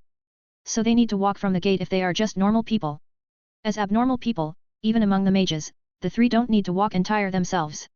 Myra can fly by transforming into a demon, but she doesn't do it as Bella wants to carry her. For Ben, he uses his gravity and light magic to fly. Ben has researched the method to fly using his magic for a long time. He has succeeded last year actually, but he never used it until his battle with Acknowledge. He never uses it because he never finds a need to use it although it's convenient. Now he needs to save time so he uses his flight magic to reach Lamia Scale's guild building. It really saves their time a lot because they reach it just in a few seconds. However, it attracts too much attention so all the mages in the building come out. Sigh, I knew this would happen when 3 outsiders fly to their guild without any prior notice, says Myra. The 3 land in front of the guild building and all the mages there are preparing to fight. Luckily, the tense atmosphere disappears soon when some people recognize Ben's group. Leon's group and even Jura are here, so they can recognize Ben and Xiao immediately. Put your hands down. They aren't enemies, says Jura. Everyone immediately puts their hands down after Jura said that. Well, aren't they all trust you, Jura, says Ben while smirking. It will be problematic if they don't. Guildmates need to trust each other, after all, says Jura while smirking too. Both of them walk toward each other and bump their fists. Then Jura says, long time no see, Ben. Yeah, it's been a few months, says Ben. Leon's group comes forward to greet them too. They all have known about the Tenro Island incident, so there's no need to explain anything. Now, they are just glad that Ben, Myra, and Bella survived. So, why do you come here? I'm sure you don't come just to see us, says Jura. You're right, I come to talk with your guild master and you, says Ben. What do you want to talk about? Asks a wrinkly old woman from the back. Oh, Toba Baba's Aama, you're here, says Toby carelessly. I'm here from the beginning, says Uba Pisley as she spins Toby with her magic. Ben smiles and says, I'm here for some purposes. The first one is to tell you that I have become the 4th guild master of Fairy Tail. Everyone gets silent immediately before they shout, what? They all are surprised because they know just how young Ben is. He is still 17Y.0 but he has become a guild master. There must be many older members, but they still choose him as the guild master. Wait. I guess it's not that strange considering your strength. I can say that you are the strongest person in Fairy Tail without Master Makarov and Guildarts. That's enough reason to make you the guild master, says Jura. Yeah, everyone in the guild said that even though I want to refuse. I finally accepted it because they were too persistent and I start to regret that decision. It has just been 3 days but I feel tired already, says Ben tiredly. Jura's sweat drops and says, that must be hard for you. So you come here to tell us that you are Fairy Tail's new guild master now? Asks Uba. Yes, we are allied, so I want to tell you this news personally. Also, I have other businesses with you but I can't say them here. So may I request a private talk with you and Jura, Toba Baba's Aama? Asks Ben. Sure, follow me. You guys, don't be rude to our guests and treat them properly. Orders Uba. Yes. Replies everyone. Ben then goes to Uba's office with her and Jura. Myra and Bella stay behind with the Lamia Scales mages. Leon's group is taking care of them now while Ben has a discussion with Uba and Jura. So, what's this business that you want to talk about? Asks Uba. First, I want to ask how much do you know about the Tenro Island incident, says Ben. Uba and Jura are surprised, so Ben says, don't worry. I just want to know the news that the Magic Council spread to other guilds. Uba and Jura look at each other before nodding, then Jura starts to tell Ben what he knows. Basically, what gets spread was only about Grimoire Hearts and Acknowledge's attack on Fairy Tail. Nothing was said about what the council did or didn't there. Ben sighs and then he tells them the complete story. Surely, the Magic Council's involvement in this incident surprises them. They never thought that the Magic Council would try to disband a legal guild with such a method. The story that Ben told is quite unbelievable for them who rarely have any problem with the council, unlike Fairy Tail. But when they think about it, they realize that it's strange how the council's ships could be there when Acknowledge attacked. Then, do you want to have revenge on Magic Council? Asks Jura nervously. If you ask if I want revenge, then, of course, I am. They were putting us in danger and they didn't even help us at that time. There's nothing I want more than ripping the hearts of those who planned it, says Ben with a very intimidating aura that makes the two flinch. But I won't do that, for now at least. It's not good for my guild to make enemies out of them. I am a guild master now, so I need to think more about my guild. Besides, I still have a use for them, so I can't destroy them just yet, says Ben with a calmer tone, relieving the two. That's good, young man. You shouldn't act rashly now that you are a guild master. Many lives are depending on you so you need to be careful. Sometimes, we need to do what we don't want for our guild's safety, says Uba. I will put that in mind, says Ben while smiling. Ben, I don't know if it's alright to ask. But what do you mean by you have a use for them? Asks Jura. Well, that's the main reason why I come here. Jura, can you recommend me to be a wizard saint replacing Master Makarov? Asks Ben. Again, Ben surprises the two who can never know Ben's line of thought. So Jura covers his face with a palm and says, let's talk about it first. You can read up to 35 chapters ahead of my fanfics on my Patreon page if you are interested. Voting for this book is highly appreciate. I've uploaded 1 Chapter 266 of Fairy Tail, Sun Eater. 2 Chapter 277 of Transcended as Lord Buggy. 232. Story. You want to be a wizard saint now? Have you forgotten that you've refused that position before? Asks Jura. This and that are different matters. I refused it in the past because they wanted to make me leave my guild. But now with Master Makarov gone, I need to secure my guild's reputation. The fastest way is with me, the guild master, becomes a wizard saint like third master, says Ben. Jura and Duba think about it for a while and it really makes sense. Also, both of them think that there is no one more suitable to replace Makarov than Ben. He has all requirements needed to be a wizard saint and he is their ally. What do you think, Duba Babazayama? Asks Jura. Don't ask me. You are the one he asked for help. But well, if it's me, then I will help him, says Uba. Jura smiles and says, then, I will gladly help you. But please don't make a ruckus like last time. Sorry but, I can't promise that because a ruckus will surely happen. Don't worry though, it won't be that bad, says Ben while smirking. Jura sighs as he starts to regret his decision. A fairy tale mage will always be a fairy tale mage. Ben smirks and says, thanks for the compliment. The three then discuss a few more things regarding their guilds. Ben also asks Uba Babazayama for advice on being a guild master.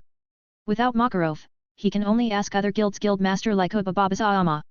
While they talk, Myra and Bella are also talking with Lion's group while having lunch. What will you do after this, Myra? Asks Sherry. We will go to Blue Pegasus to tell them the news ourselves. They are allied with both our guilds and have helped Fairy Tail during this crisis. At the very least, we need to visit them and tell them that we are fine now, says Myra. Sherry suddenly becomes happy and says, then, I want to ask for a favor. Can you deliver something for me to someone in Blue Pegasus? I don't mind, but who is this person? Asks Myra. It's that Ren guy, she is dating him now, says Lion. I thought you like Lion, says Myra with a surprised tone. Yes, I like Lion. But I've realized that it's not love, it's admiration. The one I feel for Ren is the real love feeling, says Sherry dramatically. Myra is quite dumbfounded and Bella says, weirdo. SHH. Bella, you shouldn't say that in front of the person. It will hurt her even though it's true, so you need to talk behind their back, says Myra in low voice, but everyone hears her. You are ruder than her, you know, says Yuka with a sweat drop. That is fine, Yuka. I have heard many jealous words toward my love, so it's fine, says Sherry dramatically again. Well, if you're fine with it then it's okay. But I don't think that they are jealous of you. Rather, it's you who are jealous of them, right? Asks Yuka. Ugh. Says Sherry while holding her heart as if it is in pain. Jealous of who? Asks Myra. You, of course. The story of Ben protecting you from the dragon even though it almost killed him has become a very famous love story. People even say that he is like a knight protecting his princess even at the cost of his life. Many women become very jealous of you who receive such a strong love from your lover, says Lion. I heard that artists have made it into stories, songs, paints, etc. Your story is a hot topic even to this day, says Yuka. I've heard that it become famous, but not to this extent, says Myra. Well, it's not every day for there are people who survived a battle with dragon at this age. Even more so for the survivors to be a couple, that's just a very good story for people because it's just like a fairy tale, says Lion. Bella survive. Says Bella angrily because Lion doesn't mention her. Ha ha ha, I know, I'm sorry. People also know about you, of course. Some storytellers even describe you as their daughter though, a human, instead of a cat, says Lion. Sister. Says Bella angrily. Hey? What do you mean? Asks Lion confusedly. Haha, Bella is Ben's sister, right? Not daughter, says Myra. Oh, so that's what you mean, says Lion while nodding. Bella nods satisfied, making the others laugh at it. They continue to talk while having their lunch and wait for Ben, Uba, and Jura. But even until they finish their lunch, the three haven't finished. I don't think they will finish soon. Ben said that there are many things that he wants to talk about with them, says Myra. Then, why don't we go around the town while waiting for them? Asks Toby.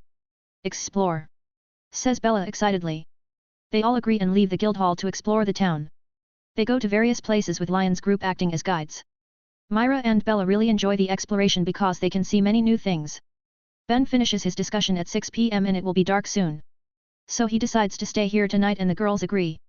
They rent a room in a hotel and Ben uses a sleep spell on Bella to make sure she doesn't wake up when he and Myra do their nightly ritual. The next day, Ben's group leaves Margaret Town after bidding their farewell to Lamia Scale mages. Then they go to Blue Pegasus located far in the north while Lamia Scale is in the south. It will be fast if Ben drives at full speed, but he chooses to enjoy the trip and drive slowly. They even stop in some towns along the way for sightseeing and buy things. When the group finally arrives at Blue Pegasus, it's already 6 p.m. They left Lamia Scale at 8 a.m., so they've spent 10 hours getting here.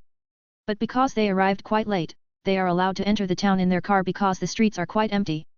They drive to the Blue Pegasus and Ben stops the car right in front of the building, gathering the mage's attention. Whoa, whose magic vehicle is this? So flashy and cool, says a male teen mage. Isn't this, says Hibiki as he recognizes the car. Long time no see, Hibiki. And the other two, says Ben as he gets out of the car. Oi! What do you mean by the other two? Yells Ren and Eve angrily. Haha, sorry, I don't remember your names, says Ben guiltily. That's even worse. Yells them again. How could you forget our names? We've been going through a lot of danger together, says Eve dramatically. Really? I don't think that mission was that dangerous. Oration Cease wasn't as strong as I thought, after all, says Ben nonchalantly. Hibiki, Eve and Ren slump down depressedly as Hibiki says, of course, it's not dangerous. But it only applies to you and Jura. We are just normal people compared to monsters like you. Ben's group sweat drops at them who get depressed and ruin the mood. So Ben changes the topic immediately. Where's Ichia? Asks Ben to change the topic. Suddenly, the guild's main door opens and a bright light shines from inside. Ben doesn't even know when the door was closed after everyone came out. Then they all can see a small silhouette of a man in the center. So he was busy preparing his entrance, says Ben with a sweat drop. The light dimmed and now everyone can see Ichia posing there. He bites a flower as he looks at Ben's group. Then he slides on the floor toward Ben's group and everyone from Blue Pegasus parts to make way for him as they also pose to support him. Ichia arrives in front of Ben's group and says, it seems you all have recovered, Ben-kun, Miss Myra, and young Bella. Sniff sniff, your perfume smells really great today. Flowery effect spreads among the Blue Pegasus mages. It is supposed to be a beautiful scene, but Ben's group can't see the beauty of it. They can only stay silent with dumbfounded expressions there. Ben even says, I think our guild isn't the craziest. You can read up to 35 chapters ahead of my fanfics on my Patreon page if you are interested. Voting for this book is highly appreciate. I've uploaded 1 Chapter 267 of Fairy Tale, Sun Eater. 2 Chapter 278 of Transcended as Lord Buggy. 233 visits. Ben doesn't want to comment any more on the Blue Pegasus mage's weirdness. So he asks for Master Bob's presence immediately. But Ichia tells him that Master Bob is away, for now, so they need to wait. Besides, it's getting dark already, so they should rest first and meet Master Bob tomorrow. Also, they've gone a long way, so they are tired and need rest. Myra and Bella agree so they go to rent a hotel room for the night. Ben and Myra are quite tired and just want to sleep, so they don't do the nightly ritual again. They just sleep soundly with Bella in the hotel room. It makes them feel very refreshed the next morning because they have a good sleep. After having breakfast, they go to Blue Pegasus again. They finally meet Master Bob who has waited for them. Ichia has told him that they were looking for him, after all. Just like when they were in Lamia Scale, Ben tells everyone that he has become Fairy Tale's 4th guild master. And just like before, everyone here is very surprised by it. Ben is still too young to be a guild master, after all, so it will surely surprise everyone. Master Bob, I have something that I need to discuss in private. May I take your time now? Asks Ben. Ara, sure. But you don't need to be that formal with me, Ben-chan. We are fellow guild master now, says Bob with his usual feminine tone. I can't be informal because you are still my senior. But I'll try to be less formal, says Ben. The two then go to Bob's office while Myra and Bella stay in the guild hall. Myra and Bella thought it will be similar to when they were on Lamia Scale, but they are very wrong. The perverts in Blue Pegasus are just too much for them to handle. Myra hopes Ben comes back soon even though he has just left. She is afraid that she can't handle herself anymore and beat them all up. Meanwhile, Bella is already at her limit, but she chooses to sleep instead of fighting, leaving Myra alone. In Bob's office, Ben discussed the same thing with the one he discussed in Lamia Scale. But he doesn't ask Bob to help him being a wizard saint. He just asks Bob to support him and help him when he needs it. Of course, Bob agrees to it because they are allies and he is Makarov's friend. Then he gives Ben advice on being a guild master. Ben listens seriously and even records Bob's advice with AI chip. While they discuss about many things, a demon appears in the guild hall. Myra has reached her limit and she beat all the annoying guys. She is still the demon Myra Jane, after all. No one dares to disturb her again now after she beat up Ichia and the Tri-Men. Even though these four seem hopeless, they are actually the strongest mages in Blue Pegasus. So Myra who can beat them easily is very scary for the mages. Myra now doesn't have anything to do, so he takes Bella for a walk around the town. Bella is very excited because she can explore the town. She has been influenced by Ben, making her really like an adventure. They explore the town until the sky gets dark. But Ben still hasn't finished, so they do what they want for now. Ben finally finishes at 10 p.m. and he looks very tired when he meets with Myra and Bella in the hotel room. Bob really likes to talk and he often drifted off from the topic when they talked. Ben has tried to remind him, but he will drift off again soon. It happened very often, that's why their talk took a long time to finish. Must be very hard on you, says Myra sympathetically. It was. The worst thing was he also often tried to have some skinship. It made me cringe because his appearance is like that. He is just as annoying as his guild members. I really wanted to punch him but I couldn't because he is an elder and an important ally, says Ben. Ugh, I understand that feeling, says Myra. Both of them have the same annoyed feeling toward Blue Pegasus mages. They know those guys are good people, but they are just annoying. Bella also thinks the same about them, but she can handle her annoyance really well by running away to her sleep. Ben and Myra choose to follow Bella's advice and go to sleep too. It has been finished, after all, and they can go home tomorrow. There won't be people who annoy them again after they leave tomorrow. The next day, Ben and Seo leave the town hastily. They bid farewell to the Blue Pegasus as fast as they can. Then they leave immediately after that and go to their next destination. Yes, they don't plan to go back just yet because they still have other plans. There are 3 more places that they need to visit after this. 2 of these 3 places are close to Magnolia, but they couldn't visit them first because they needed to go to their allied guilds first. The first destination is Quattro Cerberus Guild, which is the closest of the 3. They go there because Quattro Cerberus Guild Master, Goldmine, is Makarov's close friend too. He was Makarov's former teammate, like Bob and Poor Lyusica. Poor Lyusica has asked Ben to visit him because he must be very concerned about Fairy Tail even though he has made his own guild. So Ben goes there now to tell Goldmine that he is the new guild master of Fairy Tail. Ben thought their visit to Quattro Cerberus will be fast, but it was not. Goldmine is just as annoying as his former teammate, Bob. He asks Ben for a duel to see if Ben has what it takes to protect the guild as a guild master. Ben doesn't have another choice, so he accepts the challenge. They go to an open space and all Quattro Cerberus mages who are there come to watch. The mages are also just as annoying as their guild master. They always shout like punks and their appearances are eccentric. Sigh, what a rowdy guild, says Ben. Just like yours, says Goldmine as they get ready to fight. Maybe, says Ben. The duel starts and Ben moves fast to finish this as fast as possible. So before Goldmine can do anything, Ben flashes teleport right in front of him and puts his sword on Goldmine's neck while increasing the gravity on Goldmine's body.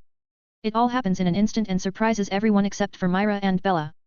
This duel concludes just like that and puts everyone in disbelief. But they all know it's not about strength, it's about strategy and initiative. Goldmine finally approves Ben because he could think of the best strategy, dared to take the initiative, and didn't hesitate to make a decision. He has the quality to be a guild master, at least based on Goldmine's opinion.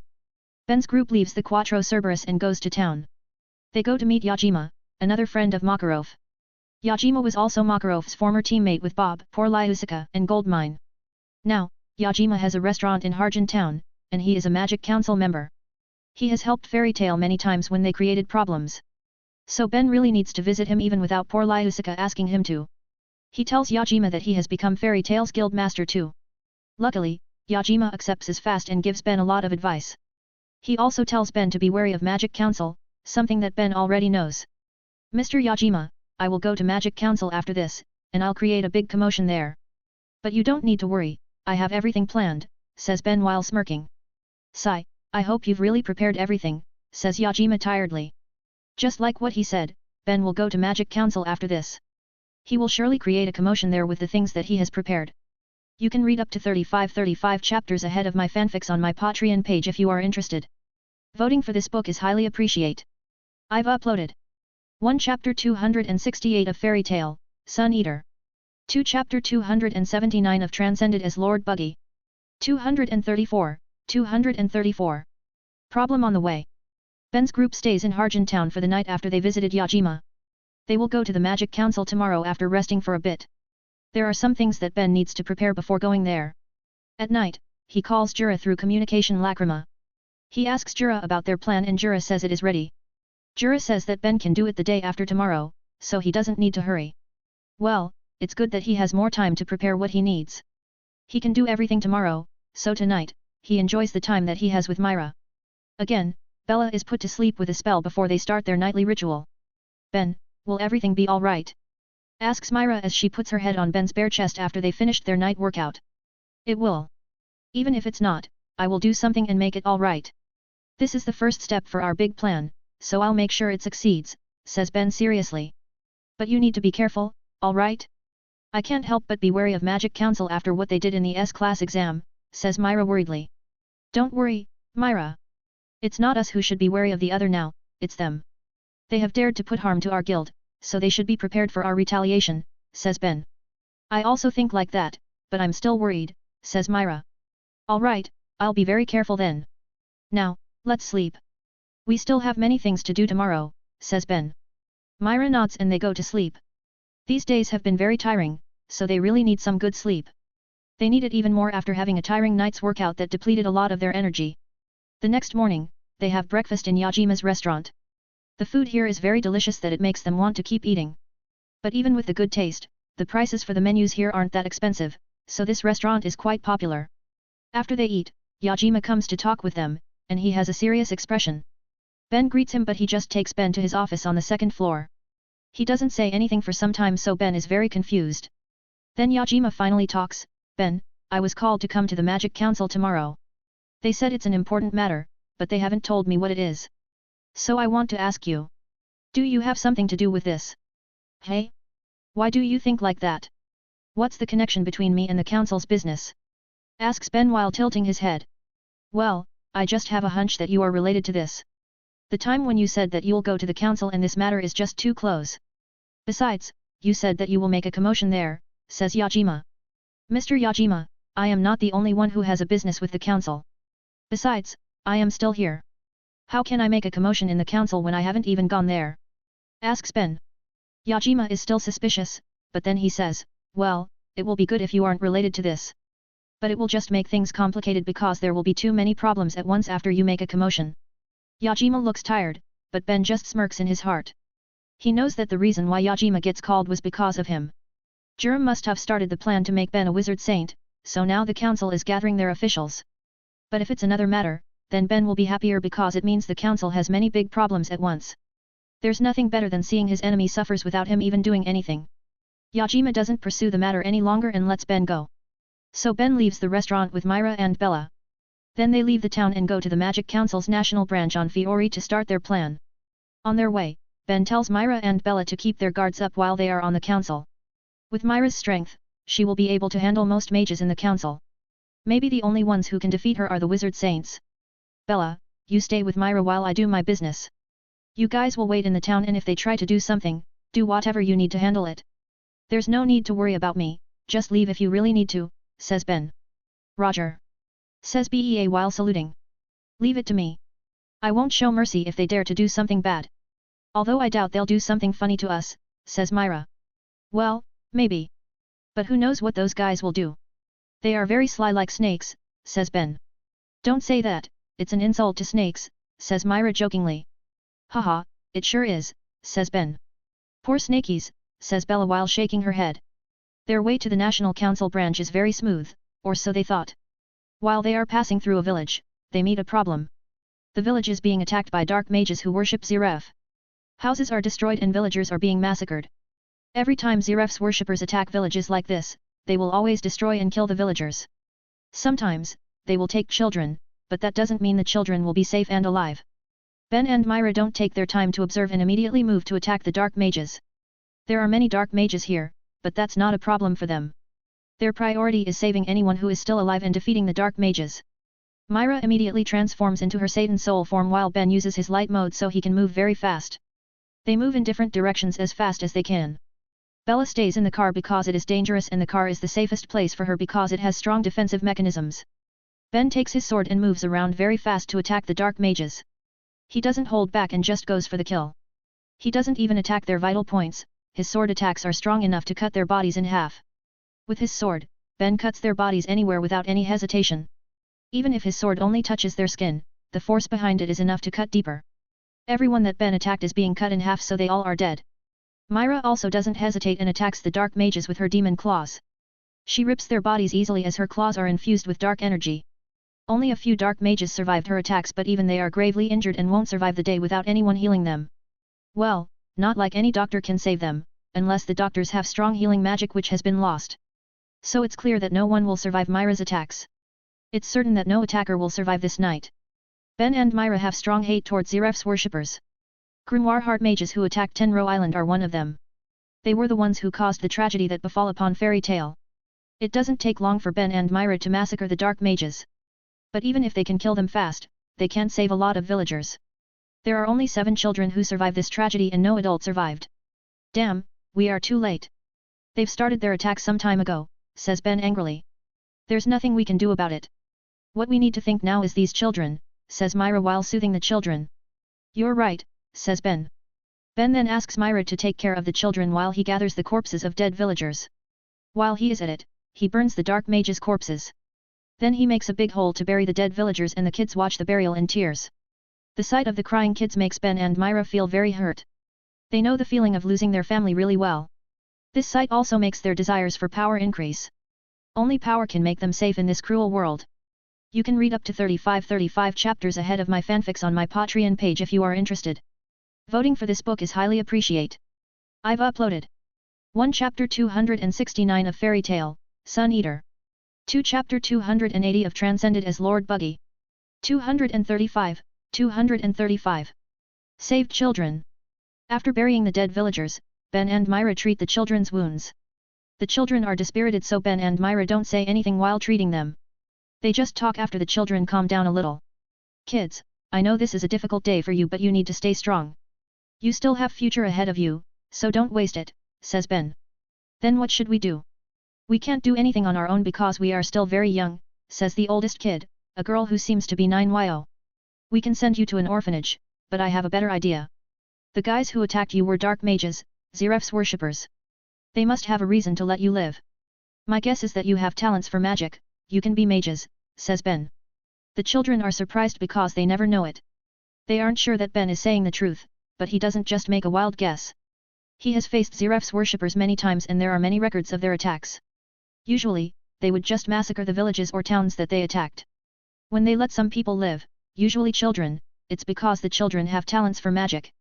These children are potential members and experimental subjects for them. You are doubting it, aren't you? Well, no one will know for sure until we test it, says Ben. Ben then asks Myra to help him inspect the children's talent for magic. Myra nods and then they start their little test. The children are wary of them, but Myra and Bella can calm them down so they agree to get inspected. The inspection method that Ben and Myra use is a simple one. They flow a small amount of their magic power into the children's bodies to see their reactions. If they have magic power, there will be a reaction like a resonance. After inspecting all the children, they find out that the children really have talents for magic. Although Ben can feel that their talents are ordinary, they still have talents. As long as they work hard, then they can be strong mages. Mages are still not that common now. Only a few % of humans are mages. So finding 7 children with talents for magic at once in a small village like this is rare. Ben can't miss this chance because it is a very rare opportunity. Kids, you all have talents for magic. That's why I can give you another option. You can join a magic guild instead of going to an orphanage. In the magic guild, you can earn money for yourselves while learning magic and get stronger, says Ben. Ben then explains about magic guilds to the children. He tells them the types of magic guilds which are legal, dark, and independent guilds. He tells them the difference and advises them to choose legal guilds because these guilds provide better protection. Have you ever heard of any legal magic guild or maybe you have one that you want to join? Asks Ben. I know one, it's Lamia Scale. We hired their mages a few times, so I know their guild's name, says a little boy. Oh, Lamia Scale. It is a legal guild, so there is no problem.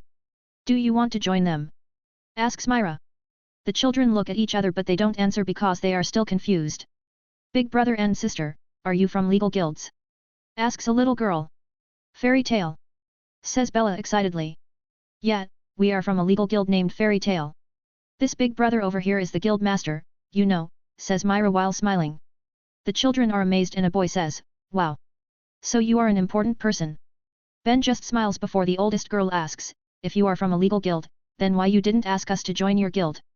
Well, I don't want to force you. You have the freedom to choose where you'll live. I will just help you to find a good place.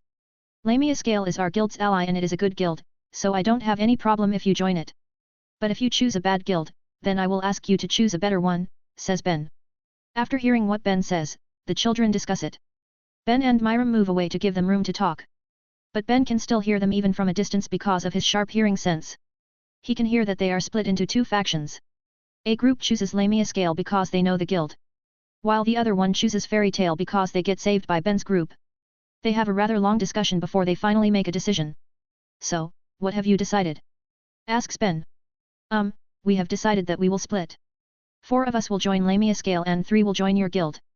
Is that okay? Asks the oldest girl timidly. Of course, that's okay. You all can even go to Lamia Scale if you want, you know. There's no need to be worried about repaying us or something by joining our guild, says Myra. No, it's not like that. The 4 of them like Lamia Scale and always want to join the guild if they can be mages. But the 3 of us don't have any guild in mind. So we think that the best way is by following you because at least we know you, says the oldest girl. Well, it's fine. But you all need to be ready to work hard and follow the rules in the guild that you join. Don't regret this decision, alright? Asks Ben. Yes. Replies the children. Ben's group then takes the children to the next town first using a carriage that gets installed on Ben's light runner. They rent a big hotel room that can house all of them at once. Then Ben calls Lamia Scale to pick the children that will join them. He also calls Macau to send their men to pick up the children who want to join them. He can't send them now because he has a business in Magic Council. But Myra and Bella will stay with them because they still need guardians. After finishing the matter of these children, Ben goes alone to the Magic Council. It is better this way actually because he doesn't need to worry if a ruckus happens there. Myra and Bella will be safe if something happens because they stay far from there. AI Chip, is everything ready? Asks Ben while he drives. Yes, I've been collecting your memories and also your clones' memories. They have been collated into a file and are ready to be used. You just need to install it in a Lacrima crystal ball. Just put your hand on the Lacrima crystal ball and I will do the rest. Alright, the weapon is ready. Now I just need to use it against the enemies. I hope the Magic Council is ready for this. I can't wait to see their reactions, says Ben while smirking. Ben takes out a Lacrima crystal ball and puts his hand on it. Then the Lacrima crystal ball shines as AI Chip does its job. Ben just provides the magic power and it does the rest, so he can focus on driving. He drives through some forests, towns, and even deserts. It takes him almost 12 hours to reach the town where the new National Council branch is located because he doesn't drive too fast. Yes, it's a new location because the previous one has been destroyed by Jalal and Altair. It's night already when he arrives, so he rests in a hotel. He prepares a few more things while he is in the hotel. The next day, he finally goes to the council building. It's the day that Jura has set so he just needs to come and starts his plan. In front of the big building, Ben smirks and says, "Damn bastards, here I come." You can read up to 35 chapters ahead of my fanfics on my Patreon page if you are interested. Voting for this book is highly appreciate. I've uploaded 1 Chapter 270 of Fairy Tail, Sun Eater. 2 Chapter 281 of Transcended as Lord Buggy. 236. The Council. Ben goes inside the council building and goes to an office. He is guided by a guard to the office where he can report his assignment as Fairy Tail's Guild Master. This is the first thing that he needs to do here. The process doesn't take long to finish because he just needs to fill out a few paperwork. Besides, everyone here knows Fairy Tail's situation and no one tries to make things difficult for Ben. He is thankful for that but he'll still mess with the council today. When he wants to leave the office, a man comes and tells him that his presence is required. Ben nods and follows the man while smirking. He knows why he is called and he is very excited about this. Ben enters a big room that he visited once with Makarov when he was asked to be a wizard saint. There are many council officials and 5 wizard saints. But the 4 gods of Ishgar aren't here, none of them. The man who guides him tells him to stand on the small stage. He does it and now he faces many people who sit in front of him. They look at him with different expressions for different reasons too. Then Ben looks at an old man with long grey hair and beard. He is Grandoma, the current chairman of the Magic Council. Draculos who held this position before was just a temporary chairman who did it because the previous one was killed in the incident that Jalal and Altair caused. A.N. I made mistake by making Draculos the chairman before, so it's just to fix it, hehe. Grandoma, he must be the one who ordered the infiltration of our S-class exam. He was the one who started it all, thinks Ben. Suddenly, Grandoma says, Ben Cooper, first, I want to say my condolence. What happened to your guild was really unfortunate. It surprised us all that the Dragon of Destruction, Aknowledge, suddenly appeared and attacked you. We are sorry we couldn't do anything and we are glad that there are 2 survivors at LE. 3, there are 3 survivors, says Ben coldly. Cough yes, 3 survivors. We are glad that the 3 of you survived and recovered, says Gran. Ben scoffs and says, well thanks. Ben can feel the disappointment in Gran's words because there are survivors. He must have really hoped that they all died there because Fairy Tail won't have a future ahead of them. Well, sorry to disappoint you, old fart. No one is dead, they are just trapped in a spell, thinks Ben. I heard that you've become the new guild master of Fairy Tail, is that true? Asks Gran. Yeah, I have just reported it, says Ben shortly. Grandoma is quite displeased at Ben's short replies. But he needs to keep his composure and stay calm. He can't show a displeased face here because there are wizard saints here. Congratulations on your ascension. I hope you can lead Fairy Tail to be a better guild, says Gran, emphasizing the word better. I will try to do that although it will be hard. Fairy Tail is always a good guild. It's the #1 guild in Fiori, after all, and the third master is an amazing guild master. The only way to surpass that is by becoming the best guild in Ishgar or maybe the whole world. It's a hard task but I will try to reach it so I can answer your expectation, says Ben with a humble tone, but he smirks in his heart. Grandoma gets more displeased and the council officials start murmuring. The wizard saints, however, are smirking because they really like that Ben has backbones. They won't like a wizard saint that doesn't have the guts to face something like this. Gran is displeased, but he still says, I hope that will be a reality. Thanks, dude, says Ben as if he's talking to his friend. Everyone wants to laugh at how Ben replies to Gran but they hold it. Calling an old man dude with such a tone is really funny. Gran's expression gets darker but he stays calm. Let's get into business already or the schedule will be ruined. Ben Cooper of Fairy Tail, the reason why we called you here is that someone recommended you to be a wizard saint replacing Makarov Driar. The one who recommended you was one of the wizard saints, Juranikis. You've refused this position before, so usually, we won't ask you again. But it's a recommendation from a wizard saint, so we can't just ignore it. So I will ask you first. Do you want to be a wizard saint? Asks Gran. Of course, I will. I have a reason now so I will take this position. This was my third master's seat, so I won't give it to anyone, says Ben. Alright, then we will continue this meeting because the candidate has agreed. But first, I will inform you that there are 3 more candidates to fill the empty seat. It has been more than a month since Makarov Driar was gone. So we have searched for his replacement because wizard saints are important for Ishgar. The first requirement to be a wizard saint is strength. We need the strongest people who can protect Ishgar. As there's only a seat left, we need to find the strongest among the 4 of you. To do that, we need to hold a competition and find the strongest one. The winner will become the next wizard saint, says Gran. Competition. They didn't do it before. Jura also seems surprised and so are the other wizard saints. It must be new and maybe it's prepared specifically for me, thinks Ben. Ben's assumption is correct because when Jura asks about it, Gran says that it's a new thing that they've decided because there are some candidates at once. Usually, their track records were enough, but that won't really show their capabilities. We need to see to believe, that's what the council has decided, says Gran. Jura can't say anything more because choosing wizard saints is Magic Council's job, not theirs. So he can only follow it and support Ben from the side. Well, it's not like he is worried about Ben because he knows Ben's strength. It's also impossible for Jura to worry after seeing Ben's excited expression. Ben is excited about the fight because wizard saint candidates must be strong. He always enjoys fighting strong opponents because it also makes him stronger. They are wizard saint candidates, so they should be at least as strong as the weakest wizard saint. I won't hope too much but it will be nice if they're at least as strong as Jura, thinks Ben. The competition will be held tomorrow in the east of this town. There is a wide open place there that we can use. The council will make a preparation today and the other 3 candidates aren't here today, so we can't start right away. Now, I will end this meeting. Is there anyone who has something to say before I close it? Asks Gran. No one raises their hands, so Grandoma closes the meeting. Ben leaves the room with a rather disappointed face. He has planned a few things but he can't use them today because the meeting didn't go as he thought. Jura suddenly calls him as he walks so he comes over. The bald guy apologizes to him because the meeting was different from usual. He also tells Ben to be careful tomorrow because his opponents should be strong. Don't worry, I can take care of myself. Just make sure to enjoy the show, says Ben while smirking. Jura smiles and nods before they part ways. Ben returns to his hotel while thinking of what he'll do tomorrow. He can't wait to see what the Magic Council is up to. You can read up to 35 chapters ahead of my fanfics on my Patreon page if you are interested. Voting for this book is highly appreciated.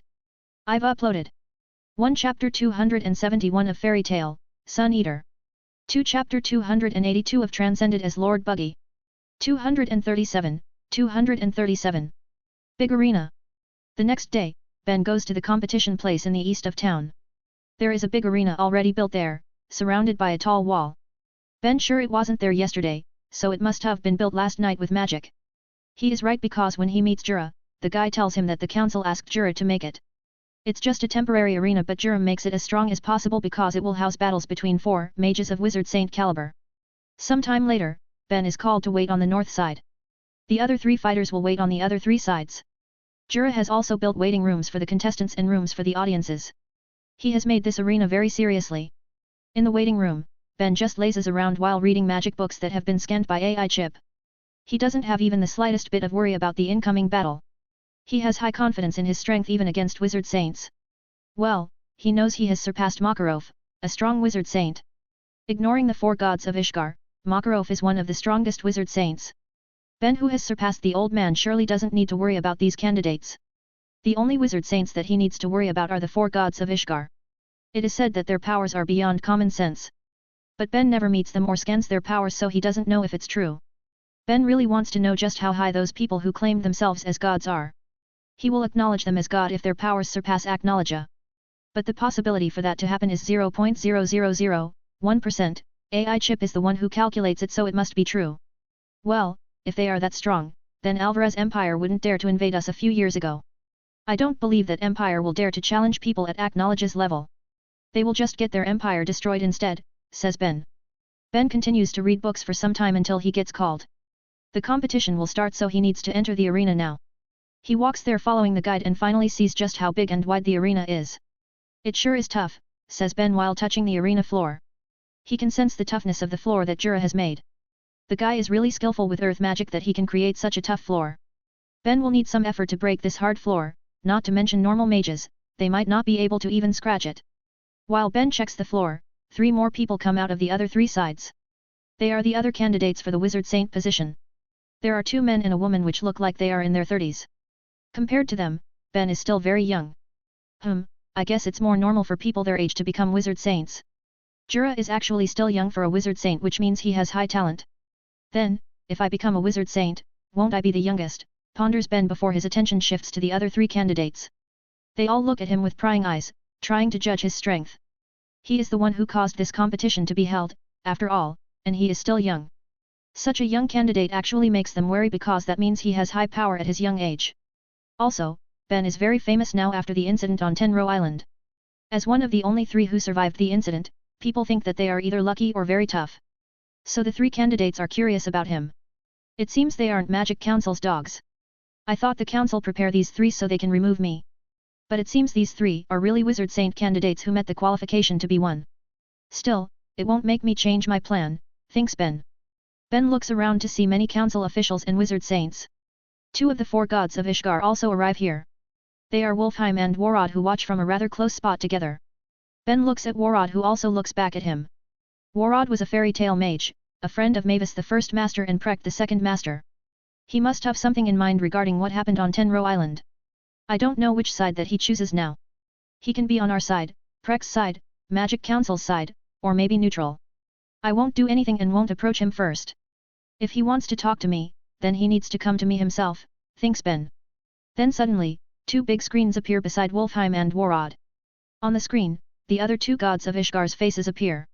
They are Serena and Draculos, the first and second rank of Wizard Saints. Most people are murmuring because they are surprised that Serena appears here even if it's via virtual. He rarely comes to an event like this so it's quite surprising. Only a few people know that he will watch this match, so most of them are surprised. Serena watches this match because he is quite interested in Ben. Just like Ben, he is a dragon slayer, but an artificial one. He uses 8 dragon lacrimas to have 8 types of dragon slayer magic for himself. Ben looks at Serena and thinks, Serena, an arrogant guy who added God onto his name. If it's the old me then maybe I'll acknowledge him as one. But now when I've seen Acknowledge's power, I will never call him a god. Unless he can defeat Acknowledge with a flick, then he'll never be a god. I'm not sure how strong he is, but I doubt he is as strong as Acknowledge. He just has 8 dragons in him while Acknowledge has killed numerous dragons. 8 is a low number. Ben also doesn't know Serena's 8 types of dragon slayer magic. If they are the strong types, then Serena might have a chance against Acknowledge. The only superior types of dragon slayer magic that I know are mine and Natsu. Escanor was an ancient dragon god, while Igneel was the fire dragon king. That means Escanor was stronger than almost all dragons while Igneel was stronger than all fire dragons. Unless Serena's dragon slayer magic types were from Igneel's level, then he won't have any chance, thinks Ben. Ben's attention returns to the battle when the host calls out to everyone. The battle will start soon, so the host gathers everyone's attention. Ben goes to his spot while making preparations. The 4 candidates stand on 4 sides of the square arena. Then some layers of barriers are erected around the arena. A battle between 4 mages at Wizard Saint caliber can cause a catastrophe, so they need to use barriers to prevent it. Barriers? Such useless things, comments the man on the west side. I agree, they will get destroyed when the battle start, comments the other man on the east side. Don't underestimate them. They are made with much consideration of our power, says the only woman there. I wonder about that, comments the first man. All of you don't need to worry about that. Even without barriers, the destruction won't be high, says Ben. Oh. What do you mean, kid? Asks the second man. Easy, you all will get defeated by me before the damage gets too big. That's why I agree with you too that these barriers are useless, says Ben while smirking and looking down at the other 3. Hey? What did you say, you brat? Asks the woman with a pissed tone. I say that you all are weak, old hag, says Ben while spreading his arms arrogantly. Now the other 3 candidates get pissed at Ben and want to beat him up. Ben just smirks haughtily while using his hand to taunt them even further. This battle won't be interesting without some spices, after all. You can read up to 35 chapters ahead of my fanfics on my Patreon page if you are interested. Voting for this book is highly appreciated. I've uploaded 1 Chapter 272 of Fairy Tale, Sun Eater. 2 Chapter 283 of Transcended as Lord Buggy. 238. Competition. The battle between 4 Wizard Saint candidates starts after a short wait. The other 3 candidates immediately rush at Ben as it starts. They all are angry at Ben who mocked them despite being the youngest here. A brat will always be a brat no matter how strong he is. I thought you are a good guy for being chosen as a Wizard Saint candidate at such a young age. But it's just an assumption. Let me teach you to respect your elders, brat. Shouts the man who stood on the east side. No, we will teach it to him, says the only woman. Ben grins as the 3 rush at him at the same time to attack him. He has aimed for this and this is why he mocked them, to taunt them to attack him at the same time. By making them attack him at the same time, he can swoop them all at once. As they get closer to him, Ben slams his hands onto the floor. He flows his magic power and then a massive dark purple magic circle covers the whole arena. The other 3 candidates are surprised to see the magic circle. There's no place to escape because the whole arena is covered by it. So they can only fight back by using their magic without knowing what attack Ben will use. They all prepare their magic and create magic circles on their hands. But then, Ben activates his spell, Sun Dragon's Domain, Reverse Gravity. The 3 candidates suddenly feel their bodies get pushed to the sky. Their bodies shot up and they can't resist the force at all. But they are strong and experienced mages so they don't panic and immediately know what to do. They balance themselves using their skills and magic on their bodies. The first man who has short green hair uses his wind magic to stabilize himself. The second man who has long blonde hair uses his barrier magic to make a footing. While the woman who has long black hair uses her plant magic to make wings made of leaves. After they balance themselves, they look where Ben stands. They all see Ben is grinning while looking at them who floats 100 meters above the arena. The 3 have bad feelings about this and their feelings get stronger when they see Ben's magic circle changes at some parts. Ben then chants, reverse the reverse. Sun Dragon's Domain, 50 times gravity. The reverse gravity that pushed the 3 to the sky suddenly becomes a pulling force. It is such a strong pulling force that can't be resisted by the 3 even though they've tried to. They get pulled at high speed toward the ground and crash onto the hard floor. A loud impact sound and a rather strong tremor were created by their crashes. The hard reinforced floor that Jerem made even cracks because of the strong force. The 50 times gravity has made the 3's weight 50 times higher and by falling from such height, their falling impacts have become stronger. Dust is scattered everywhere but the high gravity makes the scattered dust falls fast. Everyone can see the 3 candidates who fell are lying on the floor. They have some injuries but they've succeeded to protect themselves using their magic so they don't hurt too much. But the high gravity makes them unable to stand again. Even the woman who doesn't have a high body weight has become very heavy, after all. Her 50 kilograms body weight has become 2,500 kilograms because of the 50 times gravity. It's 2.5 tons, not a lightweight at all. Sure, their magic can help them lift 2.5 tons of weight. The problem is that they can't even lift their fingers because their small fingers also become very heavy. The strong gravity also disturbs their concentration and magic power flow. Furthermore, the impacts of their fall have hurt them too. With all those problems at once, forming their magic has become difficult. Ben has a smug face and says, "Now, will you all surrender? If you do, I will stop this spell." As if I'll surrender just by this. Those 2 can do it if they want, says the green-haired man as he uses his wind magic to push himself up slowly. Well, sorry to disappoint you, says the woman who uses plant magic. She covers her body with wood and vines and then uses them to help her stand. Then she forms more wood and vines, creating an armor of wood and plant all over her body. Under her feet, roots grow to help her stand under this strong gravity's effect. Good, 2 people can stand in such condition. 1 candidate has been eliminated, says Ben while looking at the blonde-haired man who can't do anything using his barrier magic. Ben teleports in front of the man who still lays on the floor. His hands are covered in golden solar energy that radiates strong heat everywhere. 50 times gravity shouldn't be too strong for a wizard saint level mage. If you are strong and skilled enough, then you will be able to handle this level of gravity, says Ben while looking down on the man. Ugh, damn you, says the man who still tries to stand, but still fails. Ben doesn't say anything else and just sends a very strong punch at the man's head. The punch is so strong that it cracks the hardened floor and makes the man's face caved into it. It causes the man falls unconscious instantly, showing that the man is far weaker than Ben. I can't believe such a weak guy is qualified as a wizard saint candidate. What a low standard, says Ben as he turns at the other 2 who look at him very seriously now.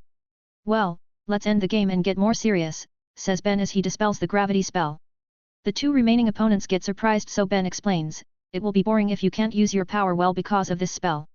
I also don't want to use the same strategy for the second round. Come on. Come to me with all you've got. Ben smirks and taunts them. But now they don't fall easily to his taunt after they see Ben's power. They can't underestimate him or they'll get defeated like the other one. But they also can't stay silent, so they move to attack. As if the 2 have made an agreement, they attack Ben from different sides. They flank on his left and right before they attack him at the same time. Rage of Wind, Great Tempest. Chants the man as he creates 10 big whirlwinds with sharp pointy ends aimed at Ben. Bind the World, Garuts. Chants the woman as she throws 8 wood balls toward Ben's feet. The balls fall beside Ben and then they suddenly pop.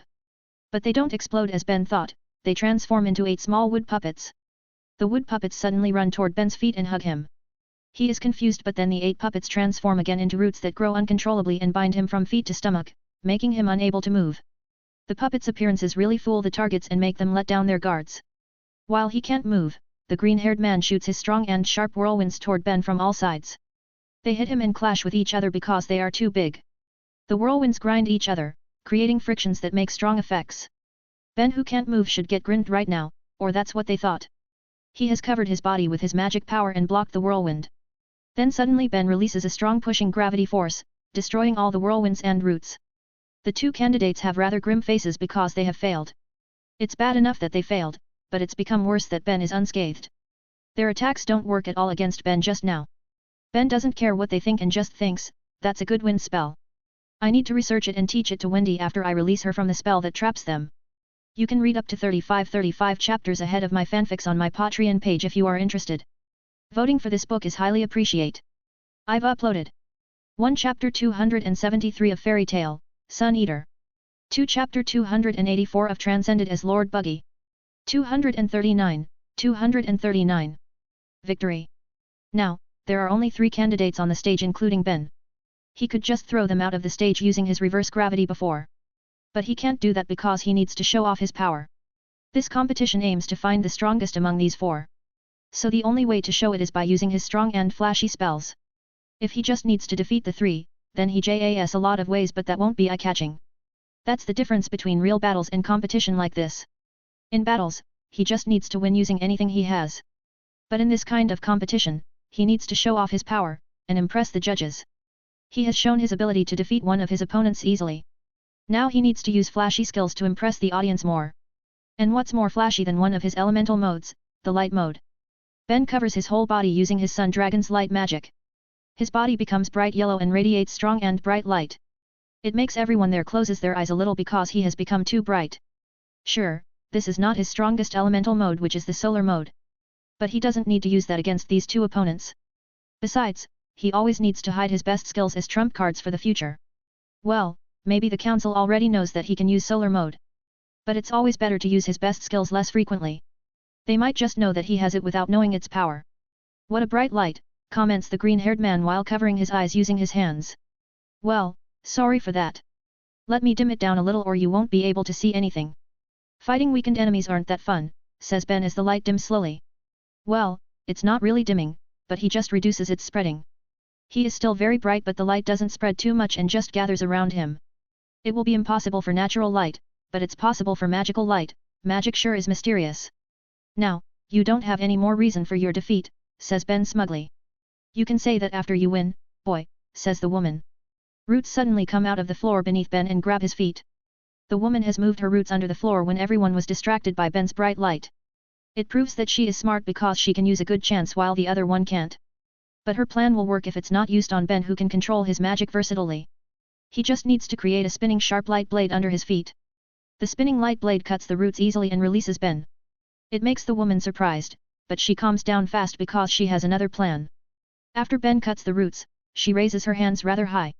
Then suddenly, many gigantic roots come out of the ground around Ben. Her magic is really good. It is not as strong as Azuma's great tree arc, but her mastery over this magic has surpassed Azuma. Really, any magic has the potential to be very strong, be they lost, ancient, or just normal magic, ponders Ben. But Ben doesn't have time to be amazed by the woman's magic. The roots are moving to attack him like whips so he moves to evade them. They are very fast, agile, and can move however the woman wants without restriction. Ben then creates a light sword instead of taking out his sword from his storage mark. He wants to hide the storage mark too like some of his skills. Besides, he doesn't need his Pendragon sword to fight against these roots. Sun Dragon's lightsaber. Chants Ben. Ben's lightsaber is thin and rather long with bright yellow color. It looks like a stick instead of a sword, just like lightsaber from Star Wars. But it is very sharp despite its unassuming appearance. After creating the lightsaber, Ben moves around at a very high speed to cut the roots. Just in one slash, he can cut multiple roots because his slash keeps generating slash energy. He can cut all the roots in a short time. However, when he looks back, the cut roots have grown again. They even multiplied and they attack him again. Ben moves back but he gets pushed by a strong wind from behind that pushes him forward. The green-haired man has joined the fight too. Ben cuts the roots again because he gets pushed by the wind toward them. He moves his hands very fast and cuts all the roots in front of him. Then he propels himself to the side by shooting his light magic from his hand. He lands on the floor and immediately flashes to the woman. His light mode makes him able to move at a very high speed. So he can reach the woman's position in an instant, surprising the woman. Ben sends a punch at the woman's stomach which gets protected by a thick wood armor. The light punch hits the wood armor and it gets destroyed instantly. It is hard but not hard enough to defend against Ben's light punch. The woman gets flung back very fast and hits the barrier. She coughs some blood before falling to the floor.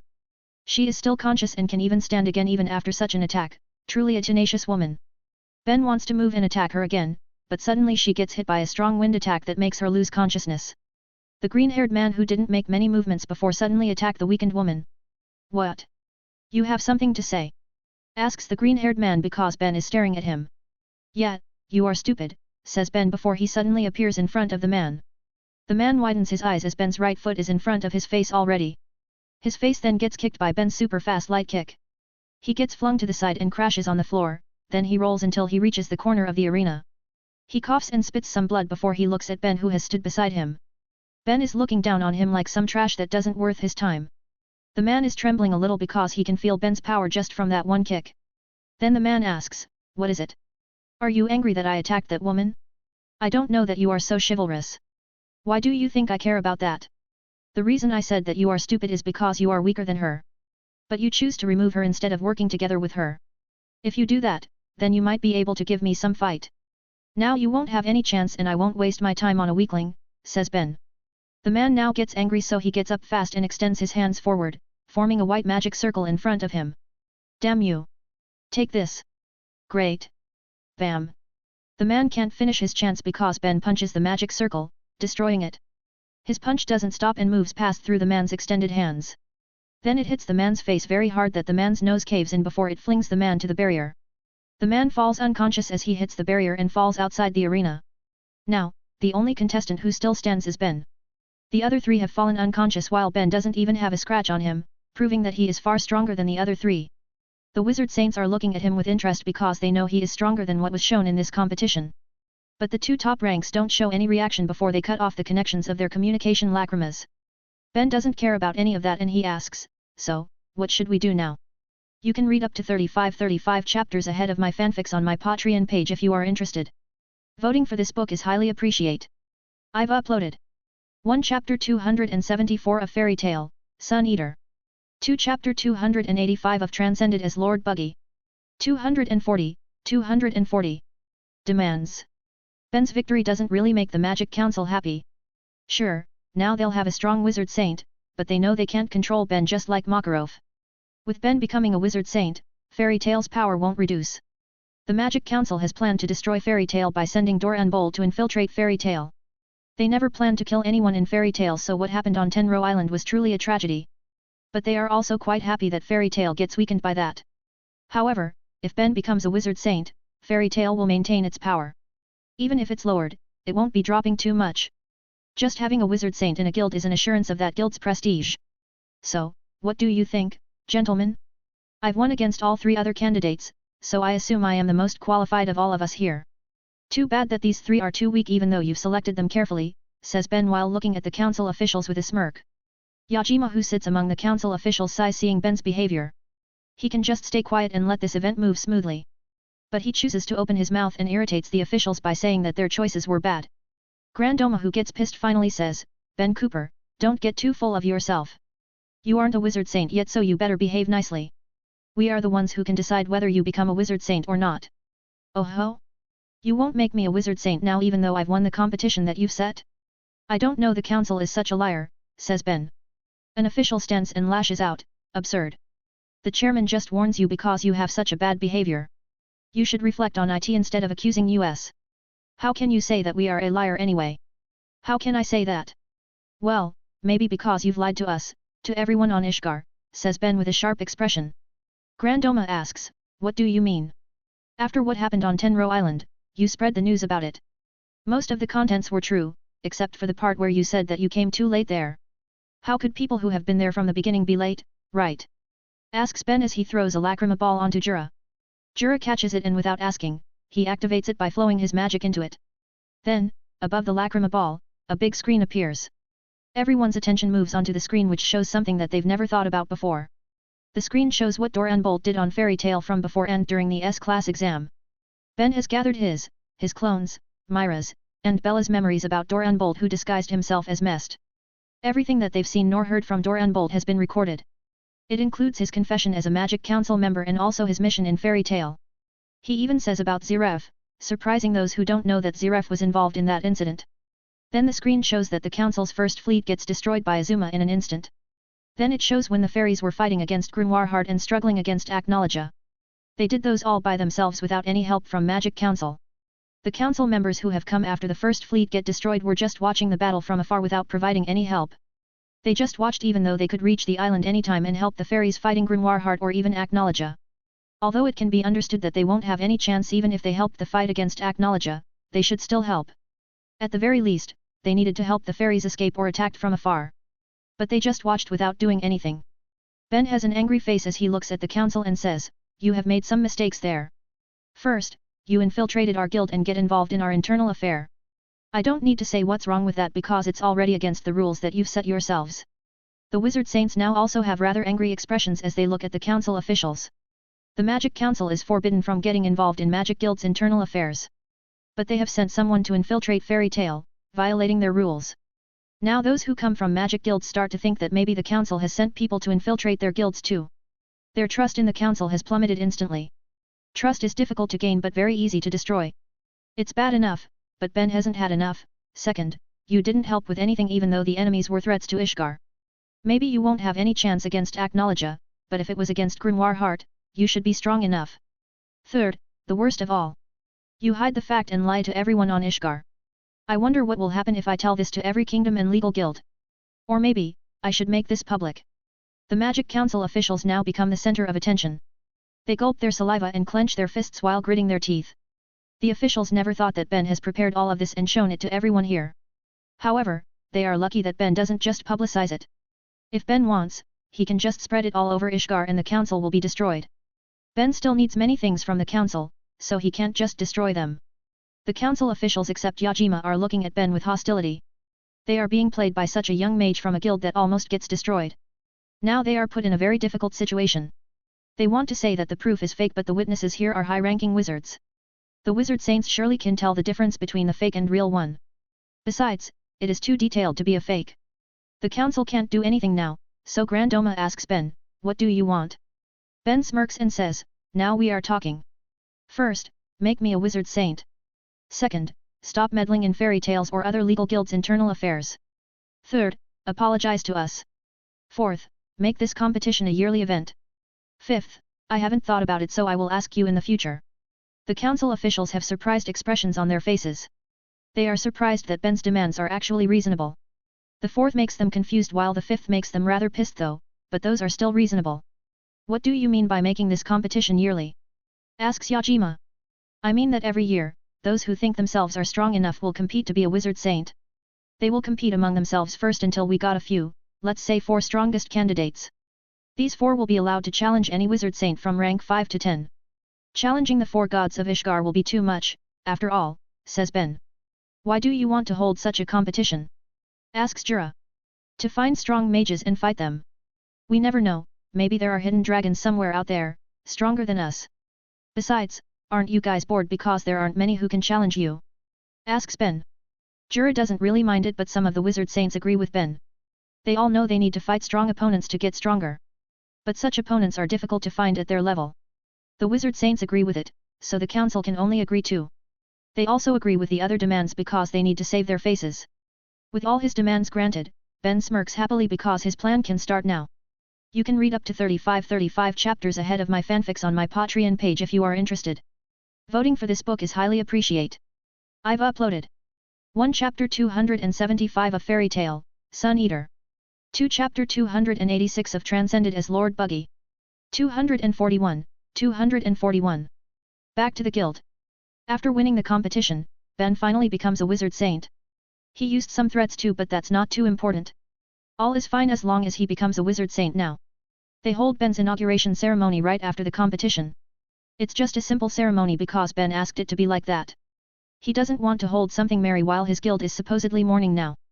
After he officially becomes a wizard saint, Ben returns to Magnolia. Everything related to his position as a wizard saint will be sent to him in a few days. So now he can go home and get some good rest. Myra and Bella have returned first with some of the kids that they've saved. So he can directly go to Magnolia without stopping anywhere. He also has left for a few days, so he really needs to return soon. The matters with Magic Council are under control now. They shouldn't dare to mess with us again from now on or they'll get destroyed. Now I can focus on the guild, the investigation about the spell used on Tenro Island, and a few more personal things, ponders Ben while driving. Ben then realizes that he still has a lot of problems even though he just finished a big one. Taking care of his guild is a more tiring task than messing with Magic Council. There are many things that he needs to do as a guild master, after all. Sigh, I shouldn't accept this position, grumbles Ben. Too late to regret it. I know, no need to tell me that. Anyway, we have a new project now. I want to start the project to dispel the magic used on Tenro Island but we don't have any information about it. So for now, I want you to analyze the anima that we got from our trip to Edelas. Find out if we can recreate and strengthen it, says Ben. Understood. Ben has a plan to use anima but he keeps it a secret for now. AI Chip will work on it while he will work on other things. He has many things to do as a new guild master, especially after what happened to their guild. After arriving on Magnolia, Ben immediately goes to the guild. Everyone must have been waiting for him so he needs to show up there first. And just like he thought, they were waiting for him with anticipation. Ben sighs and says, I am a wizard saint now, with a smirk. Everyone is surprised before they smile and cheer happily. But then Bisksa tells them to get quiet and reminds them that the guild is still in mourning time. They've discussed that they won't hold any celebration for 3 months after the incident. Well, it's not that they can't hold it, they just can't show it to the public. They all know the truth but the public doesn't know it. So they can't hold any celebration that gathers the public's attention for these 3 months. We just need to hide it right? Asks Ben before he activates the enchantment to cover the guild's activity. Now they can do anything inside the guild and no one will see it from outside. They immediately hold a party to celebrate Ben's ascension as a wizard saint. Him being a wizard saint will really help their guild, after all. The 3 children that Myra brought here also seem to enjoy the party. They've gotten better after they arrived at the guild. Everyone's behavior helped them to move on faster after losing their families. Currently, the children live in the guild's dormitories. The 2 girls live in the girls' dormitory while the youngest boy lives in the boys' dormitory. Ben pays their rent and living expenses for now because he was the one who picked them. Well, it's an investment for the guild's future, so it's not a problem. Guilds will always need young mages so training children like them is a usual thing. They also have training programs for children like them, after all. While the adults drink and enjoy the party, Ben gathers the 3 children and his students. They sit on the side where the only empty table is. Ben then set up a barrier enchantment to block the noise from outside. Why do you gather us, Ben and I? Asks Ron. I have a task for the 11 of you. It is to teach magic to these 3, says Ben. What? Us? Teaching magic? Asks Yorkie in disbelief. Yeah, it's an important task, says Ben. But why us? We have never taught anyone before. Besides, we don't have much experience as mages, says Guy. Then it's a chance for you to do it. You need to gather experience as much as you can while you are young. I taught you when I was 12 and Wendy was 7 at that time, so you must be able to do it too. You just need to teach them what I taught you, says Ben. The 11 young mages discuss among themselves while the 3 children get nervous. Then finally, they agree, making the children happy. Good, I will give you sufficient reward, so don't worry. As for you kids, you don't need to worry about living expenses. But I want you to also work for it. You will work as waiters in the guild hall from 8 am to 12 am. After that, you can do what you want including training, says Ben. Yes. Thank you very much, Master, says the 3 children while bowing. Ben nods and then asks, I forget, but what are your names? The 3 introduce themselves. The oldest girl is Mia, the younger girl is Helen, and the youngest boy is Jack. Mia is 11, Helen is 9, and Jack is 8 right now. They aren't siblings, but they are still relatives, that's why they stay together. Alright, the 3 of you can ask Myra about the work. You will do this work until you are ready to take quests. Is there any question? Asks Ben. The children shake their heads because they still don't know what to ask. They are still clueless about all these new things. Ben doesn't want to make them uncomfortable, so he dismisses them and tells them to enjoy the party. They hold the party for some hours before they stop because Ben, the main star, is tired. He is going here and there for a few days so he wants to rest. What he did in these last few days doesn't tire him physically, but it has tired him mentally. When he lays on his bed, Ben immediately sleeps like a log. Myra lets him sleep even though he hasn't taken a bath.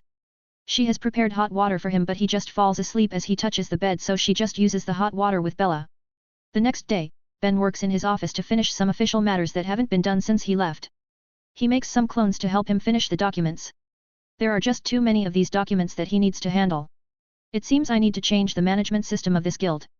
I can't keep taking care of things like this and focus on handling more important matters. AI Chip, do you have data for an efficient management system? Asks Ben. There are some books containing management systems for organizations. Use them to make the most efficient system for our guild, says Ben. Understood. How's the analyzing of the anima going? Asks Ben. It has been dismantled into its smallest parts and their functions are being investigated now. Alright, finish it as fast as possible so we can start the next project, says Ben. Then, Ben checks some more things in the guild before he ends the day. He is very busy with official things today, not something that he likes. At least the night with Myra is something that he really likes. So, what's the plan now? Asks Myra after their battle. For now I want to stabilize the guild. We need to take quests more often, including S-class jobs, says Ben. Alright, I will take a job. But can I go with Bella? Asks Myra. Sure. I will stay in the guild for a long time so she will get bored if she stays, says Ben. Both of them then sleep to prepare for the incoming days. You can read up to 35 chapters ahead of my fanfics on my Patreon page if you are interested. Voting for this book is highly appreciated. I've uploaded 1 Chapter 276 of Fairy Tale, Sun Eater. 2 Chapter 287 of Transcended as Lord Buggy. 242. Dark Secret? A few weeks after Ben returns to the guild, he finds something interesting. He has explored every room in the guild to know if he needs to do something with the rooms. Also, he needs to know everything about the guild as the guild master. Ben has done a few things to the rooms in the guild. He changed their layouts, appearance, and even their defensive mechanisms. Most of these rooms haven't been changed for years, so some touch-ups are needed. There are also some rooms that were locked out using magic. But Ben could hack them with AI Chip's help. These rooms were limited to guild master or some limited personnel. They could only be opened using special keys. The keys should be passed down from the previous guild master to the next one. But with all that happened, Ben didn't get the keys from Makarov. Luckily, he has AI Chip that can analyze all those magical mechanisms and hack them. Then after searching through all the rooms including the hidden ones, Ben finds this new room beneath their guild. It's a big underground room locked by some strong magic rune formations. Just from the defense alone, Ben knows that something precious is being kept there. His guess is right because he finds a very surprising thing. It's a big lacrima crystal with a body of a young girl inside it. Isn't she the first master? Why does her body inside a lacrima crystal? Her grave is on Tenro Island, right? I need to investigate this while keeping this a secret. Especially because I can feel a very strong magic power from this lacrima crystal, ponders Ben. Ben can feel a very strong magic power emanating from the lacrima crystal. The magic power stored inside it can be used to destroy some towns the size of Magnolia easily. That's why Ben needs to be careful and keep it a secret. No one else should know this, not even Myra. Knowing about this thing can pose danger to her and the guild, after all. I will increase the defense in this room to avoid any unwanted thing, says Ben before he goes out. Ben improves the defensive mechanisms of the room with AI chip's help. Then he seals and disguises the access to the room. He uses all he has to make sure no one finds this room even by chance. After leaving the room, Ben tries to investigate it secretly.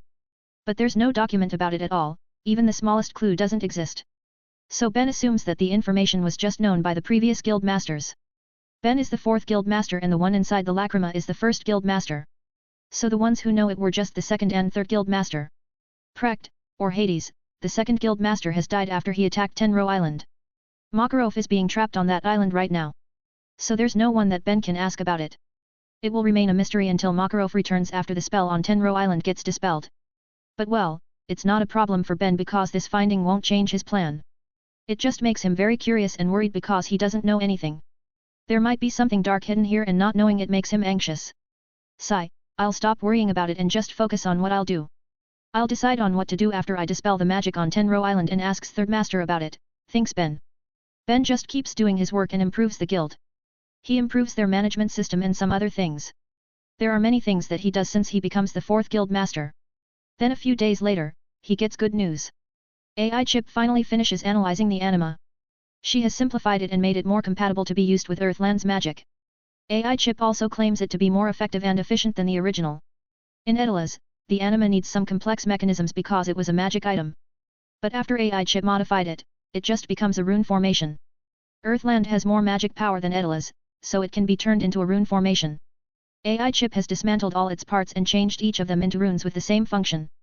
Then she experimented with the rune formation and improve it. The final result is the one that she reports to Ben. It's the best she can make with all the data she currently has. Let's try it at a small scale first to get more data. Some things can only be done by actually trying it first, says Ben. Yes, I have simulated it many times but it might be different when being used. By trying it, we will get many useful data to perfect the magic. But I suggest you try it on a remote location and make the smallest scale for the first time. I know, there are a few things to consider, after all, says Ben before he leaves his office. Ben tells everyone in the guild that he'll leave for 1 or 2 days. He asks Myra to stay in the guild to protect it in case something dangerous happens while Bella will join him because she asked to. It's been a long time since the two of them go together, so Bella really wants to go with him. They go to where they used to live, the village where Kate Shelter stood. Ben misses that place and so is Bella. But they haven't had the chance to go there since they joined Fairy Tale. Now is a good chance to return to the place that they once called home. It has just been a few months, but it feels like forever. We've gone for a year when we lived here, but these last few months felt longer than that 1 year, says Ben as he stands on the village plaza. Home. Says Bella as she points at their old house. Yeah, that was our home, says Ben. Ben walks around the village while Bella flies on her own. They feel very nostalgic as they see the broken buildings. Rubal has really fooled them with his magic and made these broken buildings look good. That old ghost didn't even try to fix them and just used his magic. He was really a freak to have such power even though he was just a spirit, says Ben while smiling. It's almost dark so Ben decides to rest in the village for tonight. He will do the experiment tomorrow because it might take a long time to finish, after all. So tonight, he just wants to have a good rest in his old home. Ben prepares their dinner for tonight while Bella prepares the bed. He just cooks a simple meal like what they used to eat in the village. Then they eat while talking about the things they did in the past when they still lived here. After dinner, they take a hot bath. Ben just heats the water using his magic as he gets in. The water heats up instantly and he can control the temperature too. Magic really makes things easier. They sleep in their old house after that. It really feels like the past, except for the fact that they are alone. There's no one besides them in this village and it makes them sad. But they still can sleep soundly because the atmosphere here is very comfortable for them. The next day, they have breakfast before going to the training ground. Ben will do his experiment here because this is the safest place. It still has defensive rune formations that he and Rubal set up in the past so he doesn't need to worry if something happens. Ben stands in the middle of the training ground and cracks his neck. Alright, let's do this. You can read up to 35 chapters ahead of my fanfics on my Patreon page if you are interested. Voting for this book is highly appreciate. I've uploaded 1 Chapter 277 of Fairy Tale, Sun Eater. 2 Chapter 288 of Transcended as Lord Buggy. 243. Anima Plan. Ben set up the rune formation on the training ground. He makes it as small as possible just like what AI Chip told him. It's not difficult to set up a 10 cm wide rune formation, but it will take time to finish because he needs to be careful. The rune formation finally finishes after half an hour because it's Ben's first time building it. He still needs to understand each rune's function while he set it up to not make any mistakes. The size also lengthens the time he needs to set it up. It's good, right? Asks Ben. Yes, there's no mistake. Rune formation is ready to be activated. Ben nods and then pours just a little of his magic power into the rune formation. The formation glows very dimly because Ben really just pour a little magic power into it. He just wants to use it at its lowest power for the first time. After the rune formation gets activated, Ben suddenly finds himself in outer space or a place that looks like it. He knows it's just the effect of the rune formation and this is just what he sees in his mind. His real body is still on the training ground. In the outer space-like place, Ben sees many portals with videos shown inside them. There are so many of them that Ben can't count their number. They are the parallel universes of Earthland, just like Edel's, which is also shown here. Ben knows that Edel's is also shown here because it's the first one he sees, showing that it's the closest universe to Earthland. He can see the capital where Mist Ogden lives now. That place is easy to recognize because he has gone there once before. Furthermore, he can feel the magic power emanating from these universes, and he doesn't feel anything from Edel's because it has sent all its magic power to Earthland after Mist Ogden used reverse anima. Ben goes around to look at these universes from the portal. Most of them don't have magic power or their magic power is too weak to be used. They are like Earth where Ben used to live, just normal worlds. There aren't many universes with abundant magic power like Earthland. The universe with much higher magic power than Earthland is even less in number. But they are easy to find because they really stand out from the rest. Ben is currently floating in front of the universe with the highest magic power here. He can feel its overabundant magic power just from the image he sees in the portal. The magic in this universe is far denser than in Earthland. Some of this magic power is leaking into this outer space, so Ben knows the estimated magic power of that world. This is how the upgraded anima that AI Chip made works. It connects parallel universes and takes a sample of their magic power density. Ben can feel the magic power and then AI Chip will calculate it. The calculation is to estimate the magic power of that universe. Then it will be compared to Earthland so Ben will know which one has the most magic power compared to Earthland. Right now, he watches the portal in front of him which leaks out the most magic power. He is investigating this world through the live video he watches.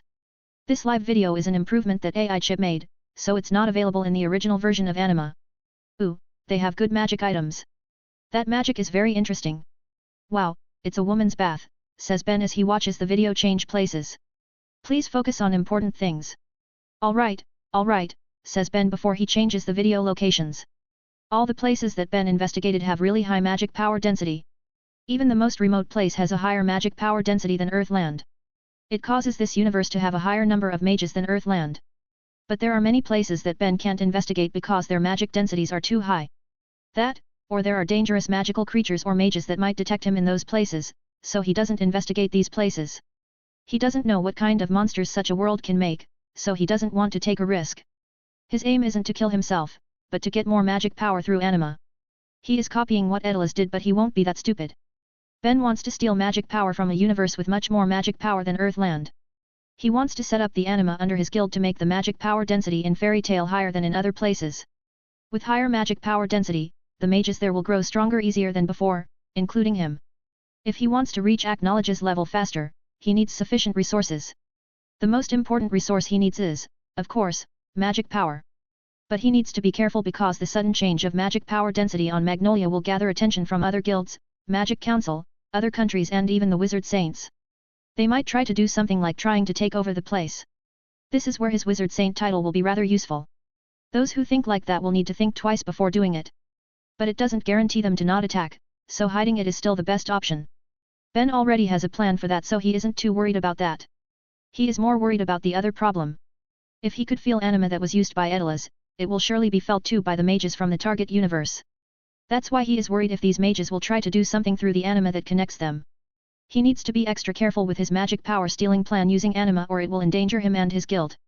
The best solution that Ben can think of is by stealing a small amount of magic power from many remote locations of the target universe. That way, he can lower the amount of magic power absorption by each anima and avoid detection. He will also set up other defensive measures in case his anima gets detected. There are still many things to do before he can start to set up his animus. But when it finishes, he will gain so many benefits and get stronger a lot faster than before. AI chip, we need to set a lot of defensive measures, especially concealment, says Ben after he deactivates the tester anima. What kind of concealment? Anything is fine as long as we can hide all the magic power that we steal. We need to hide it from this universe and that universe. It will be really bad if either side finds out about this, says Ben. Understood. But we don't have sufficient data to make high-level concealment. I suggest you go to the magic library again and get more knowledge about concealment spells. Sigh, the lack of data, hey? There's no choice then, I will go to magic library soon to get all the data we need. This project is very important so we need to do everything we can for this, says Ben.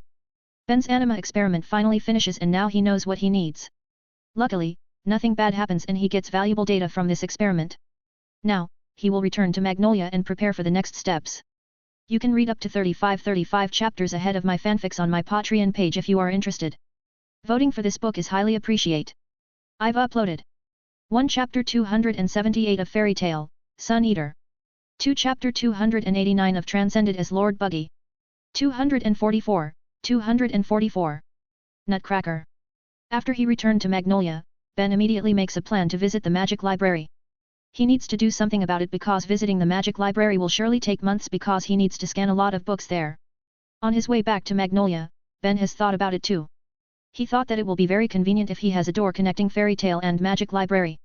That wild thought actually gives him an idea that he never thought of before. Ben plans to make a teleportation device that connects Fairy Tale and magic library. Teleportation devices actually have been invented on Earthland.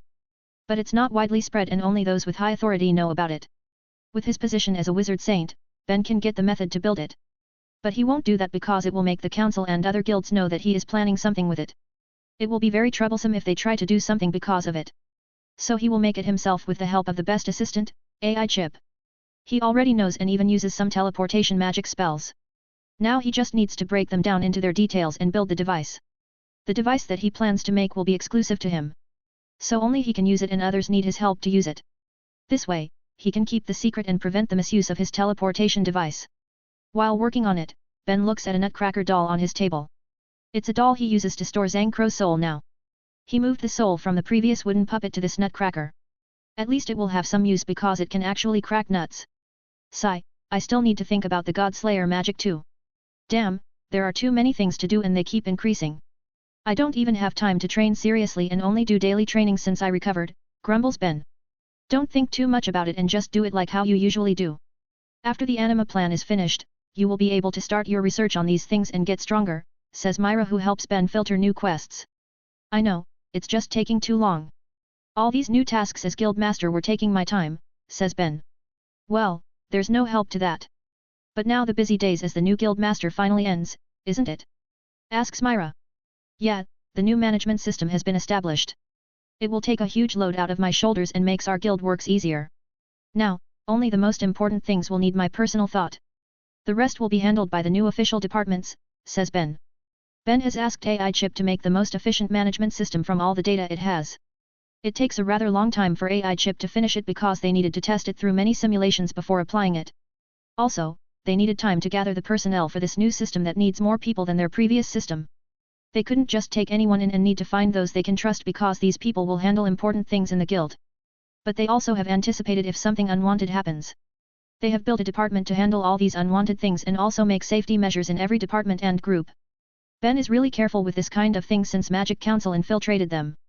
Besides, espionage isn't the only thing he needs to be wary of.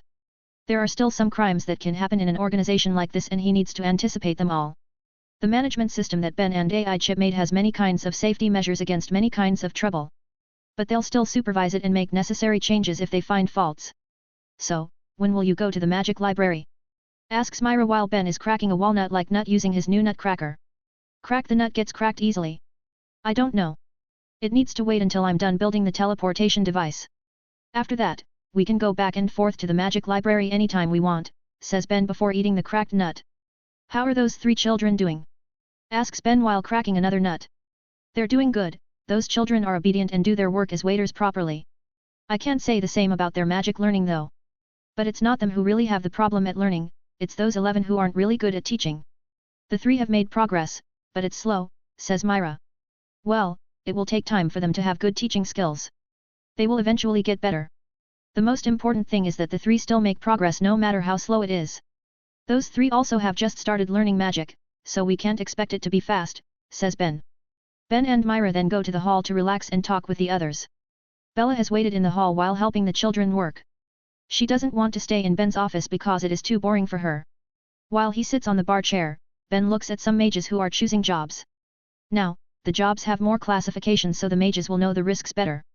There are 5 job classes from A to E which they can choose. These classes are based on difficulties, not rewards. Although most dangerous jobs have a higher reward, that's not always the case. Sometimes, there are jobs with lower difficulties but have a high reward, and the opposite also appears sometimes.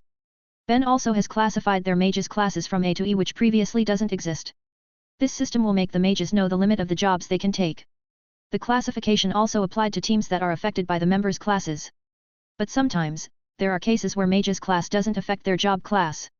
It's when their abilities match the job so they will have a high chance to finish it. But to do that, they need the guild master's approval first, which of course, is not easy. Ben made this system to ensure his mages' safety. Death is always a risk in their line of job and he wants to minimize it. Even if they don't die, there's always a possibility of injuries that lead to a retirement, and that will reduce their guild's force. If the mages want to get higher classes jobs with higher pay, they need to get stronger. Ben also has made better training programs that all fairy tale mages can take. They also have better training facilities built after they get the Magic Council's apology. Ben gives them more freedom to learn from their guild's library too. So there's no excuse for the mages to not get stronger now. If they can't get stronger, then they can only blame their laziness. As he sees the mages who choose jobs, Ben is reminded that he hasn't taken any job since he recovered. Now the guild's management system has been established so he can leave the guild for a few days. Should we take a job, Myra? We need to increase our S-class job record too. There are only the 2 of us who can take them, after all, asks Ben. I've just taken a job a few days ago. But I don't mind going with you. I doubt I'll have anything to do in the job, after all, says Myra. Nice, I can work up now. My body is getting stiff from all these office works, says Ben excitedly. You can read up to 35 chapters ahead of my fanfics on my Patreon page if you are interested. Voting for this book is highly appreciated. I've uploaded 1 Chapter 279 of Fairy Tale, Sun Eater. 2 Chapter 290 of Transcended as Lord Buggy. 245. Job after a long time. 2 days after he made the plan, Ben goes on a job with Myra and Bella. He leaves the guild to his advisor, Macau, one of the most senior members. Macau's experience in the guild is really helpful for Ben who has just joined recently. Ben has built many defense mechanisms to protect the guild and also Magnolia Town. He built them slowly after he found the mysterious Lacrima Crystal below the guild. That Lacrima Crystal has enough power to protect the town from even a wizard saint's attack, after all. But after his anima plan succeeds, they will have more power to use so their town will be super safe. Ben's target is to make even Acknowledge's attack unable to destroy the town just like how he destroyed Tenro Island. Besides, by using the magic power that the anima absorbs to fuel the defense system, he can hide the anima from the world. The defense system can absorb a high amount of magic power and store it when Ben starts the anima plan, then use the stored power in the future. Even so, there is a limit to how much they can store, especially if they are never used. That's why currently he is thinking of another way to store the stolen magic power before he starts the anima plan. He thinks about that while on his way to the job location. How long before we reach the place? Asks Myra. Probably in an hour with this speed. I can speed up if you want, says Ben. No, it's okay. This speed is good enough. I still can enjoy the view at this speed. If you get even faster, then I can't enjoy the view because everything becomes blurred, says Myra. Well, you're right, says Ben. They are currently in a job to subjugate a magical creature. Of course, it's an S-class job with high difficulty even in the S-class. Many S-class mages have failed to finish this job since it was posted 7 months ago, so it's a difficult job in the S-class. What makes this job difficult is not the target itself, but the location. It is located in the sea so it is underwater. Their target is a specific leviathan that started to live on the sea trading route, making the ships unable to sail through the route. They also can't just change the route because the sea is also full of dangerous magical creatures. There might be more of them than on land because the sea is wider and deeper than land. Also, subjugation quests for sea creatures are rare so their populations are high. The group finally arrive at a small port a little after an hour. It is where they'll meet the client, or precisely, someone who will explain everything to them because the quest is from the kingdom as the sea route is owned by the kingdom. There aren't many people here, says Myra as she only sees a few people in the port. Is closed, says Bella as she points at some closed shops. Yet, many people must have left this port and gone to another town. With the sea route being unable to use, they won't have many things to do and their income gets lowered. So it's better to leave and work in a different town, says Ben. Ah, so that's how it is. They live from the sea route, after all, says Myra while nodding. Yet, I guess it's not only the trading that gets blocked but even normal activity like fishing also gets hindered. With a Leviathan in the sea, the fishermen couldn't do their job and the fish supply became lower. Fish is a staple for places like this so without it, they can't live here. Moving out is the best option, especially because this problem hasn't been solved for months, says Ben. You are correct, says someone so suddenly from some meters on their left. Ben's group looks to the left and sees some people come. It's a group of a man dressed like a butler and 4 guards. Nice to meet you, mages of Fairy Tale. I am Ricardio, the one in charge of this town, says Ricardio while bowing a little. In charge of this town? I thought for sure that you are a butler, says Ben. The guards sigh when they hear it while Ricardio just smiles. Please don't mind my appearance as I am also a butler. What do you mean? Asks Myra confusedly. Phew, I'm glad you asked. It's because lords usually dump all their work on their butler. It's just like how the kingdom dumps all the work on this town on me. It makes me think that I am just the butler of this kingdom. So to make my work more efficient, I dedicated my life to being a butler, says Ricardio very passionately. Okay. Says Ben's group unsurely because they don't understand what he says. Suddenly, one of the guards says, please don't mind him. He might be like this, but he is an excellent lord. Like what? Says Ricardio in surprise.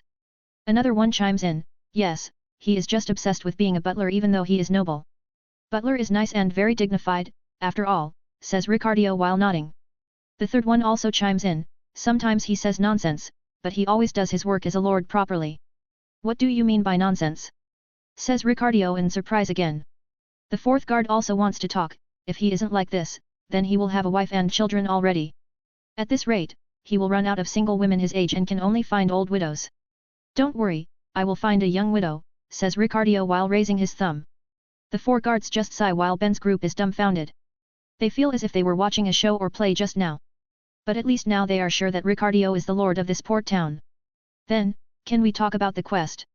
Asks Ben. Yes, let's talk in my office, says Ricardio. After walking for some time, they arrive at Ricardio's office, located in a big building in the center of this town. This building is full of workers of many types of jobs like officials, servants, maids, etc. But there is no butler at all because the Lord himself is the butler. Just like what was written in the job's description that you told me, your job is to subjugate a Leviathan that showed up in the sea route. As for the type of this Leviathan, it's Shark Leviathan, says Ricardio. Shark Leviathan is a Leviathan that has a similar appearance to a shark. But its size is many times bigger and it also has an armored body. It also can use high-level magic, it's an S-class magical creature, after all. There are many types of Leviathan and they all resemble many kinds of fish. It's because Leviathans are actually fish that have strong magic power. They grow too fast and can be said to be mutated into monsters, becoming a Leviathan. But all these mutated monsters are just fake Leviathans. The real Leviathans are water dragons that have gone extinct along with other dragons, it's a kind of title instead of names. Then the name Leviathan was used on these strong mutated monsters. They are some sort of drake or wyvern of the sea. If it's just a shark Leviathan, then the job wouldn't have failed so many times before. It will be different if the Leviathan is whale Leviathan which is the strongest. So why is it? Asks Ben. That would be the case if this shark Leviathan is normal. But this shark Leviathan is very big, almost as big as a whale Leviathan. It also has strong water magic that can destroy our ship easily. Also, you must have known that shark Leviathan is the most aggressive Leviathan, unlike whale Leviathan which actually very gentle despite being the strongest Leviathan, says Ricardio. So it's like that, says Ben in understanding.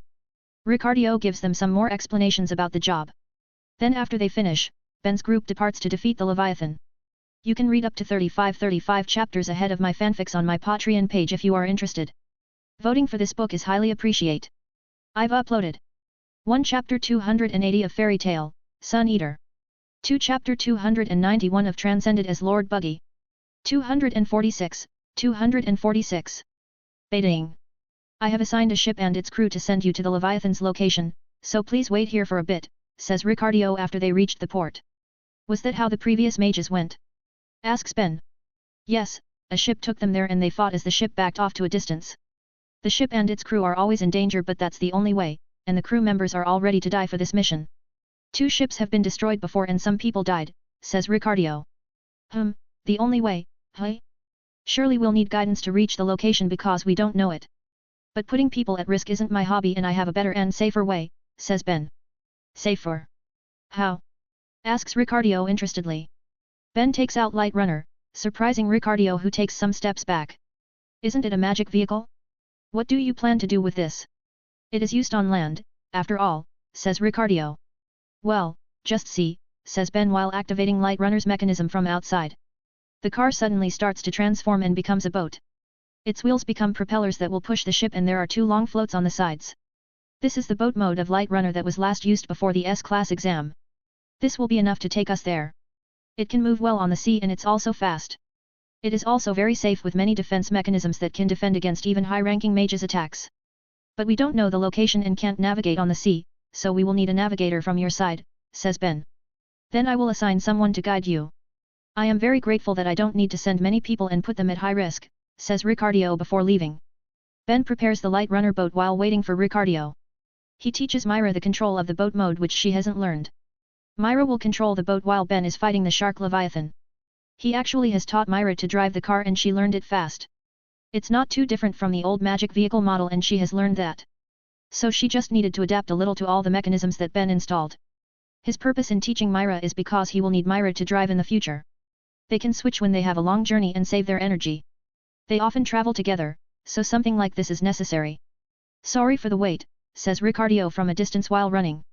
After some time, Ricardio finally returns with a young man. He will be the one who guides Ben's group to the job location. This young man is the ship's navigator, Ando. They talk briefly just for the introduction, then they immediately leave the port. Ando sits in the back while Ben sits in the front passenger seat with Bella. Myra is the one who controls the boat now because Ben asks her to. The water near the port is calmer than the open sea. So it will be good for Myra to start driving from here. The waves will get bigger the further they go so she can adapt from the calmer water near the land. They sail smoothly without much problem. Myra gets the grasp of the boat's handling really fast and now can almost control it perfectly. It's not too different from driving the car mode except for the terrain that they pass. 4 hours later, they finally reach the shark Leviathan's location. At least that's what Ando tells them, but there's no sign of the Leviathan here. Still, Ben and Myra are putting up their guard because something dangerous can happen. Myra, take the boat away from here and get ready to run anytime. I will wait here and search the shark Leviathan, says Ben. Myra nods, but Ando is surprised. You'll gonna do it alone? Phew, don't worry. He won't fail. If even he fails, then you will need the 4 gods of Ishgar to finish this job, says Myra. Ando thinks Myra is joking even though she is very serious. But he still knows that Myra said that because Ben is very strong.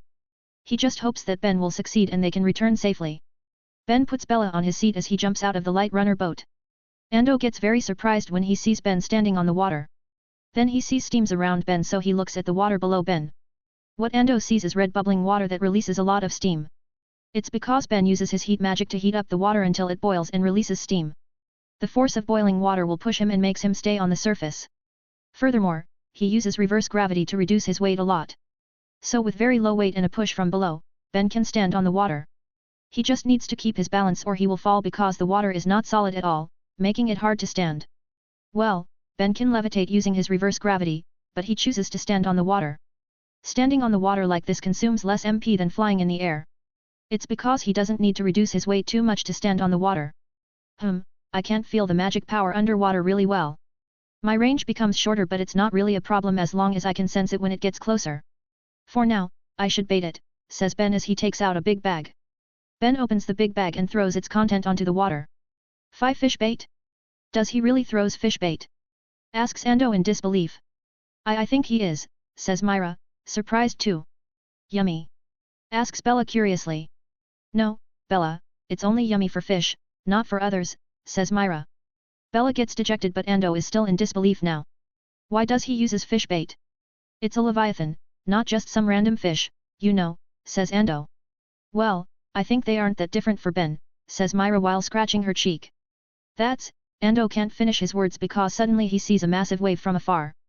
No, it's not just a massive wave, it's the shark Leviathan. The monster swims very fast, pushing the water.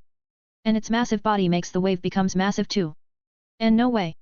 The fish bait really works, says Ando in shock. I guess it's still a fish in the end. Even if it's mutated, it's still a shark, says Myra. And no, wait. The fish bait works on the small fish which then baits the shark Leviathan, says Ando as he looks at the school of small fish that eat the fish bait. But it still works, isn't it? Asks Myra. Well, it certainly is. But it's strange, says Ando. Sigh, is it that unbelievable to you? Asks Myra. No, it's not about the fish bait but the Leviathan. Usually, when we came here, the shark Leviathan was already here like it never leave. But now, we need to use bait because it's not here. This is the first time, says Ando. Maybe it looked for food somewhere else, says Myra. I hope so, says Ando, still suspicious. Ben grins seeing the shark Leviathan finally comes. He can feel this guy's massive magic power even though it's still far and it's underwater too. This shark Leviathan's magic power is strong even for S-class creatures. Also, Ben is excited about another thing, Myra. Get away from here, there are two of them. What? Says Myra and Ando in surprise. That's right, Ben sensed two shark Leviathans, and their strength is similar to each other. Ben grins as he mumbles, two high S-class magical creatures. This job has gotten more interesting. You can read up to 35 chapters ahead of my fanfics on my Patreon page if you are interested. Voting for this book is highly appreciated. I've uploaded 1 Chapter 281 of Fairy Tale, Sun Eater. 2 Chapter 292 of Transcended as Lord Buggy. 247. Shark Leviathans. Myra takes the boat away after Ben told her to. A battle against two shark Leviathan will surely create big impacts that will endanger the bystanders. She can protect herself and Bella but Ando might be put in danger. Are there really two shark Leviathan? Asks Ando, still not believing it. If Ben says so, then it must be true.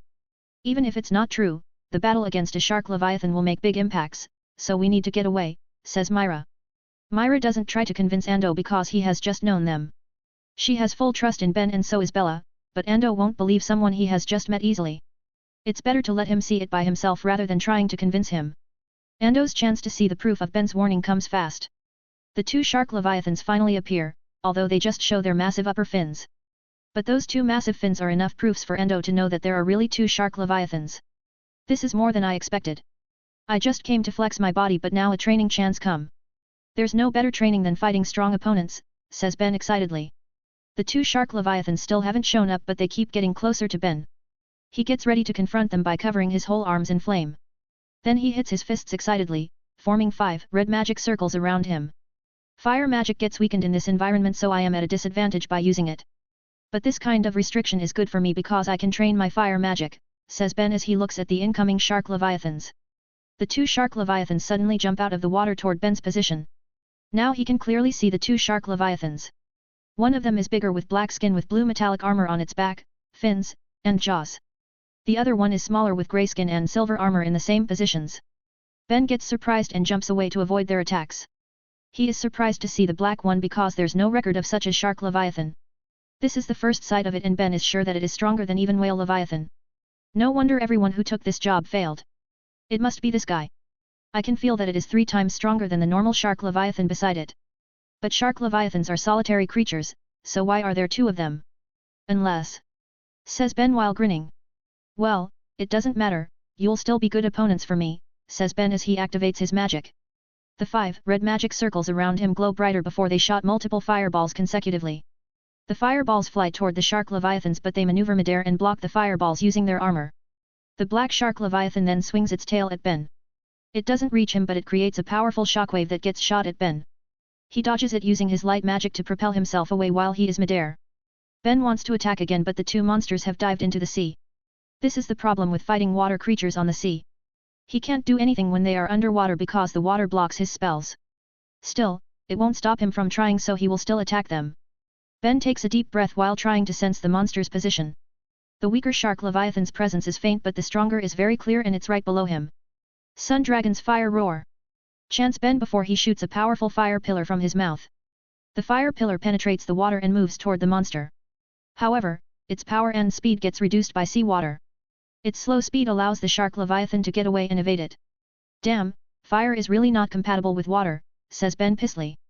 Suddenly, two whirlpools appear, and then two big water pillars with one being significantly bigger move toward him. They are the shark Leviathan's attacks that pinch him from two sides. But Ben just evades them by propelling himself frontward using his light magic. More water pillars get shot from the sea, making him keep evading them. The two shark Leviathans don't seem to have any intention to come out and just keep attacking from below. If this continues, Ben will be at a disadvantage because he can't attack them. They are smart enough to think of something like this. I doubt they'll come out knowing they'll be at a disadvantage by doing that. Besides, I am not their prey and they just keep me away to stop me from disturbing them. Sigh, it seems I need to change my strategy and just focus on finishing this job. Well, let's use the elements that can penetrate the water easier than fire, says Ben while looking around. Ben extinguishes the flame on his arms and flies higher. He looks at the sea below and extends his arms to it. Then he gathers his magic power and creates 100 bright yellow magic circles all around him. He smirks and says, let's try this newly made spell. Sun Dragon's Wrath, Rain of Light. After he chants the spell, long and sharp light spears come out of the magic circles. Each magic circle shoots multiple light spears consecutively. They won't stop shooting until Ben dispel them. The light spears shoot down at the sea at a very high speed like rain. They keep hitting the water and create big splashes everywhere. The light spears shoot down toward the shark Leviathans. Their speed reduces because of the water, but they are still very fast nonetheless. They can hit the two shark Leviathans below and force them to get away. But Ben keeps track of them and keeps shooting toward their positions. After some time, he stops his bombardment and dispels the magic circle. The area above the sea is now full of mist created by the light rain. Light has heat energy inside it, after all, so those many light bullets surely evaporated a huge amount of water. The wind soon removes the mist and now Ben can see that he has killed one target. It's the smaller ones, the normal variant with grey skin. The black shark Leviathan also gets injured but it still survives and now is glaring at Ben angrily. As I thought, the grey one is your spouse. But don't expect me to be merciful just because of that. This is a dog-eat-dog world, a world where power matters, it's survival of the fittest where the weak will get killed, says Ben seriously. He knows the shark Leviathan can understand what he says. Magical creatures are a lot smarter than normal creatures. Some of them even can speak human language, that's why it's normal for them to understand humans even though they can't talk like humans. If you want to avenge it, then come. I won't run away, says Ben as he gets down and stands on the water again. Grr, rar! Roars the black shark Leviathan with a very powerful voice. Ben closes his ears tightly because the roar is very loud that it hurts his strong hearing. It finally stops after some time and Ben stops covering his ears. He feels dizzy because of the super loud roar. When he comes to his sense, the black shark Leviathan's jaws have gotten very close to him. Before he can do anything, Ben gets swallowed by the monster. Ando screaming frightenedly while Myra and Bella just sigh. Over, says Bella while shaking her head. What's oh? Ando can't finish his sentence because he sees the black shark Leviathan suddenly flail around as hot steam comes out of its mouth. Then soon, it stops moving and floating as it lost its life. Ando then sees Ben comes out of its massive mouth with a pissed expression. Ben curses as he gets out, damn bastard trying to eat me. Now I can't train using it as an opponent because I need to kill it soon. Sigh, what an anticlimactic end. You can read up to 35 chapters ahead of my fanfics on my Patreon page if you are interested. Voting for this book is highly appreciated. I've uploaded 1 Chapter 282 of Fairy Tale, Sun Eater. 2 Chapter 293 of Transcended as Lord Buggy. 248. Loot. You took them down fast, says Myra after she approached Ben who sits on the black shark Leviathan's carcasses. Ben has a rather pissed face and says, sigh, it turned out that way. I planned to try my spells on this guy but it tried to eat me. I've got no choice but to kill it so I cooked it from the inside. It sure smells delicious. You cooked it rather well, says Myra. Just the area around the heart. I moved closer to its heart so I could kill it fast. Anyway, let's return to the port. I don't want other sea monsters to come because of these carcasses. Alright, says Myra. Myra and Ben then tie the two carcasses to the light runner boat using a magic rope. Ando can only watch them with a dumbfounded face. He never thought that the shark Leviathan that caused them so much trouble and failed to be subjugated for months died just like this. Furthermore, there is a new shark Leviathan so the difficulty must have risen too. This isn't just a difficult S-class job, it might be close to 10 years quest. But Ben finished it himself in a short amount of time. There are 2 shark leviathans here, different from the information. Why do you think it is? Asks Myra toward Ando as they go back to the port. I don't know the reason. It's the first time this anomaly happened, says Ando. I think they were spouses and maybe now is their breeding season or something. It also explains why the black shark leviathan left this place prior to our arrival. It was looking for a spouse, says Ben. That's possible, says Myra. Marry? Asks Bella. Yeah, I think they are married, says Ben. Bella looks down sadly and says, pitiful. So you pity them, huh? Then you won't eat their meat I assume, says Ben while smirking. Bella jolts and says, not pitiful, bad fish. Oh, then what should we do with the bad fish? Asks Ben. Eat. Says Bella happily. They all laugh and talk some more on their way back. It's a happy occasion because they get 2 gigantic magical creatures, after all. They can take it back to the guild and they'll have a feast with their guild mates. Magical creatures' meat is very good for mages, after all. It gives them a magic power boost and they are tasty too. The boost depends on the power of the magic creatures, so these 2 S-class creatures will provide a lot of boost to everyone. Still, it will depend on the mages who eat the meat to get a good result. They need to absorb the magic power properly or they will just be a waste. But everyone has a different absorption rate, so the results aren't always good. Still, high-class ingredients like these will give good results even for those with a poor absorption rate. This will improve everyone's power and might even help those who hit a wall and can't improve their magic power for a long time. Other materials from S-class magic creatures are also very valuable. These 2 have some precious materials like tough skin, very hard bones, and especially their body armor. They can be made into high-quality magic items that will also be useful. The group reaches the port soon and their feat surprises everyone there. They get an additional reward because of the new shark leviathan's appearance. It was a huge factor and they will need to pay more to make a new quest because of the higher difficulty if Ben failed. After finishing the procedure, Ben's group returned to Magnolia. There's nothing to do in this port because most people have fled. So there's no use staying here as there isn't any entertainment for their stay. It's better for them to return and share the meat with their guildmates soon before the meat is spoiled. Luckily, there is a mage specialized in ice magic in the port. It's not ice make magic like Grey, but frozen magic to freeze fish, and he isn't strong so he needs some time to freeze the 2 gigantic shark leviathans. Ben puts them on a big cart and pulls the cart using Light Runner. He reduces the weight using gravity magic so they can move fast. The frozen magic won't last long so they need to move fast or the meat will spoil. It doesn't take long for them to reach the guild because Ben drives very fast. They gather everyone to help with the dismantling because the shark leviathans are too big. Everyone is impressed by the sheer size of the black shark leviathan. I can't believe you killed it yourself. Just how did you kill something like this? Asks Macau with a dumbfounded expression. He is a wizard saint. What makes you think he can't kill it? It will be more strange if he failed to kill it, says Wakaba. Well, that's true, says Macau. It was partly this thing's mistake that made me one easily. It tried to eat me but I cooked it from the inside. Anyway, you should help them dismantle the monsters or you won't get a share of meat, says Ben. Sigh, you shouldn't overwork old men like us, says Wakaba. Old men? Well, if you really want to be old men, then I'll help you, says Ben while smirking. Macau and Wakaba flinch scaredly because they think that Ben can really do it. Even if he can't, he can beat them up and make them obedient. They need to save themselves so they rush to help the others. Master, I find something, says a man while cutting the black shark leviathan's heart. What is it? Asks Ben.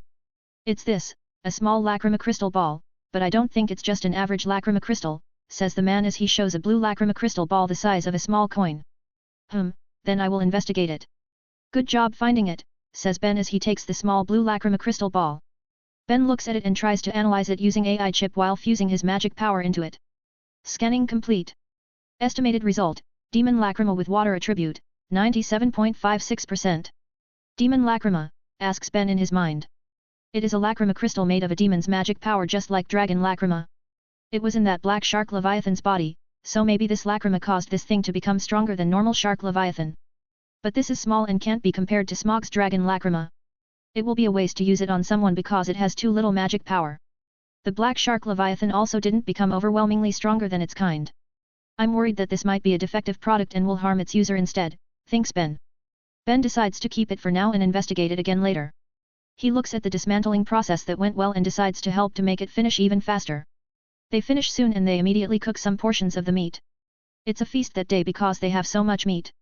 The meat tasted very delicious and they all can feel energy surging into their body. Young mages have the power to grow more than the older mages. But the ones who grow the most are, of course, Ben and Myra. The S classes have more talents and potential in magic, so their absorption rate is higher too. Growth is still growth, no matter how small it is. Even though the magic power they got is small compared to their capacity, the two are still happy with their growth. Looking at his guildmates growing, Ben thinks, as I thought, making them grow is also important so that they can at least protect themselves when stronger enemies come. It seems I need to take jobs more often to get high-quality meat like this for them. Not like I enjoy my trip outside, yeah, certainly not that. You can read up to 35 chapters ahead of my fanfics on my Patreon page if you are interested. Voting for this book is highly appreciated. I've uploaded 1 Chapter 283 of Fairy Tale, Sun Eater. 2 Chapter 294 of Transcended as Lord Buggy. 249.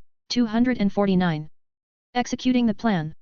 A few days after he returned from his quest, Ben starts a new project. The demon lacrima that he got from the Black Shark Leviathan gave him an idea. That Black Shark Leviathan wasn't a demon, so why was there a demon lacrima in its body? Asks Myra confusedly. Well, I don't know for certain, but I think that it ate a demon's corpse or the lacrima itself. If that was the case, then it will explain its mutation into a new variant with a stronger power than the normal Shark Leviathan. As you know, magic can be extracted from any creature that uses magic, including human mages. So a normal shark getting strong magic by eating a demon corpse is also possible, says Ben. That sure is possible. The demon must also be quite powerful when they were still alive because their magic power formed into a lacrima crystal even after being eaten by the shark, says Myra. Maybe, but don't hope too much though. We still don't know for sure the requirement for creatures' magic power to become a lacrima crystal naturally. Even powerful magical creatures like dragons or gods didn't always form lacrima crystals. Whatever though, this thing will be very useful for us, says Ben. What will you use it for? Turning someone into a devil slayer like you? Asks Myra. That is good too, but a small demon lacrima such as this won't be enough to make a strong devil slayer. Even that Shark Leviathan only grows that much and can't use powerful demon spells, says Ben. So what's your plan? Asks Myra. Ben grins and says, I will upgrade this thing into a bigger and stronger demon lacrima. Is it possible? Asks Myra. Of course, and it will also help my big plan, the anima plan.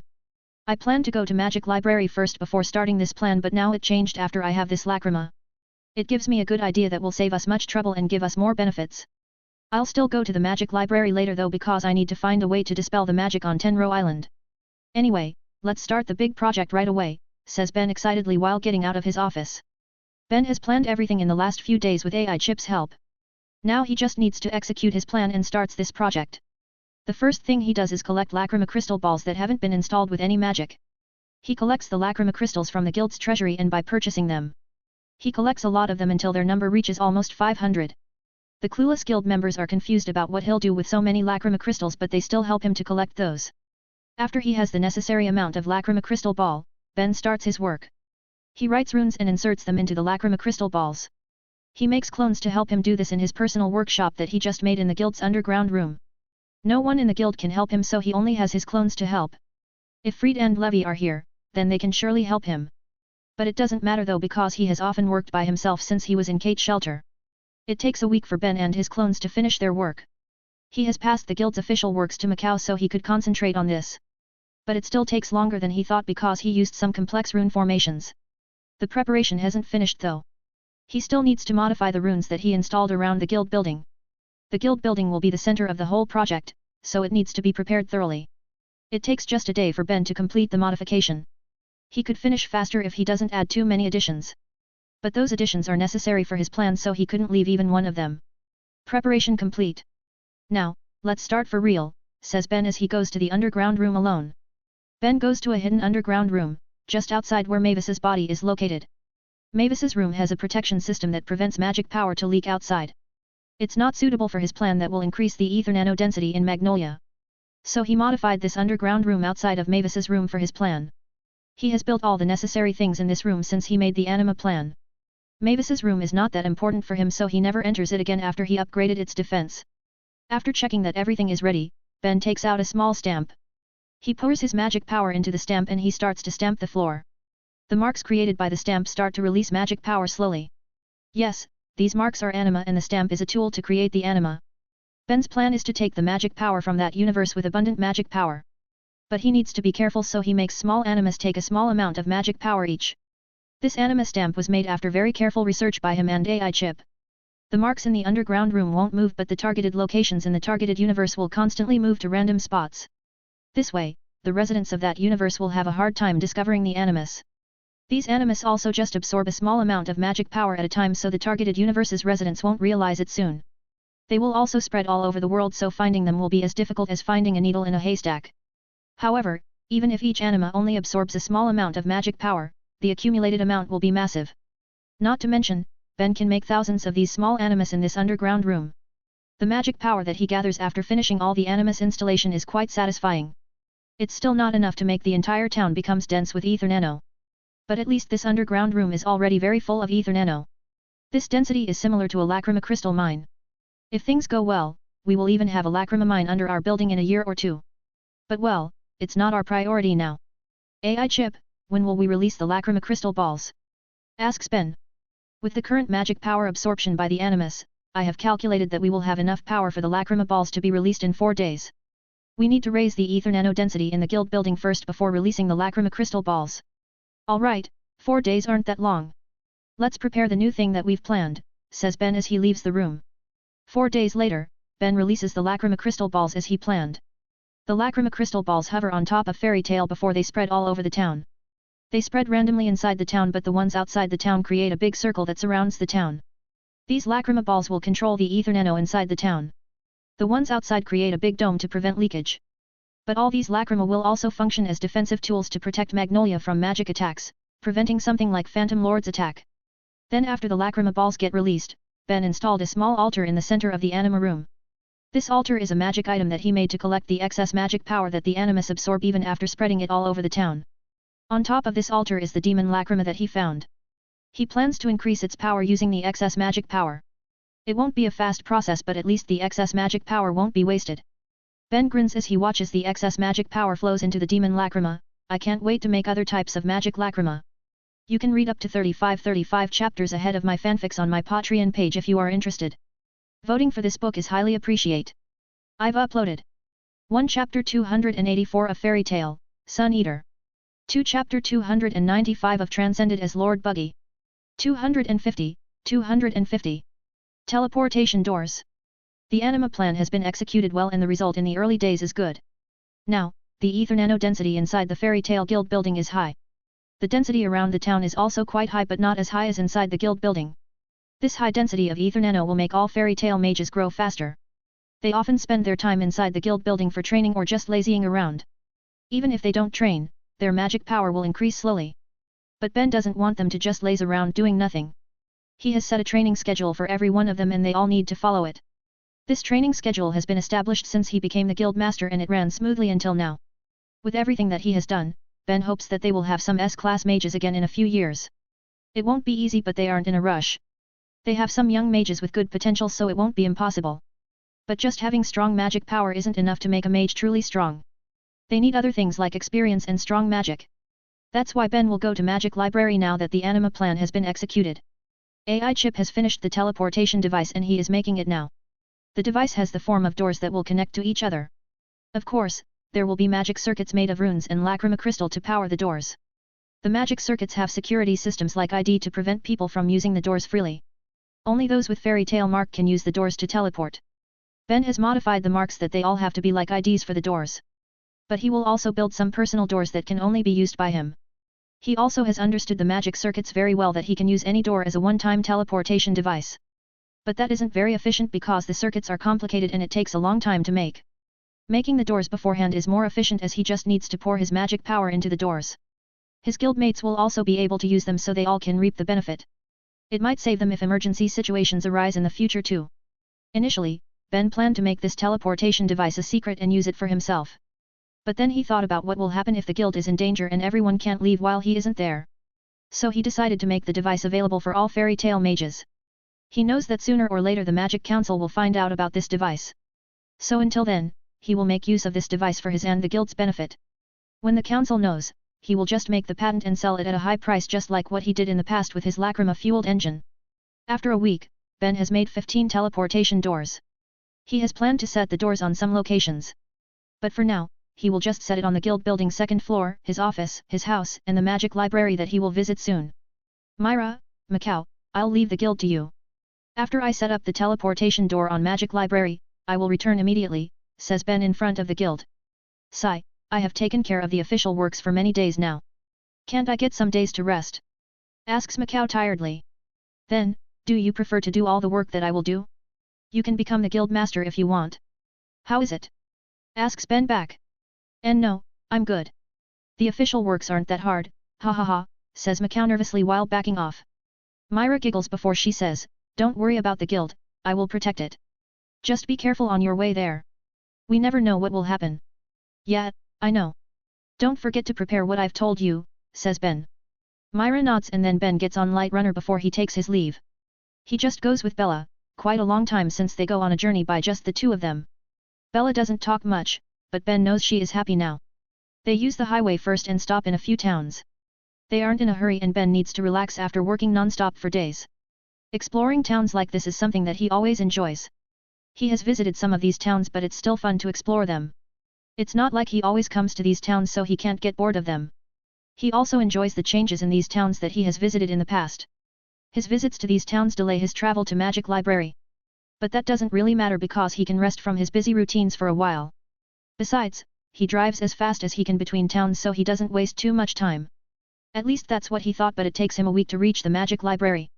It would take 2 days at most if he drove at a rather low speed. But he wasted too much time in his town's exploration. It's been a long time since I came here. There's still no trace of anyone coming after I left. Sigh, this place really seems to be abandoned, says Ben while inspecting the surrounding. Well, I don't care if they abandon this place. I am happy instead because I can do anything I want here, says Ben before he teleports inside. There's no change to inside the library. It's still exactly the same as when he left it. That means no one was really here since he left. Well, that was also the case when he found this place. What a waste. Such a good place is being left to rot in a forest like this. Well, I will use it if no one else wants it, says Ben as he goes to the secret room that he found when he first came here. The secret room will be the most suitable place to install the teleportation door. It will be safe even if some people enter the library for an unknown reason. Bella, let's go back first and return here with Myra and Macau, says Ben. No Macau, says Bella while making an X with her hands. Ha ha ha, you don't want Macau to come here? Alright then, we will just take Myra for now, says Ben. Ben puts his hand on the teleportation door's handle and pours his magic power into it. Then thin complex blue lines appear all over the door. Clicking sounds can be heard before the door finally can be opened. Behind the door is a very familiar place, the Guildmaster's office. No one is here because this is Ben's personal office. He comes out and enters the staff office where some staffs are working on paperworks. Master, says a staff in surprise. Don't worry about me, just resume your job. The door works, so I've just returned through the door in my office, says Ben. Ah, that's great. We were worried because you haven't returned after a week. Miss Myra even said that she will shave your hair if you still haven't returned tomorrow, says a female staff. Ugh, what a scary threat. Bella, I don't want to be bald, so please call Myra for me, says Ben. Bella nods and flies out of the office to call Myra. Ben returns to his office and checks the teleportation door again. He tries to connect it to the one in the Magic Library and it works just fine. There's no problem with the circuits too, so it is a great success. He has tested the doors before he left, but those doors were located in Magnolia. The distance wasn't too far, so the burden on the magic circuits is not too high. The distance between Magnolia and Magic Library is hundreds of kilometers, so the burden will be high. What are you doing? Asks Myra, who has just come with Bella. Ben still checks the door so he doesn't turn back and answers, checking the circuits. There's no damage whatsoever, but maybe it's because this is the first long travel usage. I will keep checking every time we use it. Well, for now, we don't have to worry, so let's start our plan. You can read up to 35 chapters ahead of my fanfics on my Patreon page if you are interested. Voting for this book is highly appreciated. I've uploaded 1 Chapter 285 of Fairy Tale, Sun Eater. 2 Chapter 296 of Transcended as Lord Buggy.